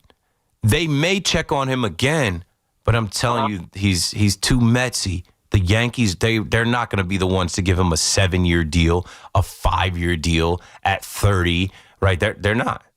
Especially when they have Ben Rice, and they just went with the Paul Goldschmidt option this year and platooned him. I just don't see the Yankees and Scott Boras being the team that comes to terms on a blockbuster deal for Pete Alonso. He's trying to get paid this offseason, and the richest owner in the sport has the power to do that. So I'm going to just say this, Keith, because we talked about this long ago. The teams that can go and spend that kind of money are people that want to leverage their future capital, and that they can capitalize their team. In other words, they can come back and get that money through other sources. The only team that's really in debt at 7 to 8% of their capital value is Los Angeles Dodgers, and they're banking on getting the Asian market as an income source. So they're willing to spend that kind of money. But guess who has almost a zero debt structure? The Yanks. Yeah. The Yanks are highly conservative. They're not going to spend crazy money unless they can get value. I bet you they try to get lower. I bet you they try to spend less this year. I already smell it. I can already tell. I think you're 100% right, and your instinct is correct. Because if you look at those guys that are like the accountants, they're going, the Yanks and Steinbrenner have always been a profitable team with a zero debt structure. The teams like basketball teams like Dallas that got rid of their stars is because they were highly leveraged in debt, and they could not make their revenue was not able to cover their expenses. It's a business. It's about profit and loss. It's about return on investment. Of course. We love the players, Keith. We love those players, but the business guys, they don't care. They look at Jimenez in Toronto. You know what they're talking about in Toronto right now? They don't care about Bichette. Jimenez got a home run tonight. Yeah, I know. He cracked it. I mean, I was surprised to see him homer. He's a better shortstop. And just a quick thing. You know all those guys who were let's say, down-dogging my favorite player, Anthony Volpe? And today they say he's got shoulder surgery. I hope a lot of guys are choking on their We've already had a couple calls apologizing. I don't know if you were listening. I think around like 9:30, we talked all around the Volpe situation. We'll continue to. Thanks for the call, Tony. A couple points here I had in my notes. And shout out to my guy Jonathan Lasagna on Twitter at JLaz43. He quote tweeted this tweet, and it brought something back to the surface for me. Hal Steinbrenner on the Dodgers spending. It's difficult for most of us owners to be able to do the kinds of things they're doing. We'll see if it pays off. They still have to have a season relatively injury-free for it to work out for them. That was on January 28th of this year. The Dodgers were ravaged by injuries the whole year. But since they stack the deck, they're able to survive and get through and get back to the postseason. Now they're healthy. For Hal Steinbrenner to say it's difficult for most of us owners to speak for yourself. It's not difficult for you to do anything. Now, I remember being on the fan talking about the Guggenheim partners and the private equity firms and banks and how like they're set up to do all of this better than anyone else in baseball because their ownership group, this is what they do. And who knows what they're really doing with the deferred money and these players and telling these players what they could do to invest money and help them make more money and whatever. It is a very attractive destination for players. And the Yankees are not trying to defer money or whatever. And they're also not trying to go much higher. They're not trying to spend more. Hal came out and said the day of the beard policy, I don't believe we have to spend that much. And I remember getting on the fan and saying, bro, what? The team that spent the most just won the World Series. And then they came out the following offseason and spent the most again. They're going back to the World Series, most likely. Let's see if the Brew Crew can bounce back. But if they go back to the World Series and win the World Series, Hal Steinbrenner and some of the other owners are going to be calling for a salary cap, and that is when we lock out. 888-808-1019. Let's go to Frank in White Plains on the fan. What's up, Frank? Hey, what's going on, Keith, man? Huge fan of the show. I'm a diehard Yankee fan. Wanted to talk about this for a little while now. I know we heard a bunch of news about Anthony Volpe and getting the shoulder surgery and that whole thing. That basically just puts him in line to start next year as shortstop. Yep. You know, and not going to surprise me none. I already told people, be prepared. He's going to heal up, and they'll try to position it as Caballero and maybe Oswaldo are competing with him, and he's going to win that competition. Yeah, 100%. He's going in as the starting shortstop. That's what they're doing. We knew it all year long. But my thing is like, how many more times are we going to listen to guys like Big Papi and Vladimir Guerrero saying the Yankees lose and we're just going to sit there and take it? You know, it's just like, what's the off-season plan? What's it going to be? You know, like how many more years? I mean, you got Judge for another maybe 2-3 years putting up the numbers he's doing if we're lucky, you know. And then we got to see what Garrett Cole can do. Hopefully he comes back and, you know, pitches like an ace, but nothing's guaranteed. So it's like you're spending all this money in the past, but you're not getting it done. When's it going to be our turn? When's it going to happen, you know? Thanks for the call, Frank. I don't know, and I know that they look at it as a crapshoot, but I keep going to the Dodgers, and I know the Dodgers have a loophole, but it's not a crapshoot for them. They expect to be in it. They expect to win, and I expect the Yankees to be in it and win, but they always come up short. And how many years can you go to the postseason in the crapshoot and not roll the dice and hit and get a win and like be the last team standing? I used the analogy last night that like, yeah, the Yankees are healthy. They go to the gym, but they're not really grinding in the gym. They're not trying to be the most fit person in the gym. They're strong. They're not the strongest. But they have every machine, every dumbbell, everything in their power. They can get the supplements. They can do everything in their power. They have all the financial might to be the strongest team. But they cut corners. Volpe is going to be your starting shortstop because they drafted, developed him. He's going to be cost effective, and they're going to give it another go. I hope the kid is healed and has a big year. But that's not it if you're trying to win. I don't expect them to go out and sign Kyle Tucker and all these other guys. I just don't. Maybe they bring Belly back because Belly was here. They traded for him. I was having this conversation with somebody else. And actually, in the chat last night, somebody was saying, I don't want Devin Williams anywhere near the Yankees. I said, bro, they gave up Caleb Durbin for him. You don't think they're going to try and bring him back? Of course they are. And if he's talking about, I love this city, I would like to return, and yeah, I'm open to it.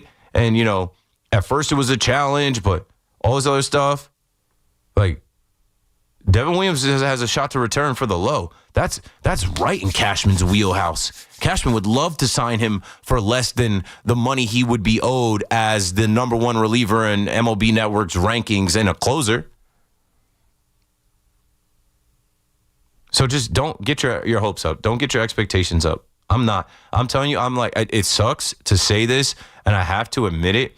Like, I'm aging out. I've been going to Yankee Stadium consistently for a decade. Partying, drinking, meeting people, bartenders, bouncers, season ticket holders, the bleacher creatures, the terror squad. I'm getting older. I have a kid now. I'm not going to be able to go to as many games. I may move further away where I can't just drive to the stadium. And it is disappointing.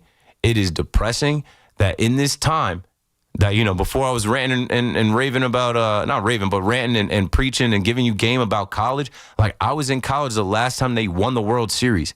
And I for damn sure thought by the time I get a job in the city and working up here, living up here, I go to 2-3 parades. The Yankees are about to hit their longest drought, and they look in the mirror and tell themselves, this is okay. This is fine. We tried. We spent enough money. We have enough good players. But, like, they go into this season this year with Pablo Reyes playing at third and Oswald Peraza and telling us DJ LeMahieu. Like, we knew DJ was cooked the last 2 years.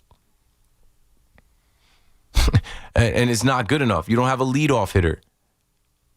It's not good enough to call yourself the Mecca of baseball, to brand yourself as a team that's all about winning and excellence and championships. So, fool me can't fool me again. Peter Pan isn't real anymore. Like, Peter Pan's got to leave Never Neverland. Santa Claus isn't real anymore. Like, you start to grow up and understand that, like, winning isn't the absolute end-all, be-all over there. If it was, heads would have rolled by now. If it was, like, if they felt some type of way about, remember, I think it might have been 4 or 5 years ago, Boone talking about the league has closed the gap on us. If I felt like the league closed the gap on us and I have the power to change that, I'm flexing, I'm doing something. That's why I was calling for urgency last night. I said they're not going to fire Cashman and Boone. And I can't wait to see what type of tone they take. I think as media, I'm allowed on the call, but I don't do that. But maybe I will jump on the call just in case they're not answering the questions right. Like, how much you guys going to keep resting players that are hot, that you need in the lineup when we got to win games? Will there be a different approach to 162 next year because you were so cavalier through another season and you actually came up a game short where it could have changed your fate? This is a 2-year window where your players are aging out. This is a 2-year window where if you don't win the World Series in the next 2 years, welcome to the longest drought. That rhymes. That's a bar.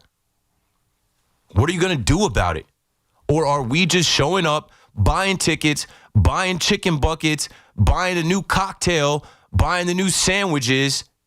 I joked about how they're talking about the Mariners ticket prices being the highest it's ever been, $340 to get in. Are you kidding me? And people were paying $2,000 to sit in the bleachers during the World Series last year. We've been to a few ALCSs in Yankee Stadium. $300, $400 to get in? Cool. All that money that they make, spend it. All that money that they have, use it. There is a correlation between spending the most money and winning. 888-808-1019. Let's go to Mitchell in Fort Lee. My guy, you're back on the fan. How are you? Yeah. How you doing, Keith? It's been a long few days since I've decided to call back in because... It's been a week. I saw you last Wednesday at the game. Yeah. Last Wednesday, I left Yankee Stadium miserable like usual. But here's the thing that I have a problem with the Yankees. Here's part of it. You're talking about the money with the Yankees. The Yankees keep season ticket holders like me to get us into the Audi Club and the Pepsi Club, okay? Now what they decide to do is Al Steinbrenner in the Pepsi Club, he sells the first 2 rows out, so the people that have the club go in there, you're going to get 7 tables. It's about money with the Yankees. Mm-hmm. And every year we hear at the end of the year, Keith, when we hear from Cashman, we hear from Boone, and we'll hear from Steinbrenner, he'll take a half page out. We're going to do better this year. We're going to do better. Nothing has changed. It's about money with the Yankees. And the truth is that if you really look at, everyone calls in and they say, we should fire Boone, we should fire Cashman, keep Cashman, fire Boone. I've always been, I like Cashman. I think he's done a great job, my personal opinion. But the problem that I have is with Boone. Boone has blown, and I was talking this about with Big Mac last night, but I haven't finished it. Boone has blown 14 games up to June 4th. He blew 14 games by not moving the bullpen or leaving the pitcher in too long, and he blew the games on that. So I'd like to figure out how many more games has Boone I heard that call, and Big Mac challenged you by saying, how many games did he win? How many games did he make the right decision that they win? But I understand, because I was counting the games where it's like, how many times you got to go to Devin Williams? How many times you got to go to Mark Leiter Jr.? How many times you got to go to Luke Weaver, like in the same week? And then they did it in the postseason. Luke Weaver, I didn't pull him out. He gives it up in game 1 of the wild card series, and then you put him in game 1 of the DS. It's like, what the hell? This is do or die at this point. Right. I mean, there's no urgency with Boone. But here's the other problem that we have.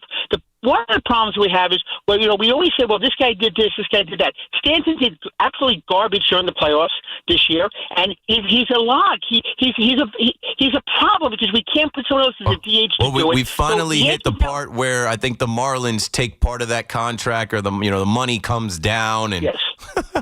Of course we get there, and it's the postseason where Stanton has 0 homers. Right, 0 home runs, and he bats 2 for 27, whatever. So now Bregman now is a free agent. So if the Yankees brass, and we go right to Mr. Steinbrenner, and they really want to do the right thing for the Yankees, go spend the money, go sign, this is what I would do. Go get me Bellinger back, give me Tucker, and then if you really want to go out and give me a third baseman. Go get them both. Spend the money. We have Cole, and maybe get 1 or 2 players in the bullpen, and that's it. The team doesn't need much more after that. But what they really need is they need a manager, and no one listens. Everyone calls the fan and says it. The problem with Boone is you can't give me the Yankees telling him what to do. It's in-game situations that he blows in. He just sits. It's like dumbfounded with his gum chewing and spitting out whatever he does there, and it gets to a point where it's so frustrating that he doesn't know how to change the game. He never plays little ball. He never has enough fun. He can't get it. But Keith, here's the worst part that bothers me worse than anything is the Yankee fan. The first month and a half, 2 months, we're killing every team. We're scoring runs. We get to the middle of the season for the last 3 years. We die every year. They don't play for Boone. Boone cannot get these players to play. And that's the problem they need. And maybe I hope someone can get to Cashman and say to him, when is it going to be a change? When you did it with Torres, you let him go, and afterwards, it's time for a change. Keep Cashman there, because everyone in New York, and guys, I'm making this clear on the fan, everyone that calls in, you hear me clearly. Mitchell from Fort Lee, you tell me what other GM you want to have better than Cashman. There's no one out there. Everyone said they wanted Stern. Look at him. He did nothing for the Mets. Thanks for the call, Mitch. I had to throw that in there. I do it too. I love the Yankee fans that we'll rant about the Yankees, but don't leave the Mets out. But you're right, though. I know they're not going to fire Cashman. So the angle I've been playing is Cashman's getting old. Cashman, you inherited a championship caliber team. You inherited a team in 98. They had already won in 96. That team was already ready-made. Are you living in the past off of your past accomplishments? Are you not hungry? Are you not mad? I can't wait to see Cashman's demeanor at 12. I'm going to have my popcorn ready. Like I said, I might have to jump on the call just in case people don't ask. I would ask, hey, there was another June swoon with Aaron Boone. What do you guys plan on doing next year when you get to June to avoid that? Why does that happen? What do your analytics tell you that make you go to pitchers over and over and over again that are struggling? You let Devin Williams blow 3 games in 5 days between playing the Texas Rangers in Texas, then coming home and facing the Houston Astros. Keith McPherson got on the fan that night, said he was off the ride. He didn't believe in the team. 888-808-1019. We'll be right back. Giants fans are feeling the excitement Jackson Dart and Cam Scadaboo have injected into the season. Throws it to the sideline. Open is Robinson. Runs out of a tackle. Down the right sideline. Cuts inside at the 5. In for the touchdown. A win over the rival Eagles last week propels them into the Mile High City, heads held high. Oh, he does a backflip. The rookie sensations and Big Blues D will look to ruin Denver's return home from across the pond and keep the winning going. Don't miss a snap. This Sunday at 4, here on your home for New York Giants football. 101.9 FM, WFAN, and always live on the free Odyssey app. See it all, save a lot, RamseyCars.com. Trying to find the right car at the right price?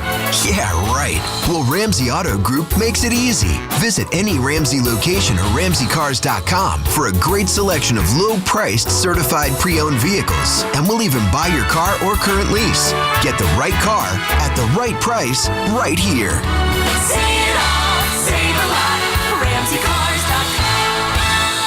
October baseball is here, which means the MLB stage is bigger, the lights brighter, and your style, it's gotta rise with it. From fresh jerseys and iconic caps to hoodies, jackets, and must-have accessories, every postseason fit tells a story because October baseball isn't just play, it's what you live, it's what you wear, it's showing off and showing out. So this October, go big, go bold.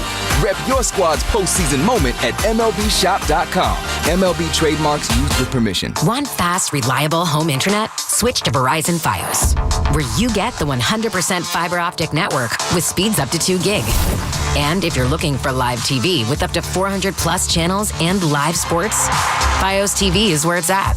Get the internet speed you want and the TV you love when you bundle Fios home internet and TV with Verizon. Plus, get the latest deals when you call 1-883-VERIZON and switch to Verizon Fios today. Availability varies. When it comes down to finding the lowest price on Michelin winter tires, nobody beats Town Fair Tire's guaranteed lowest price. And when it comes to free services, nobody gives you more free services on your Michelin winter tires than Town Fair Tire. So why look for Michelin winter tires anywhere but Town Fair Tire, where you always get the guaranteed best deals. Nobody beats a Town Fair Tire deal. Nobody. Name brands at discount prices. Town Fair Tire. We've got more sports talk coming up on The Fan. Dunkin's $6 meal deal is kind of wild. You get a bacon, egg, and cheese sandwich, 6-piece hash browns, and a medium hot or iced coffee, all for $6. That's the main character meal energy you need this fall. Get it now in Dunkin' stores or order ahead on the Dunkin' app. No substitutions. Participation and times may vary. Offer price varies in California and Hawaii. Limited time offer cannot be combined with other offers. Exclusions and terms apply. If you're 55 or older and into that whole saving money thing, T-Mobile has an exclusive phone and internet bundle just for you. Right now, get 2 unlimited phone lines plus 5G home internet for just $30 each per month with autopay, plus taxes and fees. And with 5G home internet, setup is easy with just 1 cord and no technician needed, which is great if you're also into that whole keeping it simple thing. Switch now and experience the best mobile network in the U.S. Visit your local store to start saving. T-Mobile, it's better over here.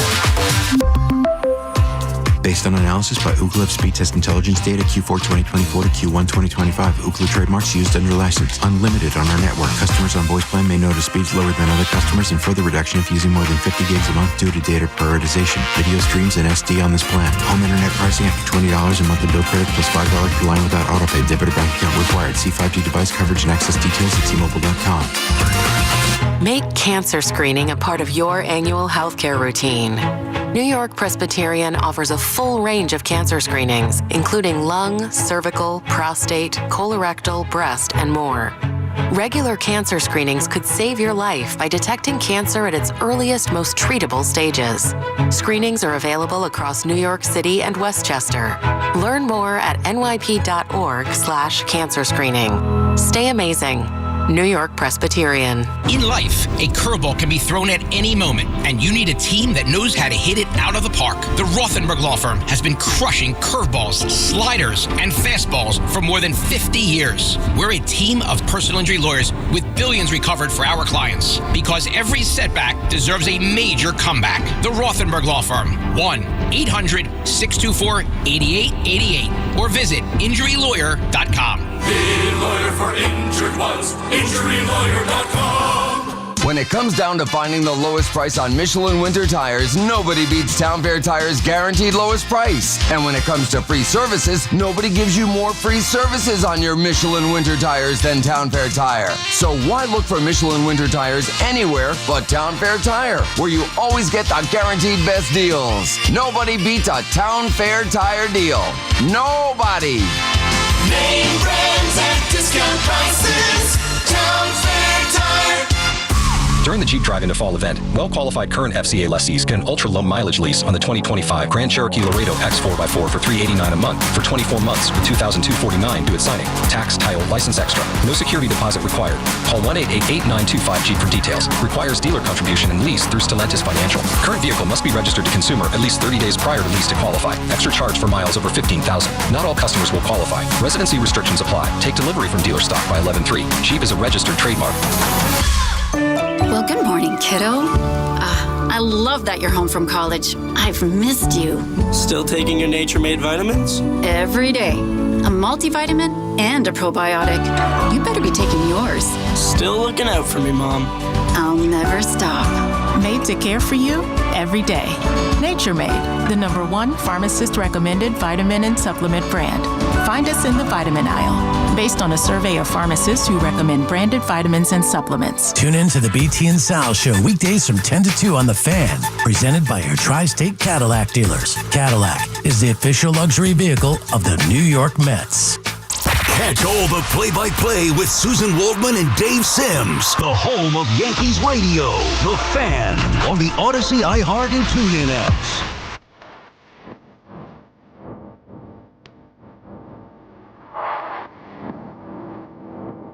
Man, these are fun. You know, like there's some nights where obviously the Yankee game comes on and the post game is on, and I'll be at the game or I'll be here and I'm itching to get on, and I am always ready. And then I get on and I'm like, I don't have enough time to really talk through everything and take calls, and like I have so many things in my notes that I'm not going to be able to get to. But when you have a full 5 hours, you're able to pretty much get to everything. You know, shout out to my guests that joined me. Antoine Staley, Jets beat reporter for the New York Daily News. Bob Papa, the voice of the Giants, who calls the Giants games right here on The Fan. And Pat Ragazzo, Mets beat reporter for Sports Illustrated. You know, and shout out to everybody that called. And you know I love to shout out to people that never call. And now I shout out to people that are in the chat, chatting the whole time. Like, it is a blessing and a huge opportunity for me to come in here for 5 hours and share my knowledge, share my perspective, share my life, and connect with you guys. So I just thank you guys for that. I got 20 minutes left. Tomorrow I won't be on until after Thursday Night Football, so that'll be a quick one. But I'll see you at the Rock Prudential Center. I will be at the opener. I'll probably be there a little late because I got to make sure baby boy is situated and wifey is good, and then I'll take off. But not a problem. I will be in Newark for the Devils opener against the Panthers. You might have heard that Jacob Markstrom is going to be down for a couple weeks at the end of the game against the Blue Jackets. There was a little bit of a pileup, a little bit of a scrum. You know, he suffered a lower body injury, and Jake Allen was in that game, and they recalled Nico Dawes. But I do expect the Devils to, you know, fight the defending champs, the back-to-back champs, and I definitely expect them to score goals at home. Like, who doesn't score goals at home, especially in a home opener?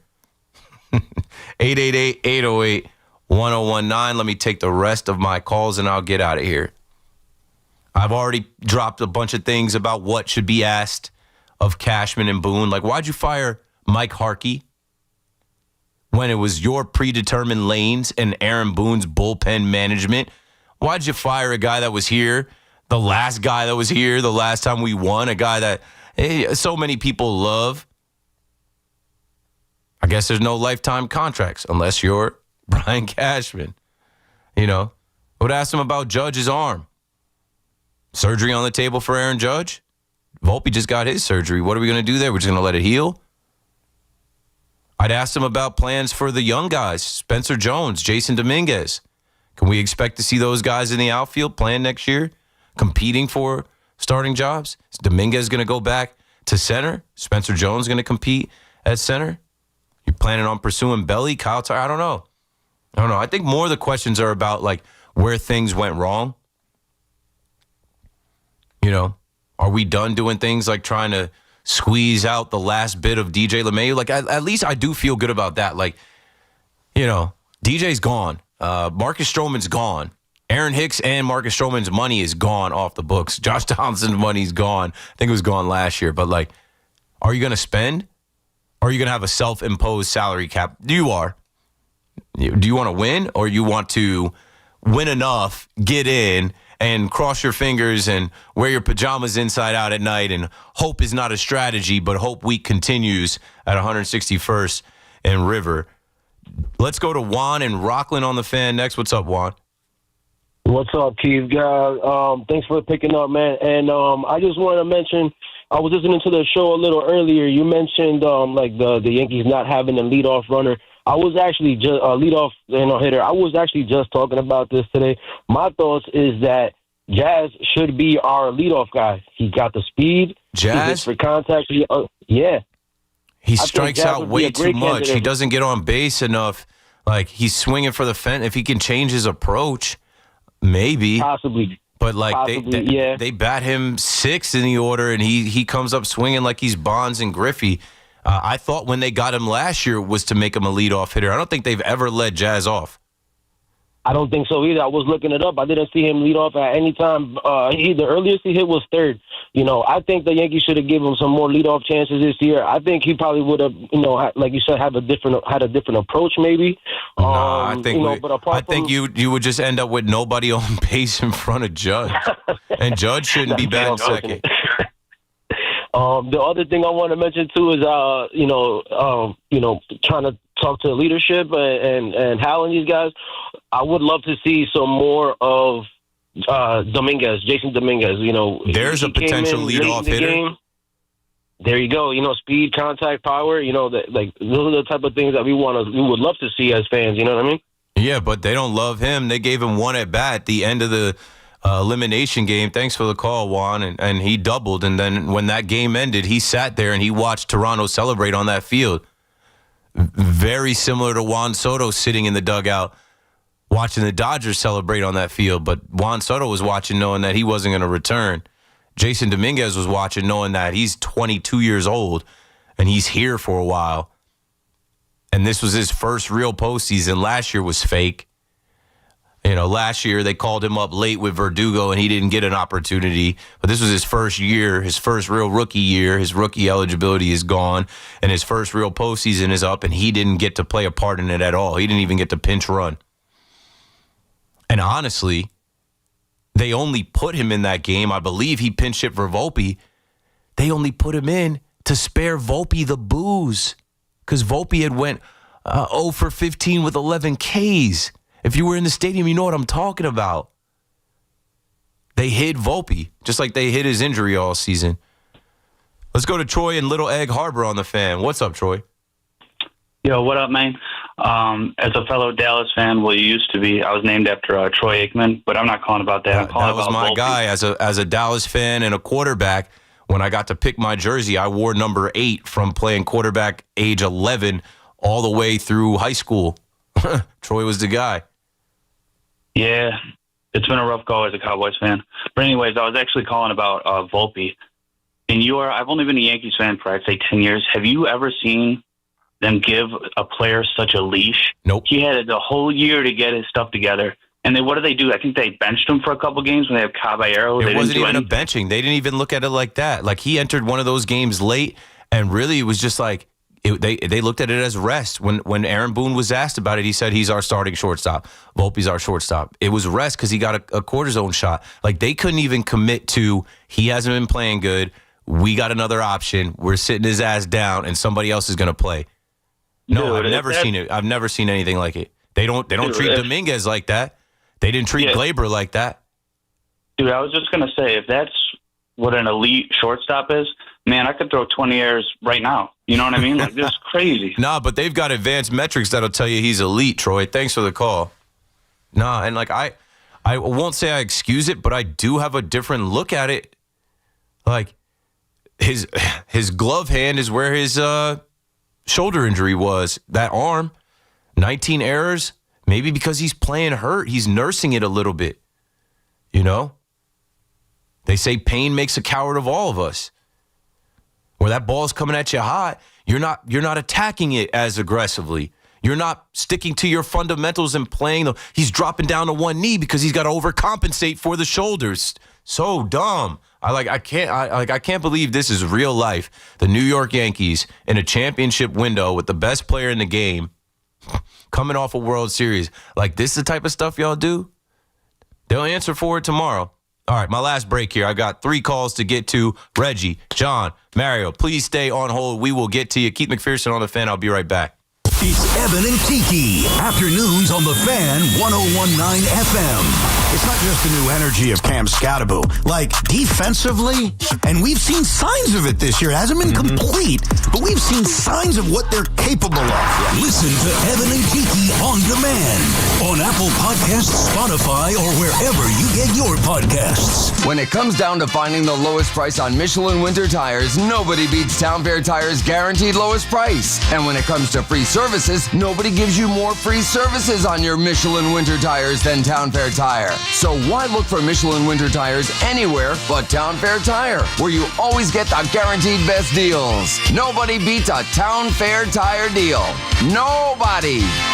Name brands at discount prices.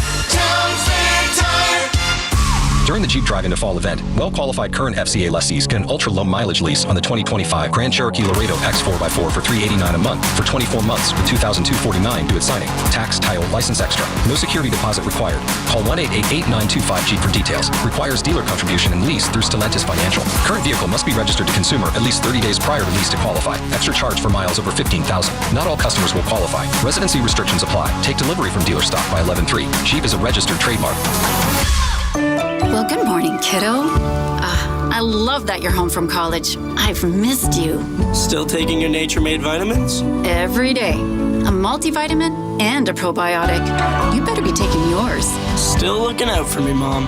I'll never stop. Made to care for you every day. Nature Made, the #1 pharmacist-recommended vitamin and supplement brand.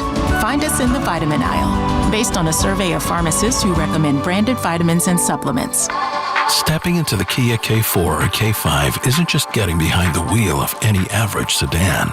It's stepping into what's next. With a K4, it's stepping into a world that's exciting. With a K5, it's one that's bold. The Kia K4 and K5, the next movement for sedans. See your local Kia dealer or visit kia.com to learn more. Kia, movement that inspires. Call 800-333-4KIA for details. Always drive safely. Talk New York sports on the Fan. Hey, football fans, picture this. You bet on your favorite player to score the first touchdown in the game, but his teammate scores instead. If this happens, BetMGM wants to give you another chance at the end zone. With BetMGM's second chance promotion, you'll get your stake back if your first touchdown scorer scores second instead. That's right. Bet on any pro football player to score the first touchdown of the game. If you're right, you win.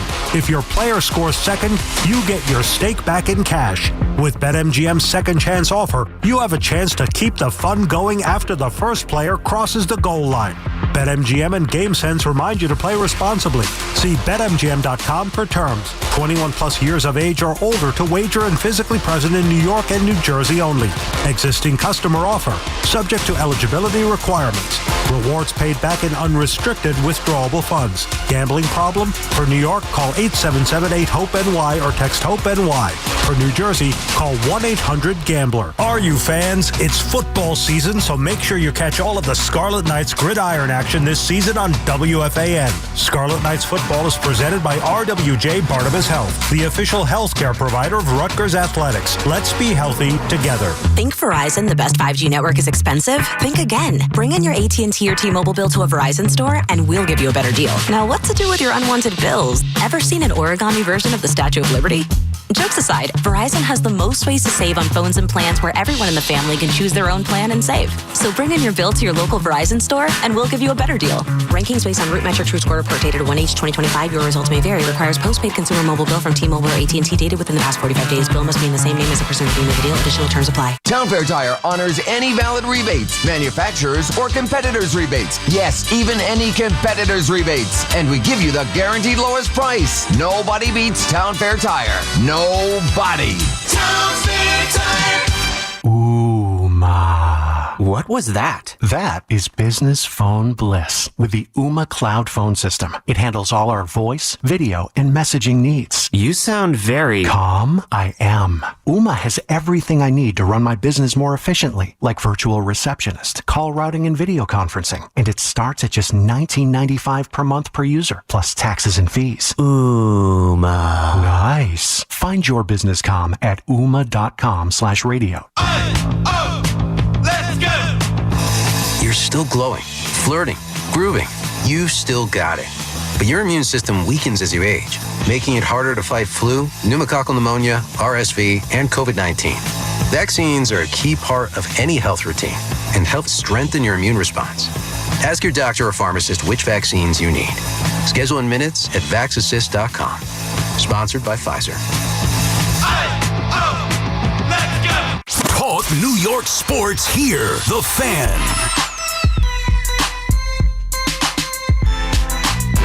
This is how we do. Easily, another sprint. Let's run through the tape and take these last calls, and I'll get out of the way.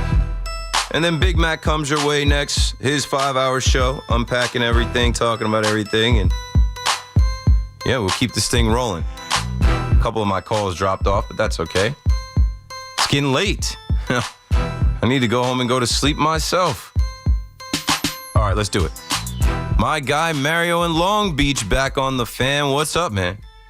What's going on? I'm glad I got on before you got off. How you doing? Good. Thanks for calling in. Good, great. I got a question for you as a quarterback, right? And I heard, I was trying to get to Sal on this because I really think it's factually incorrect.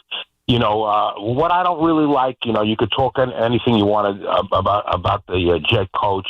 But the thing is, he should have saw that Fields wasn't being able to play at all that game.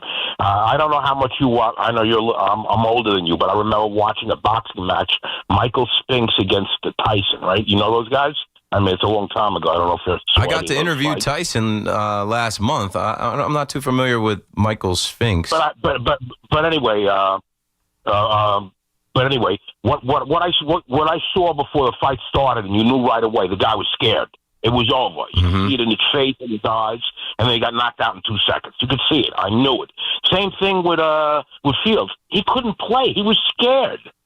You got to take him out there, you know. And for anybody who says Tyrod Taylor can't play, I don't believe that's true. If you really look at what he's done in his career, he was a starter for 3 years. He was 22 and 21. He's got 70 touchdowns and only 30 interceptions in his career. I know that spans over a long time, but the reason why he didn't play more, he had a lot of injuries. But that guy right now is a much better quarterback than if he's not even close. That Denver Broncos defense is for real. I feel like, and I've gone through this, the 3 things that were stopping Justin Fields. 1, he has been way too cautious, and he even admitted such today. As far as not turning the ball over, taking care of the ball, he's fumbled, but he is petrified of throwing an interception with this team. You're going to throw interceptions. It's the NFL because like there are tight windows where sometimes to make the play you got to throw it in there, and I don't know, it could bounce off a shoulder pad. Sometimes it's caught, whatever. So it's not wanting to turn the ball over. Then paralysis by analysis. I really watched that game, and I even went back and watched it. I'm like, he is not recognizing coverage. He's not, like, they're disguising coverage enough where he doesn't know where it's man, where he's got to get the ball out quickly and give his receiver a chance. He's not recognizing where to go with his reads. He's holding on the ball way too long. Receivers are coming open, and he's not letting it rip. So it's also paralysis by analysis paired with not wanting to turn the ball over. And then the last thing is, I think he is so confident in his athleticism and his legs that he's thinking if he holds, maybe something comes open up the middle where he can run, and nothing was coming up the middle open. And that they schemed that. And his offensive line didn't have a great day either. So it was a tough day, but like, he is the quarterback. his head coach is certainly confident in him, so much so that he didn't do what was necessary to potentially win the game and bench him and say, hey, we'll go back to you, but today is not your day. We got to go to Tyrod. This is a close game. We need points. We need to get in field goal range. We are not getting any forward progress. But who knows? Justin Fields could come out here and ball. He could come out here and ball on Sunday and win them the game. He could run the ball and score. He could make the throws to score. We've seen him do it. Maybe he needed this rock bottom. Maybe the Jets needed this rock bottom to change their approach, change their play calling, and scheme up differently for Justin Fields to have more success. Right. Can I make one more point? Yes. Yeah, you know, it's very interesting, right? Lamar's coming back, right? And it's really, really crazy because they're 1-5, right? Do you know what their odds are to make the playoffs? Yeah, you told me. I actually talked about this recently because I said that with the Jets, this is their window to get 1 or 2 wins because before you know it, you got to face Lamar. You got to face the Patriots. You got to face Jeff Ulbrich and Michael Penix Jr. and Bijan Robinson and Drake London. Thanks for the call, Mario. Yeah, the odds of, I don't know, the Ravens with a Super Bowl winning coach, a winning organization, an MVP quarterback, getting the MVP quarterback back and ripping off some wins and potentially making the playoffs. Yeah, of course their odds are higher than the Jets in a 15-year playoff drought. Last call of the night goes to Reggie in White Plains. I got you in there, Reggie. Go for it. Hey, thank you, man. Listen, earlier you mentioned how quick the baseball offseason is, and I was just thinking March 6th, the WBC opens up. How crazy is it going to be for Judge when he steps in the box in Houston? You know, he's going to have a great chance to take all these haters down. Yeah, wow. A great point. Thanks for the call, Reggie. As I was counting 5 months from 10 days from now, you count 5 months, the Yankee season starts. With the World Baseball Classic, Judge is the team captain. He's playing in that. Paul Skeens is playing in that. Bobby Witt Jr. is playing in that. Cal Raleigh. I think, did it get confirmed that Austin Wells is going to play for the Dominican team? I think so. I know he was being recruited by Nelson Cruz to be their catcher. There's going to probably be a handful of Yankees in the 2026 World Baseball Classic. As a matter of fact, I might try to go. I should have went last year because all I heard was good things. I remember, shout out to Ricky Ricardo telling me stories about what Miami was like. I'm like, I got to go. I got to figure out how to get down there for that. March 6th. So it's even quicker of a turnaround, even shorter of an offseason this year because the All-Stars throughout baseball will be playing in this World Baseball Classic. And I know Met fans know, you're playing, you can get hurt. Is Edwin Diaz going to play again? Edwin Diaz, he's going to opt out. He wants to come back. I don't know. Hopefully Judge's elbow is good. His elbow going to be healed up enough to throw? These are all things that we got to think about here. I mean, they're obviously going to let Judge play and do his thing. But yeah, now I got to think about trying to go to that in March. Anywho, that's all I've got. That's the show. That's 5 hours. I think we hit on everything. Thanks for listening. Thanks for calling and listening. Thanks for watching in the chat and talking in the chat. I just shouted people out in the chat. I'm like, yo, thank you. Some of you have been here for hours. John says, love your show and the energy you bring to your job. Thank you, John. KM, you have a true flow. I won't say what he said about all the other shows, but shout out to Bruce. JP says, KM, get home safe. I will. I live in Hoboken. I'm out, bro. I'll be in bed. Well, not in bed, but I'll be home getting ready for bed before Big Mac finishes his open. I'll be listening. Okay, so with that being said, Big Mac, C-Mac, Chris, McMonigle coming up next. I'll be back later tomorrow. Sports Radio 101.9 FM. WFAN, New York. Tune in tomorrow at noon. Gary, BT, and Sal for live coverage of Aaron Boone and Brian Cashman's end-of-season press conference here on your home for everything New York Yankees. 101.9 FM, WFAN, and always live on the free Odyssey app. October baseball is here, which means the MLB stage is bigger, the lights brighter, and your style, it's gotta rise with it. From fresh jerseys and iconic caps to hoodies, jackets, and must-have accessories, every postseason fit tells a story because October baseball isn't just played, it's what you live, it's what you wear, it's showing off and showing out. So this October, go big, go bold. Rep your squad's postseason moment at MLBshop.com. MLB trademarks used with permission. Want fast, reliable home internet? Switch to Verizon Fios, where you get the 100% fiber optic network with speeds up to 2 gig. And if you're looking for live TV with up to 400 plus channels and live sports, Fios TV is where it's at. Get the internet speed you want and the TV you love when you bundle Fios home internet and TV with Verizon. Plus, get the latest deals when you call 1-883-VERIZON and switch to Verizon Fios today. Availability varies. Dunkin's $6 meal deal is kind of wild. You get a bacon, egg, and cheese sandwich, 6-piece hash browns, and a medium hot or iced coffee, all for $6. That's the main character meal energy you need this fall. Get it now in Dunkin' stores or order ahead on the Dunkin' app. No substitutions. Participation and times may vary. Offer price varies in California and Hawaii. Limited time offer cannot be combined with other offers. Exclusions and terms apply. If you're 55 or older and into that whole saving money thing, T-Mobile has an exclusive phone and internet bundle just for you. Right now, get 2 unlimited phone lines plus 5G home internet for just $30 each per month with autopay, plus taxes and fees. And with 5G home internet, setup is easy with just 1 cord and no technician needed, which is great if you're also into that whole keeping it simple thing. Switch now and experience the best mobile network in the U.S. Visit your local store to start saving. T-Mobile, it's better over here. Based on analysis by Ookla Speed Test Intelligence data Q4 2024 to Q1 2025. Ookla trademarks used under license. Unlimited on our network. Customers on voice plan may notice speeds lower than other customers and further reduction if using more than 50 gigs a month due to data prioritization. Video streams and SD on this plan. Home internet pricing after $20 a monthly bill credit plus $5 per line without autopay. Debit or bank account required. See 5G device coverage and access details at T-Mobile.com. Make cancer screening a part of your annual healthcare routine. New York Presbyterian offers a full range of cancer screenings, including lung, cervical, prostate, colorectal, breast, and more. Regular cancer screenings could save your life by detecting cancer at its earliest, most treatable stages. Screenings are available across New York City and Westchester. Learn more at nyp.org/cancer screening. Stay amazing.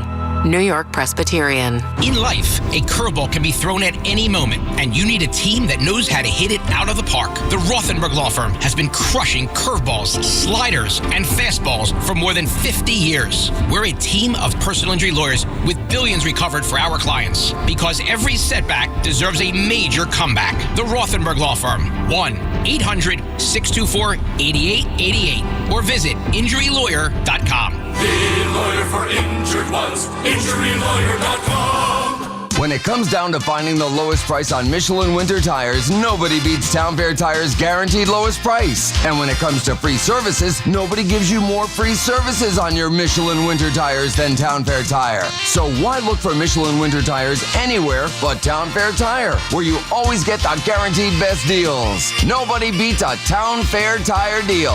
Nobody. Name brands at discount prices. Town Fair Tire. During the Jeep Drive-In to Fall event, well-qualified current FCA lessees get an ultra-low mileage lease on the 2025 Grand Cherokee Laredo X4x4 for $389 a month for 24 months with $2,249 due at signing. Tax, title, license extra. No security deposit required. Call 1-888-8925-JEEP for details. Requires dealer contribution and lease through Stellantis Financial. Current vehicle must be registered to consumer at least 30 days prior to lease to qualify. Extra charge for miles over 15,000. Not all customers will qualify. Residency restrictions apply. Take delivery from dealer stock by 11/3. Jeep is a registered trademark. Well, good morning, kiddo. I love that you're home from college. I've missed you. Still taking your nature-made vitamins? Every day. A multivitamin and a probiotic. You better be taking yours. Still looking out for me, Mom. I'll never stop. Made to care for you every day. Nature Made, the #1 pharmacist-recommended vitamin and supplement brand. Find us in the vitamin aisle, based on a survey of pharmacists who recommend branded vitamins and supplements. Talk sports with BT and Sal. Middays 10 to 2. WFAN, WFAN FM, WFAN FM HD1 New York, and Odyssey Sports Station. WFAN Sports Flash. Good morning at 12 o'clock. I'm Marco Belletti, and this report is sponsored by Chef IQ. Precision cooking, effortless results. ChefIQ.com. Blue Jay offense on full display in Seattle. 5 homers, including Vladimir Guerrero Jr. had 4 hits as the Blue Jays rolled the Mariners 13-4. Shane Bieber, 6 innings, a 2-run ball, 8 Ks, while George Kirby rocked for 8 runs over just 4 innings. Seattle still leads the series, though, 2-1. Justin Fields remains the Jets starter. Aaron Glenn remains fully in his corner, but does want to see him to be a little bit more aggressive. I've said that, and I still believe that, and I think that's for any quarterback, especially when you have man coverage to give a guy a chance. But I do know if something bad happens, you guys are going to be bitching about that, about him, So the thing is, he just got to go out there and play quarterback and do the best that he can. The Giants trying to avoid a hangover feeling in Denver after such an impressive victory over the Eagles. Business as usual. We have a very tough team to get prepared for. Look, you only have a certain amount of time, and nothing really changes relative to preparing for a team. We got a big challenge ahead of us, and all these guys are doing everything they can do to put themselves in a good position for Sunday. And Malcolm Brogdon retired after 9 seasons in the NBA, despite being looked at as a big piece for the Knicks bench for the coming season. 53 degrees, clear skies, Central Park. That's what's happening. I'm Marco Belletti.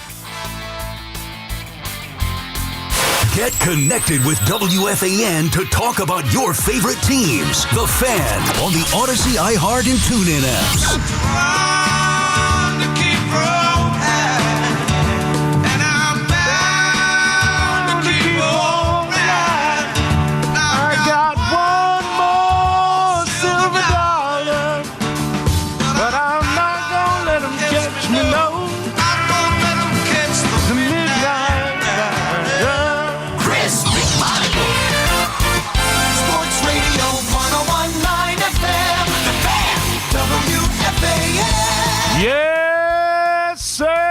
Yes, sir. 12:02. McMonigle here with you on the Fan for a 5-hour midnight ride. Back-to-back rides. Lucky you. I got you till 5 o'clock. Obviously, until the warm-up show comes your way. We got Fleegs on the other side. Taking your phone calls at 888-808-1019 on this Thursday morning midnight ride. We're coming off the Blue Jays, getting back into the series. 13-4 off the baseball. We'll get to the Yankees here. We'll get to the football. Plenty to discuss. Just listening to Aaron Glenn, it drives me up a wall. We'll get to that. We'll get to the Giants pursuing wide receivers, getting ready for this game in Denver, and now even maybe the more intense nature about that game and what it could mean if they pull off a win. But we got to start. I know we did a lot on yesterday, but we got to start with the New York Yankees off the news that Anthony Volpe had his labrum tear fixed surgically earlier today, or we found out earlier today. And obviously we are finally going to hear from the New York Yankees. Hal Steinbrenner won't be there. At least that's what it sounds like. It sounds like it's going to be Brian Cashman and Aaron Boone live tomorrow at 12. It's going to be carried right here on the Fan. You can listen to it there. And a couple of thoughts. A couple of thoughts on Volpe, a couple of thoughts on what needs to be said at this press conference or what can't be said at this press conference. And first off, just right there, I do think the owner should be there. Like, Hal Steinbrenner should be there tomorrow to answer questions. He's running this thing. It's been 8 years under this manager. It's been 30 years under this general manager. It's another failing. When they didn't make the playoffs in 23, Hal Steinbrenner was there. Hal should be there tomorrow. There's a lot of narratives around this team. I tried to debunk some yesterday. As I'm debunking stuff about home runs, but I'll save that for my Twitter trolling as opposed to the show here. But a lot of people think he doesn't care. A lot of people think he doesn't, invest enough. A lot of people think, and I'm not saying he's going to say anything to necessarily dissuade any of you, or he's not going to, he's not going to make an argument, a compelling argument, and make you suddenly believe he is, but he has to be there. He has to be there. That's the first thing I'm noting. Like, the first thing that popped in my head, the two of them, not good enough. Hal Steinbrenner needs to be there. And then we get to the Anthony Volpe situation, which I think is the news of him having surgery on the shoulder is a couple things. First off, let's clear out the things that I don't have a problem with before we get into the tons of things I do have a problem with. We've talked about this when the injury first popped up. The Yankees didn't misdiagnose anything. The Yankees didn't do anything wrong. They knew exactly what the injury was. They said and determined he could play through it. And while playing through it, his bat speed was fine, his strength was fine, his power was as good as it's ever been, his numbers were as bad as they've ever been. I know he got off to a decent start, but we talk about it like he was on his way to stardom, and suddenly this injury happened, and, well, that's clearly what happened to Anthony Volpe. It's insane. Just as insane as now that we have this. And to me, what this surgery doesn't do is it doesn't confirm that they were stupid for allowing him to play through it, that it's a severe injury that you can't play through. For the most part, it is kind of a pain tolerance thing. And it's not like his numbers got worse. I just told you the bat speed was the same. His power was the same. He was pretty much the same player he's been, and maybe obviously with some more errors, than he's been his entire career. Right? So I don't necessarily have a problem with allowing Anthony Volpe to try and play through it. But the issue that I have now, that he's gotten it fixed immediately, and the timeline would set him up for being a starter next year, here's the problem I have with it. Once you traded for Caballero, once you did that, and now looking back on it, we said this when the injury first popped up, when they told us about it, that was part of the reason you trade for Caballero is you know your shortstop is dealing with something. He's playing terribly, you know he's dealing with something, and yet you play him every single day except for the few days while he's recuperating from the shot in his shoulder to make him feel better. Like, it makes absolutely no sense. And here's the main thing that we want to talk about, because we've discussed all of that. Moving forward, because I know how Yankee fans think, and it's all over the place, I will tell you this. Whatever they say tomorrow, and no one's going to like anything they say. Like, we know this. Whatever the Yankees come up with to explain why they've lost in the postseason this year, why they've continually lost in the postseason, what their, organization is doing and why there's nothing wrong with it, or anything else, that we all know how it's going to go tomorrow. The one thing I won't accept, the one thing that's disingenuous in this whole thing, and I normally don't get too hung up on what they tell us in press conferences, but when directly asked earlier in the year about Anthony Volpe and this injury and whether or not it's impacting him, the Yankees and the manager, Aaron Boone, specifically said he's in a good spot physically. This is not impacting him. Okay, if you want to tell me that, I'll even believe you. I just gave you numbers that prove why I believe you. But what you cannot do tomorrow is what every Yankee fan assumes you're going to do tomorrow, who I heard people on the radio today assume they're going to do tomorrow, or later today now, sorry. What you cannot do in 12 hours is sit there and tell us, well, clearly Anthony was impacted by the injury and that's why he played so poorly. Everyone assumes this now surgery is pretty much, he doesn't need the surgery. He's having it just so they can cover up his bad play and throw him back out there to start the season next year. That would be, I'm telling you right now, I don't care what else they say.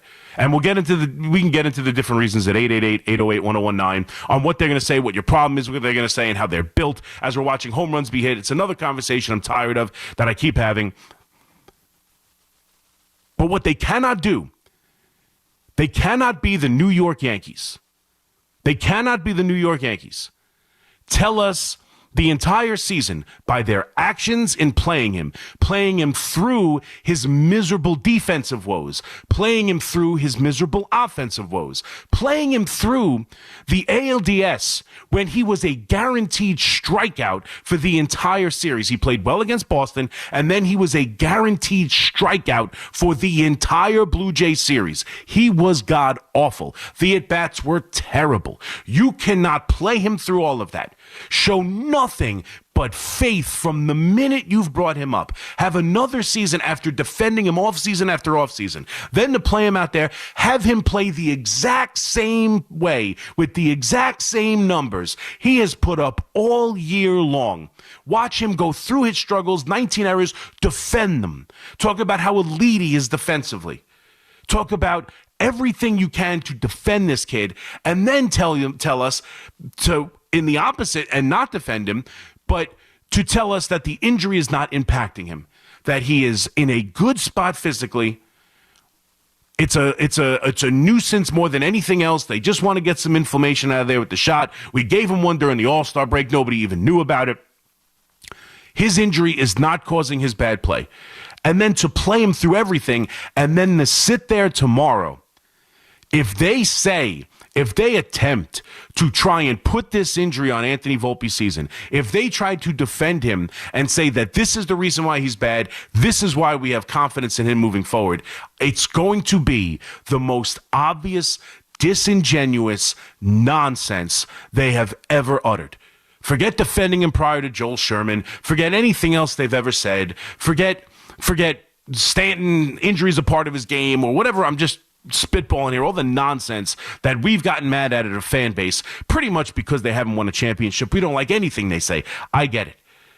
But Anthony Volpe cannot, I repeat, cannot, and I've been saying it since the beginning of the season, if he gives them the same offensive season, he cannot. This is the New York Yankees. And I know to so many fans, you feel like that doesn't mean the same thing anymore because they haven't won a championship in 15 years. I know. I get it. And I understand they don't have an all-star at every position. And we're watching the Dodgers outspend them and outplay them and on their way to back-to-back World Series for the first time since 2000. I get it. And they have failings and they have shortcomings and they have a bunch of different things that have hindered them over the last 30 years to only win one championship since 2000. I get it. Believe it or not, as much as you might think I'm not because I push back on silly narratives, I'm as pissed as anybody else. But I will tell you right now, the New York Yankees, I don't care what level prospect this kid was, and I appreciate him. And I know he works his ass off, and I'm sure the injury impacted him on some little way, but everybody's dealing with something. Judge was dealing with an injury. Giancarlo's dealing with two elbows that have tennis elbow. Like, at this point, Jazz had two different stints on the IL. Wells, as a catcher, he had cold hand, or whatever his problem was all year. Nobody's playing healthy. Nobody.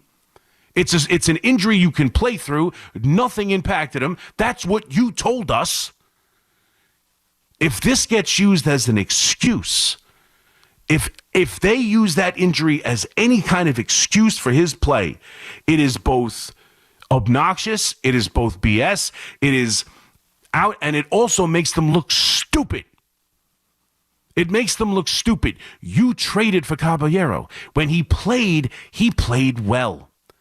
Outside of some base running blunders, being over-aggressive, he played well. You went out and got someone who could play shortstop, and you rode with this kid the entire way, and now you're telling us you knew the entire time that this injury was the problem? It would be the dumbest and most obnoxious thing the New York Yankees have ever said. And let's be honest, I don't know what's out there at shortstop. I don't know if it's Bo Bichette in free agency. I don't know if there's a trade they can swing. I'll tell you this, with the timeline of this injury, it feels like maybe he's ready for the start of the year. Most likely he's going to miss the first couple weeks, maybe even the first month. If the plan that the New York Yankees present either today or at any time in the offseason is that, hey, Anthony Volpe will be ready for the start of the year. If not, Caballero can handle the position until Anthony Volpe is ready. Anthony Volpe is the starting shortstop of the New York Yankees. That is of all the different things, of the approach, of the love of the three true outcome, of the scouting report of the Los Angeles Dodgers, of anything else. If the New York Yankees allow a player who has played like this and performed like this offensively to be guaranteed the starting position of shortstop on the New York Yankees, it will be the biggest disgrace they've ever put forth. Like, honestly. And I know they don't want to make any rash moves because they feel they have the next shortstop they'll give it and run it up the flagpole with Lombard behind him. I get it. So they don't want to go give a long-term contract to Bo Bichette. They don't want to go bring in someone who has a long-term deal because they've got, by the end of next year, maybe early, obviously 27, they'll have their next shortstop they'll give and run out every day, and hopefully he could be the guy. But this injury, knowing that now it came out at the same time as there'll be a press conference tomorrow, I don't know what they're going to say, and I don't know how they're going to handle Anthony Volpe, but if they use this, if they do what every fan suspects, if they tell us one thing during the season, watch it play out, and then tell us, yeah, we knew he was injured. Yeah, we knew that it was at the level where it was impacting his play, and we believe that's the reason he had such a down season, when it's not a down season, it's an Anthony Volpe season. and they tell us, hey, yeah, no, we knew that he was compromised to the point where the injury was really hurting him while we ran him out for 11 consecutive strikeouts in the ALDS. Yeah, we knew when we didn't pinch hit for him in the sixth inning of Game 4, desperate for offense to save our season. We knew. And that's why. And so next year we have every expectation that Anthony Volpe will take off offensively because he'll have his labrum fixed. He'll be healthy, and when healthy, we believe in Anthony Volpe. If that is the message around Anthony Volpe later today, that is a massive problem. And we'll get to what I expect to be said and what needs to be said and what questions need to be asked. And I said it in a tweet the other day. There are two questions that absolutely have to be asked. Have to be asked. Now the Anthony Volpe question's a third with what came out yesterday. But the first question that has to be asked to me as we watch the Toronto Blue Jays make it a series, blow out the Seattle Mariners Game 3, and now the series is 2-1, looking to get one more to force it back to Toronto. The question that needs to be asked to Brian Cashman and this New York Yankees organization that thinks they're so smart, that is on top of everything, that's shown earlier this year that they're on top of stealing signs as much as anybody in baseball, that they're on top of things. Why? Why is it that your divisional opponents, namely the Red Sox and the Toronto Blue Jays specifically this year, and it's been a problem with the division at different teams at different times, whether it was Baltimore last year, whether it's been Toronto this year, Boston historically, even the Rays have had their run of dominating the Yankees, but specifically this year, why is it that when you went into that building against the Blue Jays, when you went to play the Boston Red Sox, they know exactly how to play a game that specifically beats you. They know when you walk in there, they play with a confidence, and they seem to know everything you do. They seem to be on every pitcher. They're on every mistake you make.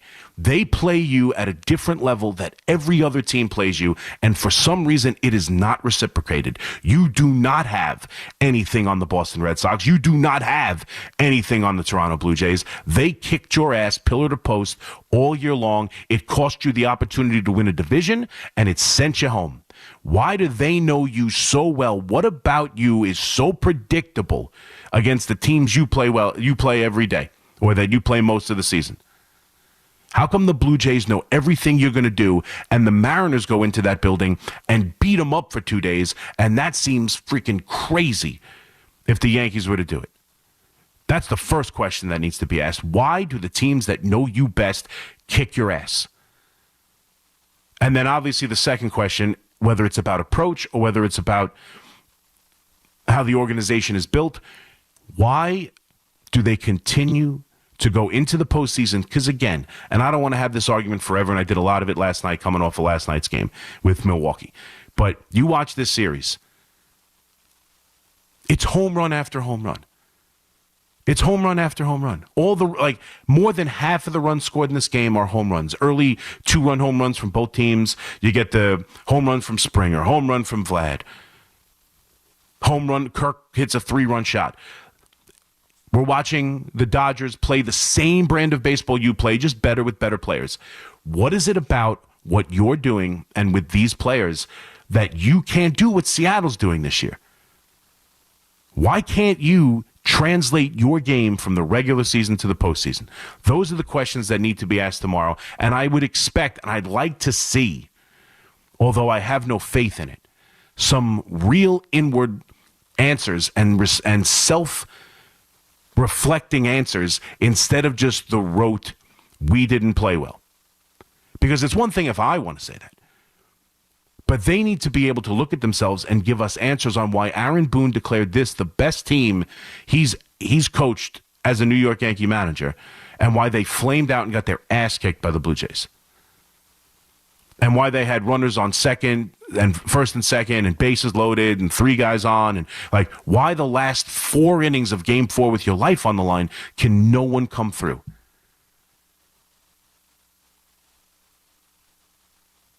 Answer those two questions. Don't tell me this injury had anything to do with Anthony Volpe. And tell us that the plan for next year is open at the shortstop position. Because if he's guaranteed the shortstop position, it goes against everything that the Yankees should stand for. 888-808-1019. McMonigle here with you on the Fan. We'll come back. We'll talk a little Yankees. We'll get into the baseball game last night. We'll get into the Giants out there apparently searching for big-time impact wide receivers. We'll go through the names that are out there. We talked a little bit about it yesterday. Whether or not a win in Denver would intensify those conversations. And then Aaron Glenn, his mannerisms and the way he speaks about towards the media, about his quarterback, about his running back. Are they looking to trade Breece Hall? All of it on the table. McMonigle here with you for 4.5 hours or so as we take you all the way to 5 o'clock in the warm-up show. 888-808-1019. Your call's next right here on The Fan. This is science. You can't bet against a coach who wears a fishing vest. Every Saturday at 8 a.m., it's Kickoff with Boomer and Mike Valenti, where the guys break down the biggest headlines and storylines from across the NFL. They are a much better defense than I gave them credit for before the season started. Kickoff with Boomer and Valenti is brought to you by Nationwide. For your insurance and financial needs, Nationwide is on your side. And The Fan, always streaming on Odyssey, TuneIn, and iHeartRadio app.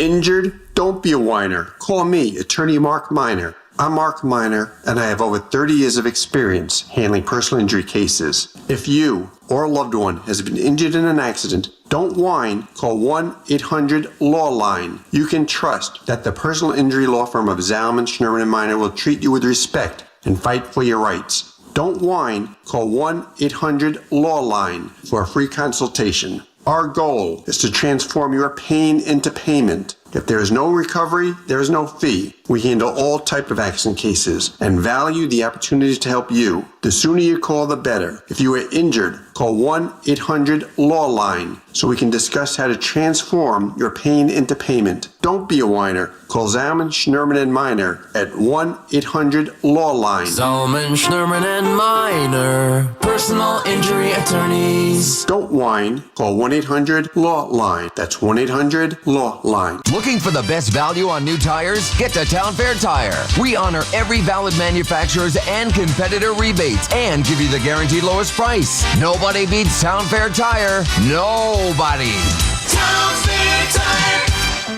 Health surprises can change your life in an instant. You've seen it happen to others, but it doesn't have to be your story. At Princeton Longevity Center, we customize actionable and proactive health plans to maximize your lifespan and take control of your health. Our Cancer Check program combines cutting-edge technology with top medical expertise to keep you ahead of potential risks. With advanced full-body imaging, genetic testing, and multi-cancer detection blood tests, we look for even the earliest signs of problems. Results are analyzed by expert physicians who craft a personalized plan to safeguard your future. You're not just a patient, you're a partner in your health journey, backed by a team committed to helping you live longer, healthier, and more vibrantly. Our programs have saved hundreds of lives and empowered countless others to take control of their health. Be proactive with your health for the ultimate peace of mind. Call 888-8000-PLC or visit PrincetonLongevityCenter.com.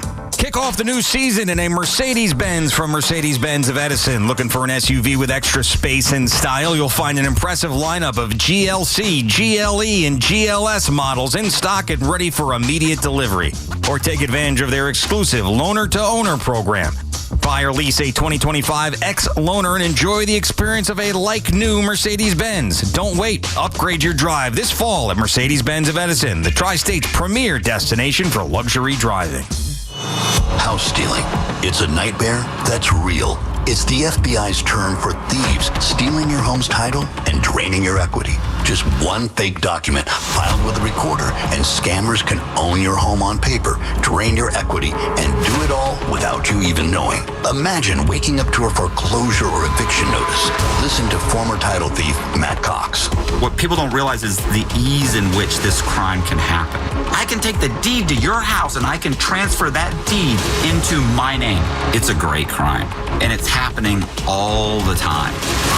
So So how can you stop the nightmare and protect yourself? Find out if you're already a victim now at HomeTitleLock.com. Use promo code RADIO and get a 30-day free trial of their $1 million triple lock protection, a title scan, and access to a title specialist, a $250 value. Don't wait. Go to HomeTitleLock.com now. Promo code RADIO. With over 90 years of combined legal experience representing the law enforcement community, Decolator Cohen & DePrisco, LLP, continues to strive to educate police officers of their civil rights to sue in line-of-duty accident cases. The 2025 Police Officers' Right to Sue newsletter can be viewed on policeofficersrighttosue.com and provides successful results in varying line-of-duty accident cases. These results include damages recovered from RMP accidents involving the City of New York and civilian motorists, station house defects, ricochet injuries from the range, private premises slip and falls, sidewalk slip and falls, construction defects, snow and ice cases, and injuries emanating from defective RMPs. In any LOD accident, it is important for the officer to take photographs of any defects, injuries, or damage. It is also essential to draft the line-of-duty report and detail the cause of the accident in the paperwork. Remember, there's a 90-day time limitation to file a claim against a municipality. If any law enforcement member has a question regarding a potential lawsuit, contact Decolator Cohen & DePrisco, LLP at policeofficersrighttosue.com or call 1-800-901-1529. Think Verizon, the best 5G network, is expensive? Think again. Bring in your AT&T or T-Mobile bill to a Verizon store and we'll give you a better deal. Now, what's to do with your unwanted bills? Ever seen an origami version of the Statue of Liberty? Jokes aside, Verizon has the most ways to save on phones and plans where you can get a single line with everything you need. So bring in your bill to your local Verizon store and we'll give you a better deal. Rankings based on Root Metrics Root Score report dated 1H2025. Your results may vary. Requires postpaid consumer mobile bill from T-Mobile or AT&T data within the past 45 days. Bill must be in the same name as the person redeeming the deal. Additional terms apply. Town Fair Tire honors any valid rebates, manufacturers or competitors' rebates. Yes, even any competitors' rebates. And we give you the guaranteed lowest price. Nobody beats Town Fair Tire. Nobody. Town Fair Tire.